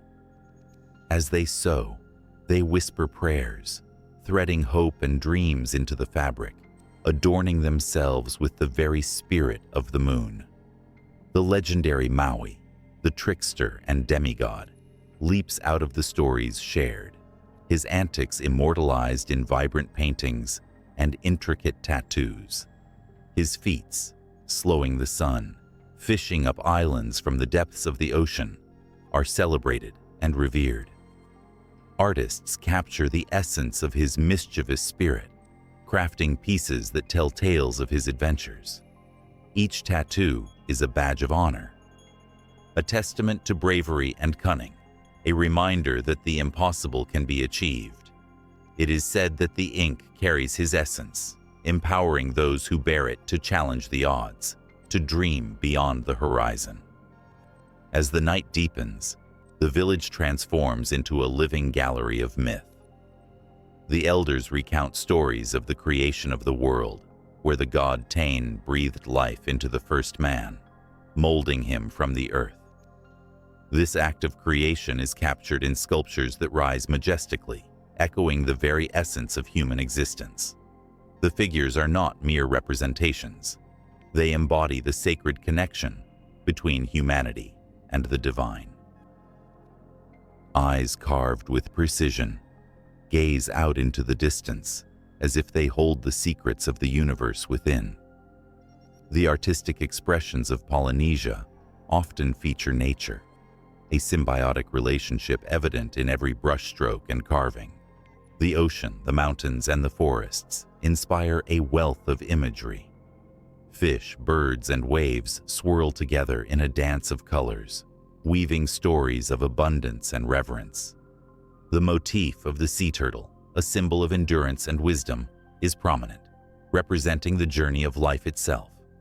Each sculpture tells of the battles fought against nature, the respect commanded by its forces. With every piece of art, a heartbeat exists, a rhythm that resonates with the very essence of Polynesian life. The ceremonial masks, adorned with feathers and shells, become conduits for ancestors to communicate with the living. To wear a mask is to invite the divine, to channel the spirit of one's forebears. The tension of everyday life dissipates as the dancer, adorned in these creations, moves to the beat of chants that have echoed through generations, embodying both sorrow and joy. In these moments, the lines between the past and the present blur. The spirit of the islands pulses through the crafts, binding the people together. Moments of laughter are interspersed with solemnity as the stories unfold, each revealing the depth of Polynesian culture. The art does not merely exist. It breathes and lives, evolving with each telling, each creation. As the moon climbs higher, a sense of urgency fills the air, the need to preserve these stories, to pass them down to the next generation. Children sit wide-eyed, their imaginations ignited as they listen to tales of the gods' mischief and the lessons learned through hardship. The artists, their faces lit by the flickering firelight, work tirelessly, knowing that each stroke they make is more than just art. It is a legacy. The vibrancy of Polynesian art stands as a living testament to the resilience of its people. Each creation, whether it be a tattoo, a carving, or a woven mat, holds within it a piece of history, a fragment of identity. As the night deepens, the stories continue to flow, weaving a rich tapestry of myth that binds the people of the islands together, anchoring them in a world of wonders and reverence for their ancestors. The stories never truly end. They ripple through the fabric of existence, echoing the sentiments of the past while embracing the future. Just as the tide ebbs and flows, so too do the myths and tales of Polynesian art, remaining eternally relevant. The fire crackles, laughter mingles with song, and as the stars emerge above, the legacy lives on, a vibrant reminder of the intertwining of life and art, myth and reality, spirit and flesh. And as the flames dance, the quest for creation continues, beckoning new artists to pick up their tools and carry forth the sacred tradition. The night sky stretched endlessly, a canvas of shimmering stars, each twinkling point a whisper of stories long forgotten. A young girl named Lyra lay on the grass, her imagination unfurling like the vast heavens above her. As she gazed up, the constellations began to take shape, revealing the ancient tales of gods and heroes, love and war, all woven together in a tapestry of light. With every blink of the stars, she felt the pulse of a world that was both magical and scientific, intertwined in ways that made her heart race with wonder. In the very fabric of human history, mythology and astronomy have danced together, their steps telling tales that echo through time. The Greeks, who looked to the skies for wisdom, named constellations after their gods, merging the celestial with the divine. Orion, the hunter, chased the Pleiades across the night, while Cassiopeia, as vain as she was beautiful, sat upon her throne, forever twisting in her celestial chair. These stories were more than mere fables. They were maps, guiding sailors and shepherds through dark nights, offering comfort and understanding in a world that could seem so vast and lonely. Ancient cultures understood the stars in ways that were profoundly poetic. The Egyptians, with their pyramids aligned perfectly with the constellations, believed that the afterlife was a journey to the stars. They thought the soul would ascend to the heavens, becoming a star among the eternal sky. When the Nile would flood, It was said to be a gift from the goddess Isis, marking the rebirth of life. The careful observations of the night sky allowed them to predict the annual floods, blending their agricultural needs with their spiritual beliefs. It was a dance of dependence, each star shining down on the earth below, reminding the people of the divine connection that bound them to the cosmos. In another corner of the world, the Mayans looked to the heavens with an awe that bordered on reverence. Their observatories, like El Caracol, were marvels of engineering, aligning with the movements of Venus, which they called Kukulkan, the feathered serpent. To the Mayans, Venus was not just a bright object in the sky. It embodied the cycle of life and death, war and peace. Every appearance of Venus heralded the time for battles, reminding leaders of the delicate balance between chaos and order. The stars were not simply distant suns. They were the breath of gods, influencing the very course of human history. Across the oceans, the indigenous peoples of the Pacific Islands charted their journeys by the stars, navigating vast expanses of water with astonishing precision. Their stories were woven into the constellations, each star a part of a grander narrative that spoke of creation, ancestors, and the spirits that guided them. The Polynesian navigator, wayfinder, and storyteller were one. The stars were their map, guiding canoes through the open ocean, reminding them that they were never lost. Every star became a beacon of hope, a reminder that even in the darkest nights, guidance was always at hand. As the world turned and civilizations rose and fell, so too did the stories change. Yet the connection to the cosmos remained. The Romans adopted and adapted Greek myths, changing names but keeping the essence alive. Jupiter and Mars became symbols of power and war, while Venus continued to inspire love and beauty. The stars twinkled down upon the Colosseum, where gladiators fought not only for survival, but for their names to be written among the stars, eternally celebrated. In each battle, in each story of triumph and tragedy, the gods watched from above, their fates intertwined with those of mortals. In the Middle Ages, scholars turned their gaze back to the heavens, where the Ptolemaic system reigned. The earth was the center of the universe, and the stars circled above, a heavenly dance, orchestrated by divine hands. Each celestial body was imbued with meaning. The planets were believed to influence emotions, fortunes, and destinies. Those who studied the stars were not merely scientists, but sages, seeking to unveil the will of the heavens. This period, rich with superstition and wonder, saw the birth of astrology, where the positions of the stars at the moment of birth could shape a person's entire life. Then came the Renaissance, a rebirth of inquiry and observation that shattered old beliefs. Copernicus placed the sun at the center, sending ripples of shock through the fabric of society. The stars that had once been an extension of the divine now became objects of study and fascination. Galileo, with his telescope, peered into the heavens, revealing moons circling Jupiter, challenging the very foundations of belief. It was a time of conflict, the old ways clashing with the new, but it was also a time of profound awe. The universe was expanding, both in size and in understanding, and with it came the realization that the stories of mythology were not just tales. They were reflections of humanity's deepest fears and hopes. As night fell again, Lyra's heart swelled with the knowledge of all those who came before her.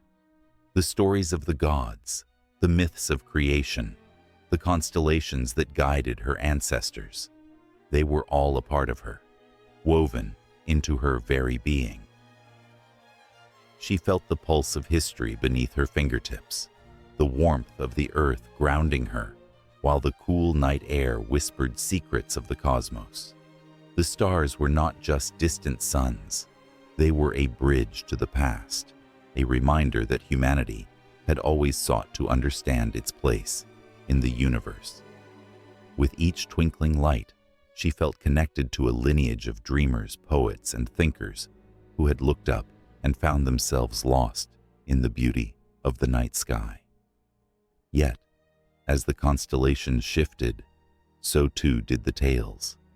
New stories were waiting to be told, new myths to be born in the embrace of the heavens.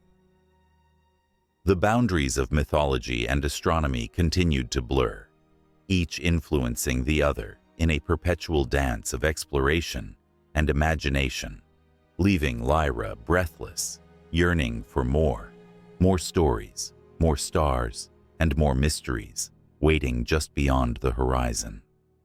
In a remote village shrouded by ancient trees, the air hummed with whispers of the past, and the shadows danced in the flickering light of a fire. It was a night like no other, where the line between reality and myth blurred, and the tales of old began to awaken.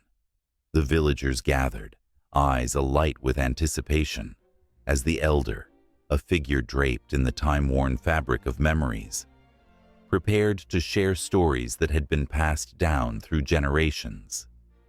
These were not mere tales of heroes and villains. They were the lifeblood of their culture, the very essence of their identity. As the flames crackled, the elder's voice rose, weaving a tapestry of bravery and betrayal.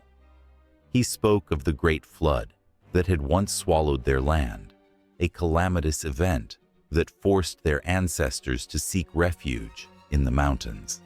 The fear was palpable. The uncertainty echoed in the hearts of the listeners. They could almost see the swirling waters, feel the desperate cries of those who had once walked the same dirt paths. This was not just history. It was a reminder of survival, a testament to resilience. But myths are not always benign. They carry shadows within them. The elder's voice turned grave as he recounted the tale of the creature lurking in the forest, a guardian-turned monster, forged in the flames of betrayal. The villagers shuddered, glancing nervously at the dark woods beyond the firelight. This myth was a warning, a story meant to keep children close to home, to ensure that no one dared to wander too far into the unknown.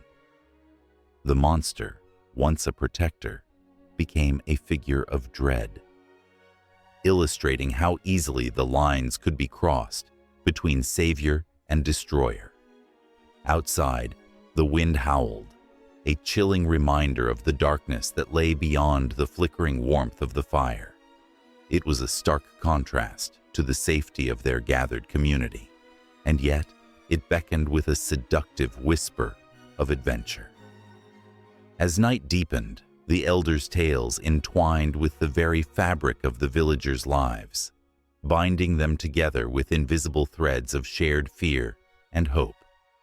Each story was a thread in the rich tapestry of their culture, preserving not just the past, but the very essence of who they were. These stories were not just spoken. They were felt in the marrow of their bones, etched into the very stones of their homes. The villagers knew that myths had a life of their own, bouncing from generation to generation, changing shape and color, like a chameleon depending on who told them and when. The truths within these tales shifted, adapted, and grew, yet their core remained intact, a steadfast anchor in the ever-changing seas of time. In a nearby town, a museum housed artifacts from that same bygone era, each piece a silent witness to the unfolding narrative of humanity. Dust settled on ancient pots and weapons, remnants of lives once vibrant and filled with stories. Yet, among these artifacts, the myths breathed, waiting for a moment of revival. Scholars and enthusiasts roamed the halls, fingers brushing against history, hoping to unlock the mysteries hidden within these walls. An old scroll, yellowed with age, hinted at the existence of a lost city, its location obscured by time, but not forgotten. As the sun dipped below the horizon, casting an orange glow over the landscape, a group of explorers set out, spurred by the promise of discovery. Their hearts raced with excitement, a cocktail of fear and anticipation bubbling within them. They sought the lost city, driven not just by the thrill of adventure, but by a yearning to connect with the myths that had shaped their ancestors' lives. Each step into the wild was a step toward the heart of the stories they had been told, a chance to breathe life into the ancient tales. But legends have a way of testing the brave. As the explorers journeyed deeper into the wilderness, the whispers of the past grew louder, wrapping around them like a vine. They stumbled upon crumbling ruins overgrown with ferns, remnants of a civilization that had thrived long before them. The air crackled with energy, memories imbued in the stones, each corner holding secrets waiting to be uncovered. Were they merely trespassers in a realm that had been forgotten? Or were they destined to revive the spirits of those who had come before? In the quiet of the forest, they could almost hear the echoes of laughter and sorrow, of love and loss, weaving through the trees like a haunting melody. The explorers felt a pulsing connection to the myths that had shaped the very ground they stood upon. They understood that these stories were not just relics, but living entities, waiting for a voice to give them breath once more. Back in the village, as the elder's voice faded into the night, it was clear that the stories were not merely entertainment. They held the power to shape identities, instill values, and forge connections across time. The villagers felt the weight of their ancestors' experiences on their shoulders, a legacy that demanded to be honored and preserved. Each tale carried a lesson, a beacon of truth shining through the darkness of uncertainty. The fire crackled, sending sparks into the air, like tiny stars rebelling against the night. And in that moment, a pact was formed, a promise to hold fast to the myths, to pass them down, to ensure that the flames of remembrance never dimmed. The elder looked around, his heart swelling with pride and hope, knowing that as long as the stories lived on, so too would the spirit of their people. In the forest, the explorers stood at the threshold of the unknown, hearts racing with wonder. Just as they were about to step deeper into the mysteries entwined with the myths, a chilling wind swept through the trees, carrying with it the whispers of the past, urging them onward. They felt it, a connection that transcended time, a call to revive the legends that had shaped their world. The myths were alive, waiting to be embraced once more, as the night held its breath, poised on the edge of revelation. Under a sprawling sky blanketed with stars, the winds of the Pacific whisper tales of gods and heroes, their echoes dancing through the ages. These stories, rich with the vibrancy of life, pulse like a heartbeat in the islands of Polynesia. They speak of creation, of love, of turmoil, and of triumph. Yet in today's world, they take on a new life, a contemporary resonance that strikes a chord in the hearts of many. In a small village on the islands of Hawaii, a young woman named Leilani stands on the shore, her bare feet sinking into the warm sand. She gazes out at the waves, each swell a reminder of the ancient stories passed down through generations. The ocean, vast and mysterious, is filled with the spirits of her ancestors, the echoes of the demigods and goddesses who once roamed the earth. Leilani feels a pull, an urge to connect with this heritage that is both a blessing and a burden. As she listens to the crashing waves, the story of Pele, the fire goddess of volcanoes, rises within her. The legend speaks of fierce passion and destructive power, a duality that mirrors her own struggles in a world that often feels at odds with her cultural identity. Across the ocean, in a bustling city far from the shores of Polynesia, a group of artists gathers in a bright studio. They are inspired by the myths of their ancestors, reimagining the characters and events in ways that speak to the modern experience. Paintbrushes fly across canvases, shapes and colors melding into interpretations that breathe new life into the age-old tales. Here, the trickster god Maui becomes a symbol of resilience, a reminder that even in the face of adversity, one can find humor and strength. The laughter of these artists fills the air, their joy palpable as they blend tradition with innovation, bridging the gap between past and present. In another corner of the world, an academic named Dr. Kalani delves into the ancient texts, piecing together the narratives that have shaped the Polynesian worldview. His research is meticulous, tracing the threads of mythology through history, revealing how these stories have transformed and adapted over time. He uncovers the ways in which contemporary issues, climate change, cultural preservation, and identity are woven into the fabric of these age-old myths. Each discovery feels like a revelation, a connection to the very essence of what it means to be Polynesian in today's society. The myths are not merely relics of the past. They are living stories, breathing with relevance and urgency. Back in Hawaii, Leilani embarks on a journey of her own. She enrolls in a cultural workshop where elders share their wisdom, recounting tales of the gods and the lessons they impart. As she listens, tears well in her eyes. Each story resonates deeply, forging a connection not just to her ancestors, but to her very soul. The myths are a tapestry of emotions, joy, sorrow, love, and loss, all woven together in a way that feels familiar, yet profound. They remind her of her own struggles, her quest for identity, and the weight of expectation that sometimes feels unbearable. In a moment that feels almost magical, she raises her hands to the sky, invoking the spirits of the past. "I am here," she whispers, as if reaching out to her ancestors, hoping they hear her plea.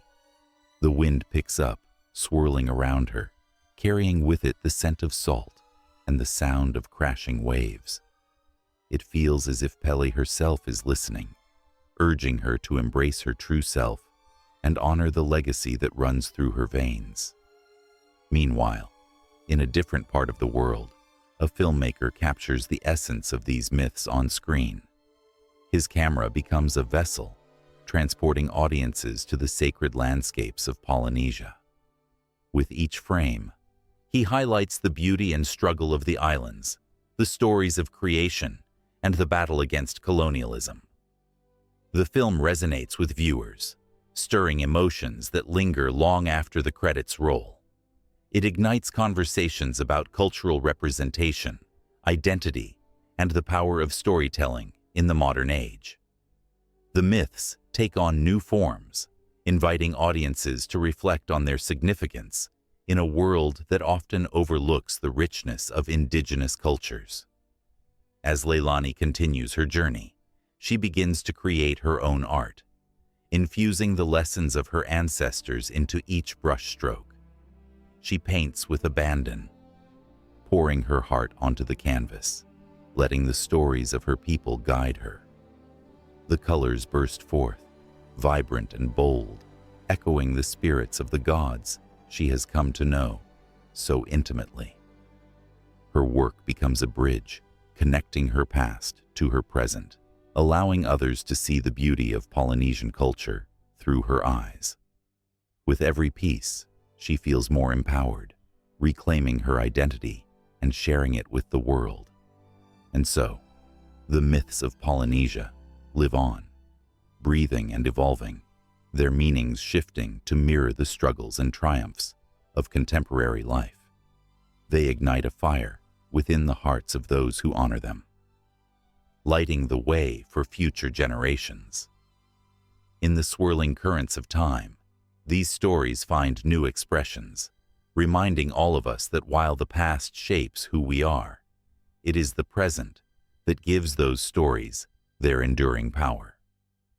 As Leilani steps back from her canvas, a sense of pride washes over her. She knows she is but one thread in the grand tapestry of her heritage, yet she feels the weight of responsibility to carry the stories forward. The myths have become her guide, shaping her understanding of the world and her place within it. With newfound conviction, she vows to continue sharing these tales, breathing life into them even as they transform into something new. The evening sun casts a warm glow over the ocean, and in that moment, she feels an unbreakable connection to her ancestors, their wisdom flowing through her like the tides. The stories are alive, and so is she. Under a brilliant sky, the waves crashed rhythmically against the shores of far-off islands, carrying whispers of ancient tales from generation to generation. Each splash seemed to echo the names of gods, demigods, and mythical creatures who shaped the destinies of not just Polynesia, but the world. These legends, rich with emotion and vibrant imagery, have woven their way into the very fabric of humanity's collective consciousness, transcending borders and time. In the islands of Polynesia, the stories of Maui, the trickster who slowed down the sun, and Pele, the fiery goddess of volcanoes, breath with life. Maui, with his cleverness and courage, is not just a figure of myth. He is a symbol of hope, challenging the natural order and empowering generations to believe that change is possible. The very essence of human resilience can be seen in his deeds, a reminder that one person can make a monumental difference. Pele, in her tumultuous dance of fire and ash, embodies the beauty and destruction of nature. Her legends have not only captivated the hearts of the islanders, but have traveled far beyond the turquoise waters of Hawaii, reaching lands where her story ignites the imagination of artists, writers, and dreamers. Villagers gather around flickering fires, sharing tales of her passionate spirit, how she shaped the islands with her rage and her love. In every retelling, her presence becomes a pulse in the veins of those who listen, a reminder of the powerful forces that govern existence. The influence of Polynesian mythology extends into realms that many have yet to explore fully. Its stories have reached the shores of distant continents, igniting inspiration in unexpected places. Artists and filmmakers have drawn upon these narratives, using them to craft modern tales that resonate with contemporary audiences. The blockbuster hit that celebrated the adventures of Moana is a prime example, breathing new life into ancient myths and allowing children across the globe to dream of sailing beyond the horizon, just as their ancestors once did. These stories, vibrant and alive, are not just relics of the past.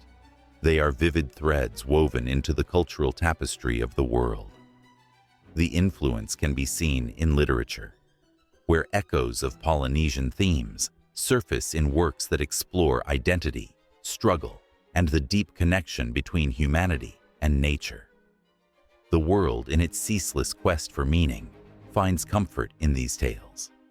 They offer guidance in times of uncertainty, reminding us of the power of determination and the beauty of community. As the sun dips below the horizon, casting a warm glow over the ocean, tales of the sea gods rise to the surface. Kanaloa, the god of the ocean, is revered not just for his might, but for his nurturing spirit. He teaches respect for the sea, a lesson that the modern world desperately needs to remember. The waters that once guided ancient voyagers are now a battleground for survival against pollution and climate change. The lessons embedded in Polynesian mythology are timeless. They speak to our responsibility to nature and the universe that surrounds us. But it is not just the sea that reflects the legacy of these myths.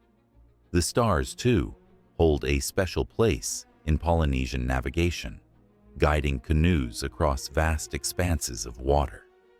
These celestial stories, shared among voyagers, have a profound impact on cultures worldwide. As more people turn their eyes to the sky, searching for guidance and connection, they unknowingly draw from the wisdom of these ancient astronomers. The constellations that filled the night sky for Polynesian navigators now shine brightly in the dreams of a new generation of adventurers, igniting a thirst for exploration. The emotional weight of these myths seeps into the very essence of human experience. From the laughter of children who recount the tales of Tane, the god of forests and birds, to the tears of elders who remember their ancestors' voyages across the ocean, these stories form a bridge between the past and the present. They resonate deeply within the hearts of those who hear them, creating a shared sense of identity and belonging that spans across cultures and continents. As night falls, the stories continue to echo, reverberating through time. The songs of the ancestors, sung under the stars, connect people far and wide, reminding them of their shared humanity. The myths are not simply stories of gods and monsters. They are lessons of love, loss, and the unbreakable bonds of family. In every corner of the globe, hearts beat with the rhythm of these legends, reminding all of the sacredness of life and the bonds that tie us together. With each retelling, the influence of Polynesian mythology grows stronger, intertwining with the narratives of other cultures, creating a rich tapestry of human experience. There is something almost magical about this blending of stories, as if each tale adds a new thread to the fabric of life. It is a reminder that the world is not just a place of separation, but one where connections are forged through shared stories, emotions, and dreams. As the ocean whispers its eternal secrets, the influence of these ancient myths continues to ripple outward, touching lives and sparking imaginations. The legends of Polynesia are alive in the hearts of those who remember and share them, ensuring that the past is never truly lost. Each story becomes a lifeline, connecting generations and cultures in a dance as old as time itself. The legacy endures, a vibrant reminder that humanity, in all its diversity, is bound together by the power of storytelling, love, and the enduring spirit of adventure. The sun dipped low over the horizon, painting the sky with shades of crimson and gold as a soft breeze whispered tales of ancient gods and legendary heroes. On a remote beach in Hawaii, a circle of children gathered around an elderly storyteller, their eyes wide with wonder, ready to be transported to a time when gods walked among men. As the old man began to weave his tale, the air thickened with anticipation, and the weight of history seemed to pulse through the sand beneath their feet. Little did they know, this moment was just a flicker in the vast expanse of Polynesian mythology, a flame that refused to be extinguished despite the modern world's relentless march forward. Once, the islands of the Pacific were alive with the sound of chants and prayers. Every wave that crashed against the shore carried the weight of stories passed down through generations. From the creation of the world by the great god Tangaroa to the daring adventures of the demigod Maui, each island, each clan, had its own myths, creating a rich tapestry of beliefs that defined their cultures. Yet, as the modern age encroached, The vibrant colors of these stories began to fade, overshadowed by technology and the fast pace of life. But even as screens light up homes and cities buzz with the hum of progress, the heartbeat of Polynesian mythology echoes in the souls of those who remember. Youthful faces turned toward the storyteller, their imaginations ignited by the flickering flames of the fire. They were captivated not just by the tales, but by the very essence of who they were. With every enchanting story, they touched the roots of their ancestors, feeling the ancient rhythms of the ocean in their veins. Some would argue that mythology is a thing of the past, a relic of a simpler time. However, beneath that surface lies a truth that pulses with the fierce vitality of the sea. These stories are not merely remnants. They are living, breathing forces that adapt and transform, shaping the identity of a new generation. In the bustling streets of modern Polynesian islands, a clash unfolds. Young adults adorned in contemporary fashion weave through markets overflowing with modern goods, yet their conversations often drift towards the legends of old. They share memes that humorously portray Maui's exploits, using digital platforms to breathe new life into ancient tales. A TikTok challenge might see dancers reenacting the grace of Hina, while a podcast series delves into the significance of the stars in navigation. Ancient knowledge repackaged for a new audience. Each like, each share, sends ripples across the waters, connecting the past to the present in ways unimaginable only decades ago. Yet, the challenge remains. How can something so deeply rooted in spirituality and community thrive in a world often dominated by individualism? Within the confines of a university lecture hall, a group of students wrestles with this very question. They debate the essence of mythology, not simply as a collection of stories, but as a way of understanding the world. They argue passionately about what it means to honor their culture while embracing modernity. With every voice raised, emotional waves crash against the rocks of traditionalism, creating a dialogue that is both respectful and fierce. That emotional charge fills the room, a palpable energy that hints at an awakening. The youth feel a resurgence of pride, a timeless call to safeguard their heritage. They form groups dedicated to preserving oral traditions, organizing storytelling festivals that attract both locals and tourists. These events pulse with life, as the vibrant colors of traditional costumes swirl under the warmth of the sun, blending the past with the present in a joyful celebration of identity. The melodies of ancient chants echo through the balmy air, captivating hearts and igniting a spark of curiosity in those who wander in. Meanwhile, on the digital frontier, a new wave of artists and creators emerges. They take the essence of Polynesian mythology and reinterpret it through visual arts, music, and literature, creating works that speak to the struggles and aspirations of today. An artist, brush in hand, captures the fierce beauty of Pele, the goddess of volcanoes, depicting her not just as a figure of destruction, but as a symbol of resilience and renewal. Each stroke on the canvas vibrates with emotion, fusing ancient beliefs with contemporary narratives that resonate with a generation yearning for connection. As the moon rises high, casting a silvery glow on the waves, a group of activists gathers on the shore, armed not with weapons but with stories. They share their dreams of cultural revival, their voices rising above the sound of crashing waves. They speak of the need to incorporate mythology into modern education, to teach children the stories of their ancestors alongside science and math. They grapple with the challenge of conservation, understanding that to preserve the land and sea is to honor the gods who once roamed it. Their passion ignites a fire within them, a shared purpose that transcends the individual, weaving them together in a tapestry of hope and strength. In a small village, an elder watches as the younger generations navigate this complex world, feeling a bittersweet nostalgia.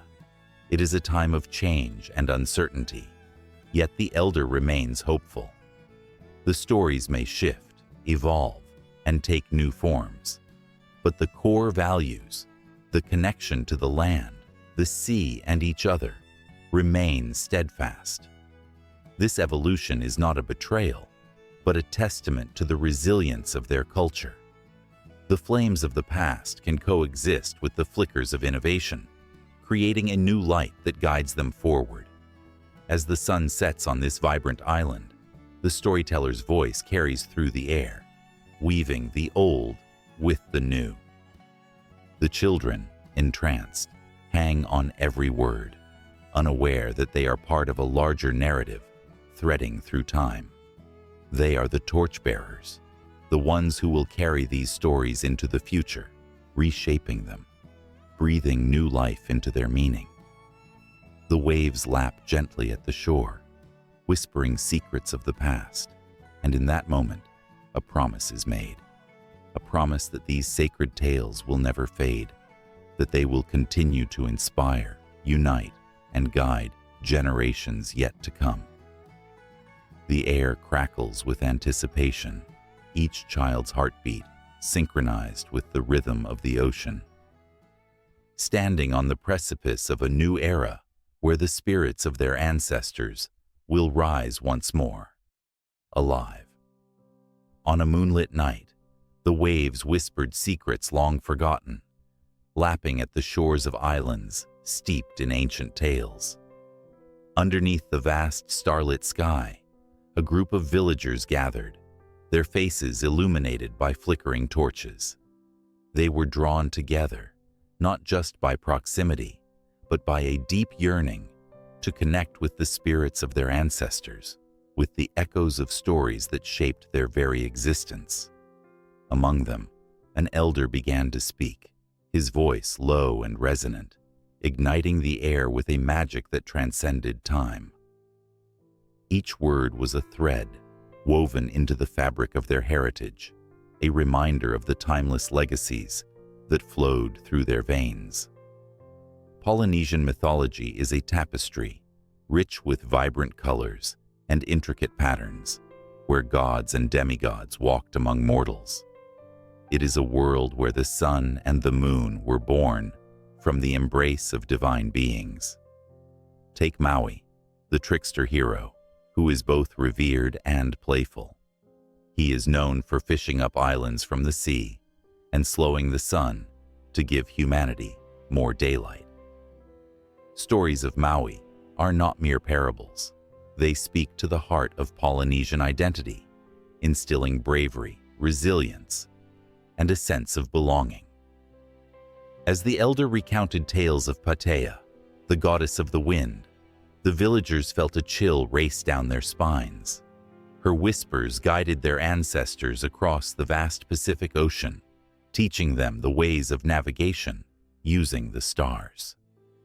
It was Patea who instilled courage in every voyager setting out into the unknown, the very embodiment of the spirit of exploration that defined an entire culture. The air thickened with emotion as they remembered how their forebears braved the tempestuous seas, guided by stories of the gods etched in their hearts. Suddenly, the elder paused, letting silence blanket the gathering like a warm shawl. The listeners leaned in, eyes wide, feeling the weight of history pressing against their chests. The stories were not just old myths. They were living, breathing entities that connected them to their roots, to the island's lush landscapes, and to the spirits lurking in the shadows.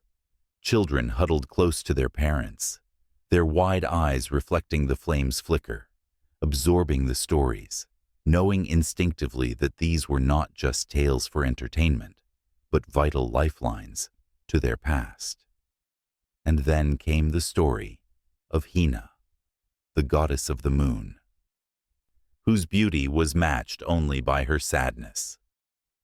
She reached out to her children, the stars, illuminating the night sky with her light, while longing for the warmth of the sun. Her narrative, filled with heartache and strength, resonated with every listener, echoing their own struggles and triumphs. The moonlit night transformed as they felt her sorrow and resilience coursing through them, as if Hina herself was sharing her burden, a collective experience that bound them together. In that sacred space, laughter erupted as the elder recalled tales of the mischievous spirits known as Tapuna, who would play tricks on the unsuspecting.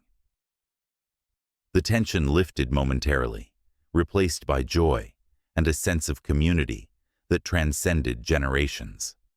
Each laugh was a homage to the past, a reminder that life, with its trials, was also filled with light-hearted moments. The villagers recognized that these stories were their own, passed down like treasured heirlooms, and they were determined to keep them alive. Yet beneath the laughter, a subtle undercurrent of tension and urgency stirred. The elder's voice grew grave as he spoke of the risk of these stories fading into obscurity. Modern times threatened to drown out the echoes of the past, and with them, the very essence of their identity. The villagers felt a pang of anxiety, a collective gasp at the thought of losing these narratives that defined them. Would future generations know of Maui's adventures or Hina's heartache? As the flames danced higher, illuminating the faces of the gathered, hope flickered alongside the fear. The elders' words turned into a call to action, an invocation to honor their ancestors. They were the keepers of this sacred knowledge, tasked with passing it down to their children and their children's children. The weight of responsibility settled over them like a gentle yet firm hand. Would they rise to the challenge? The stories crisscrossed through the night, binding the villagers into a single entity, a living legacy. They felt the pulse of their ancestors echoing through each tale, reminding them that they were not alone. They had a history that shaped their present and would guide their future. Each story, each godly figure, was a piece of them, a reflection of their struggles, their joys, their dreams. The night wore on, and as the elder finished, the stars seemed brighter, almost as if the gods themselves were listening, ready to hear what the next chapter of their existence would hold. The villagers, emboldened by their shared stories, felt a resurgence of strength. They stood together, hearts intertwined with the rhythm of the ocean, determined to carry on the legacy of Polynesian mythology. As the final embers floated into the night sky, they felt the air shift, charged with anticipation. The stories would not die. They would live on, pulse through the ages like the tides, calling to those who would listen. Each voice added to the chorus, crafting a new narrative, a testament to their enduring spirit. The night, still thick with emotion, promised more. The adventure was far from over. It had merely begun again, echoing into the future, forging connections that would never fade.